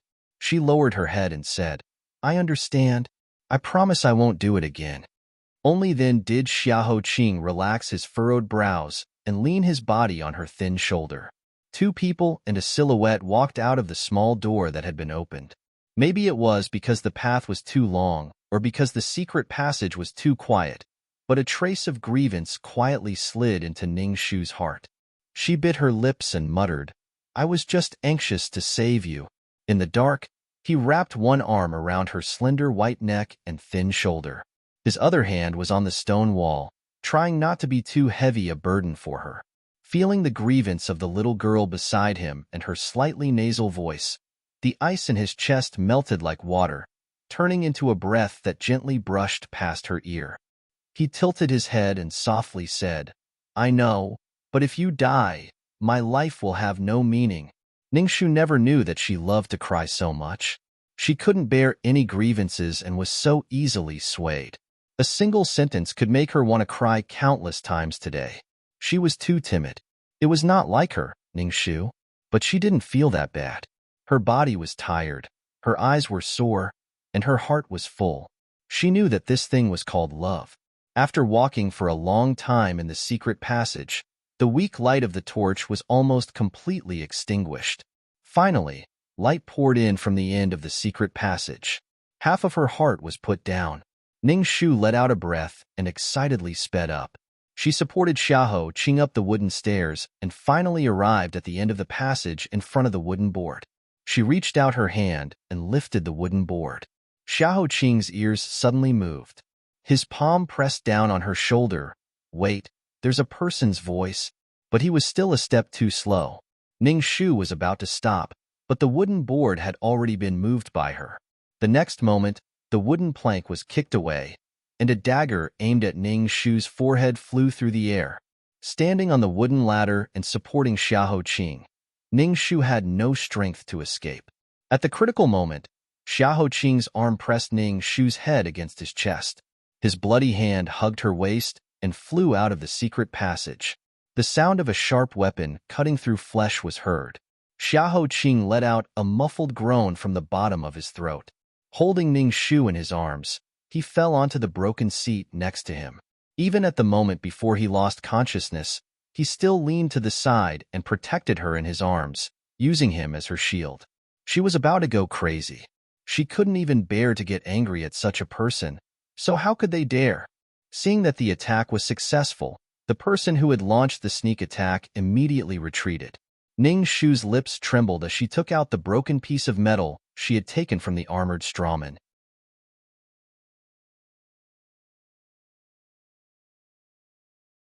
However, through the gap between his arms that were wrapped around the back of her head, she saw a pair of astonished eyes that she could never have imagined. Her eyes trembled violently, and the color of her lips faded.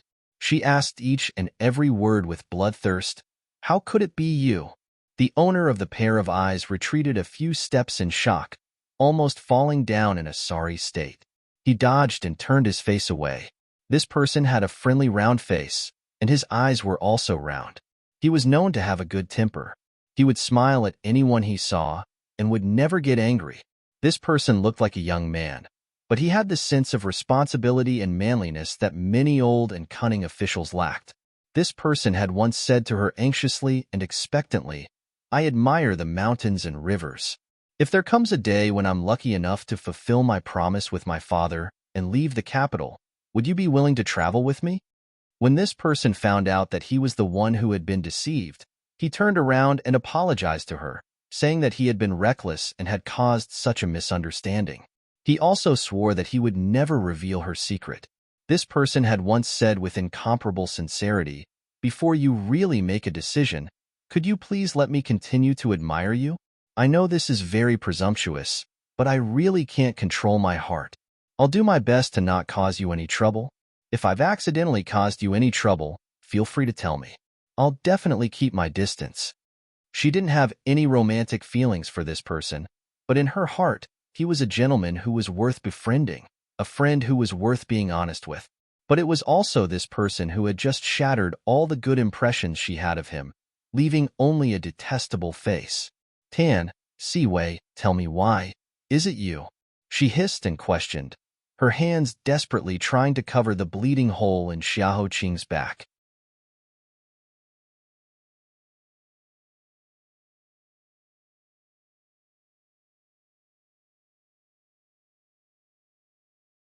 Chapter 377.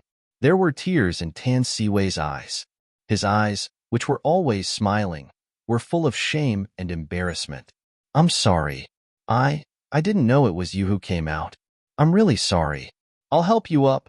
The moment he reached out his hands, Ning Shu grabbed a handful of cotton from the broken pillow next to her and sprinkled it in his eyes. Tan Siwei was caught off guard and subconsciously covered his eyes. Ning Shu took the opportunity to slip out of Xiahou Qing's arms and floated to him like a snake. She put the broken iron piece in her palm on his neck and said coldly, "This is a remote place. You shouldn't have walked here. Moreover, this place is connected to the ancestral grave of the Shui family. You won't show your face in public in order to hide your identity. Carry Xiahou heir on your back to your carriage and send us to Prince Nanping's mansion immediately. Along the way, the copper piece in my hand will always be in front of your neck. If you dare to have a trace of disloyalty or delay, don't blame me for disregarding our friendship and beheading you." "Tan Siwei, I mean what I say." The thin iron piece mercilessly drew a line of blood on his neck.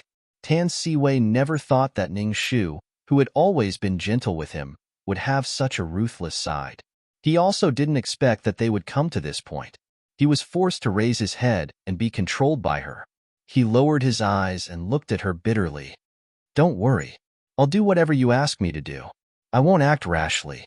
Lower the iron piece. I'm going to bend down and carry Xiahou heir on my back." Ning Shu's red eyes stared at him without blinking. She watched him carry Xiahou Qing on his back and then leave the deserted hut step by step. He boarded the carriage and then ordered the driver to put Xiahou Qing down carefully. The driver was scared out of his wits.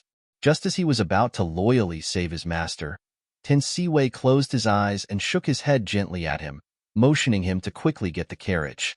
Along the way, the four of them didn't speak. Ning Shu held the thin piece of metal in one hand and pressed it against Tan Siwei's neck, not leaving it for an instant. She also diverted some of her attention to use her teary red eyes to pay close attention to the completely unconscious Xiahou Qing lying on her lap. She looked at the person she had painstakingly pulled back from the gates of hell not long ago. That weak life force once again poured out from his body. She desperately screamed in her heart, begging him to hold on a little longer. Just 2 more hours, no, half an hour would be enough. She had countless words that she wanted to shout out, but when they reached her throat, it was as if she had lost her tongue and could not utter a single word. All she could do was desperately use her hands to cover the bloody hole couldn't be blocked. How could there be so much blood in a person's body?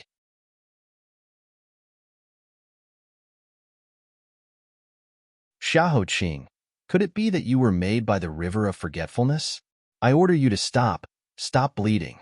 I beg you to stop. Her previous calmness and indifference were all thrown out of the window.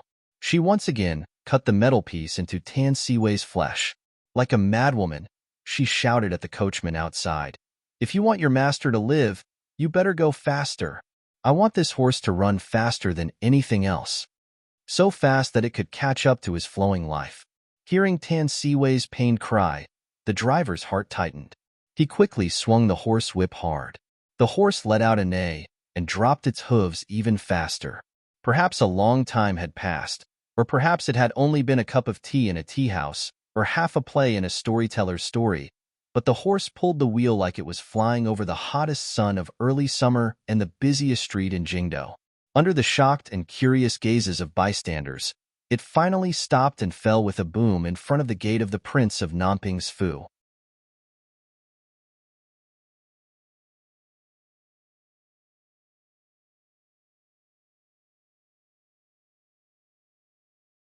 Chapter 378. She stumbled out of the carriage and shouted hoarsely, "Come on! Save him! Come on! Save him! Quick!" The guards of the mansion recognized that the half-blooded man in front of them was bodyguard Ning. They rushed over and carefully carried out Xiahou Qing. Hearing the news, Hui Mo stumbled out of the mansion. When he saw Xiahou Qing's condition, his face turned pale. He quickly took out a 9 turns life-prolonging elixir and fed it to Xiahou Qing. "What are you waiting for? Carry young master in immediately. I'll kill you if you're late." He hurried to catch up. When he looked back, he found that Ning Shu had been exhausted. She knelt on the ground and tears poured down like rain. Half of her body was covered with soil, and half of her body was covered with blood. He leaned over to help her up. "Lady Ning, you?" Ning Shu supported herself with both hands on the ground and urged, "Go and save him. Don't worry about me." Her voice had long been broken. Seeing this, Hui Mo gritted his teeth and chased after her. A cloud-piercing arrow shot into the blue sky. Juicy and Tianwen, who had been digging in the ancestral grave of the Shui family for nearly a day and night, immediately led people back to the mansion. Tianwen, who was inquiring about the news in the market, looked up at the arrow. He immediately mounted the horse and carried all the doctors in the best medicine hall in the capital one by one on the horse. The whole Nanping mansion was in a mess.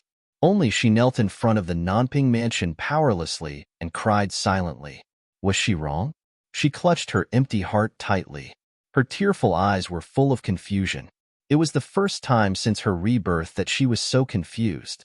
She was like a child who had lost her own child and could no longer find the way home. Had she really done something wrong?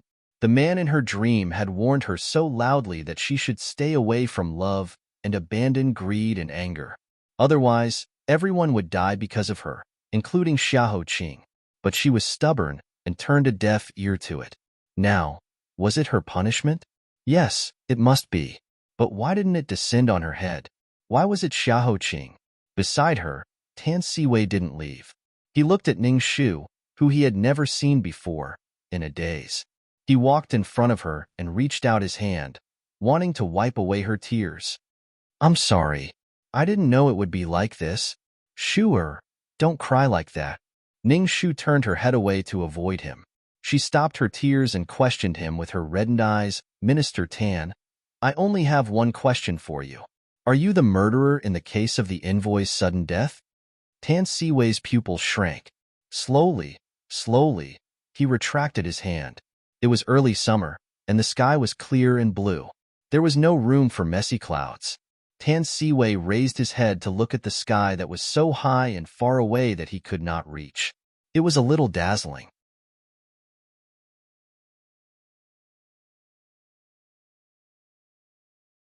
The sun was so bright that no hidden darkness could hide from it. He quickly lowered his head to avoid it. That's right. The envoy's death was indeed my doing. That day, when Madame Feng went to Fengtai Pavilion to arrest her, I said that I did not notice how Feng Darren left the building. In fact, I lied. I saw with my own eyes how the procuress opened the secret passage and how she sent Feng Darren out of the building. After that, she came up with such a vicious plan to kill and then frame Feng Darren. As for the reason why I did it, it was because the envoy had something on my Tan family. He used it to blackmail my Tan family into collaborating with a foreign country and becoming Southern Yan's puppet. Therefore, 9 days ago, he asked me to have a chat. That was why we quarreled so fiercely at the post house and parted on bad terms. However, as for what kind of evidence he had on my Tan family, It concerns the lives of the entire residents. Forgive me for not revealing it. Now that I have pleaded guilty, this case is over. Lady Ning, for the sake of the friendship between our two families, please let my Tan family live. I alone will be enough to be executed.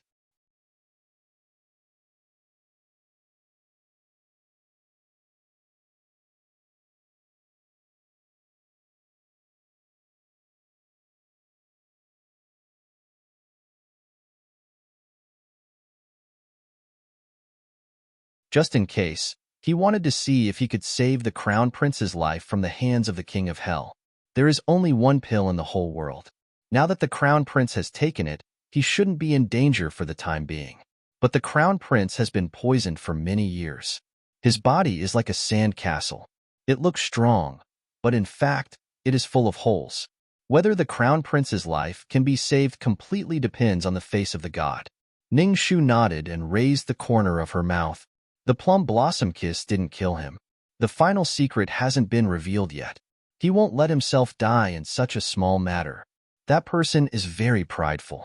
As if to convince herself, she nodded again. Can I go in and see him? Huiyamo said. Of course, but don't touch the crown prince's wound. Ning Shu made a sound of acknowledgement and hurried in impatiently.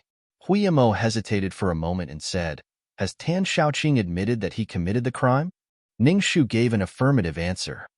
Yes, and he has already told the whole process of his crime. As for imitating Shui Hongyi's crime, he found it when he was sorting out the files of the previous years. He felt that it was quite ruthless. Moreover, the Shui family had a hidden relationship with the envoys, which was quite confusing.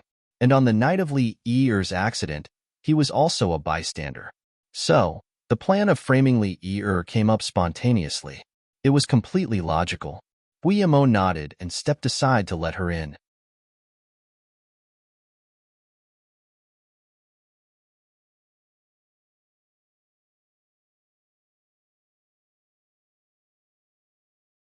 Chapter 380. Because the two serious injuries were on his back, Xiaoqing was carefully propped up on a soft pillow. In the past, he was someone who cared so much about his face that even if there was a crease on his clothes, he would force her to iron it 3 times. He couldn't even see it, and had Nurse Fong supervise her work. Now, his hair was messy and hung behind his back and on his face. Ning Shu walked over quietly and bent down to tidy his hair one by one. She laid the cold black satin on the other side of the pillow. She curved her lips and said slowly, Don't worry, I won't laugh at you. You have such a face. No matter what you do, you will look good. I won't lie to you. Xiaoqing was sleeping soundly and didn't speak. Ning Shu said to herself, You haven't bathed for 2 days. You must be very uncomfortable. Anyway, I have seen most of your body, so I won't be polite with you. I am so considerate. Don't be too touched.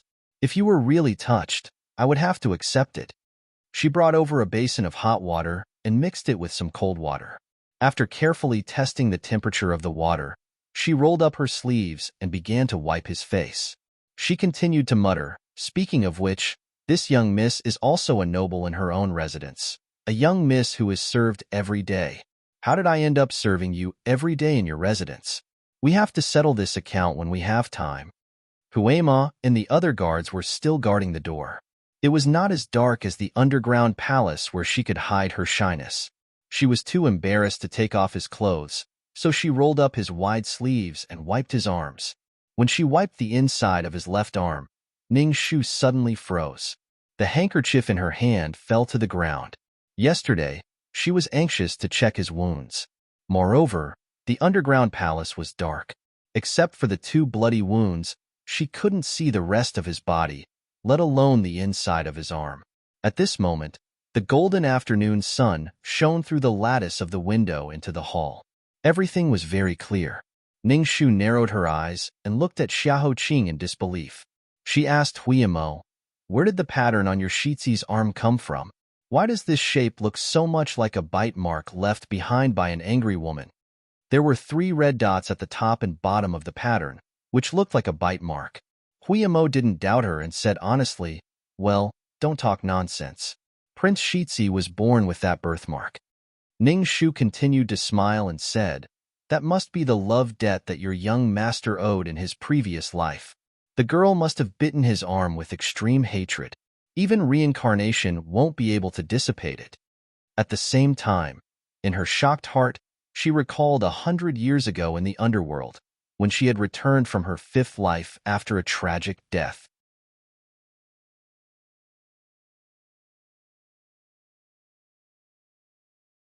She had dared to sneak into King Chujiang's palace and coincidentally bumped into him bathing. At that time, she had just been skinned, and she had nowhere to vent her anger. So she disguised herself as a floating ghost and quietly walked to the side of the bathtub, wanting to see the true appearance of this famous flower in the underworld. 10 feet, 8 feet, 3 feet, 2 feet. She hid her body and was about to swim in front of him. Suddenly, an arm as heavy as a mountain attacked her and hung above her head. His face was still shrouded in thick fog. Only his eyes could be seen. His voice was like a cold bell. Ning Shu, how dare you break into my palace without permission? You don't know life from death. At that time, Ning Shu, who had died 5 times, was tired of death. She was not afraid at all. She smiled and said, I know life from death the most. There is a saying in the mortal world. If I die under a peony flower, I will also be a romantic ghost. If your Highness King Chujiang can let me see your peerless elegance, I will be willing to die 10 more times. King Chujiang seemed to have been shocked by her shameless and shocking words. You are simply, after stuttering for a long time. He was unable to say another word. He withdrew his arm and said solemnly, quickly withdraw. However, her eyes were sharp. In a short time, she had caught a glimpse of the birthmark on his left arm. She casually made a joke about King Chujiang, one of the 10 kings of hell. Why does the pattern on the inside of your highness's arm look like a tooth mark? Your highness must have owed a love debt in the past, which caused the girl to bite your arm so deeply. She raised her eyebrows wickedly. I didn't expect your highness to have such a romantic history. You really make me have a whole new level of respect for you. The atmosphere around King Chujiang changed a few times. In the end, he shouted, Men, seize her. You're tuning in to the Romance Rendezvous YouTube channel. We're so grateful for your support, and don't forget to subscribe to join us on this incredible journey through captivating stories. Your generosity through donations truly makes a world of difference, as it's the primary source of revenue that allows me to expand and enhance this channel for you. Thank you from the bottom of my heart for being a part of this adventure.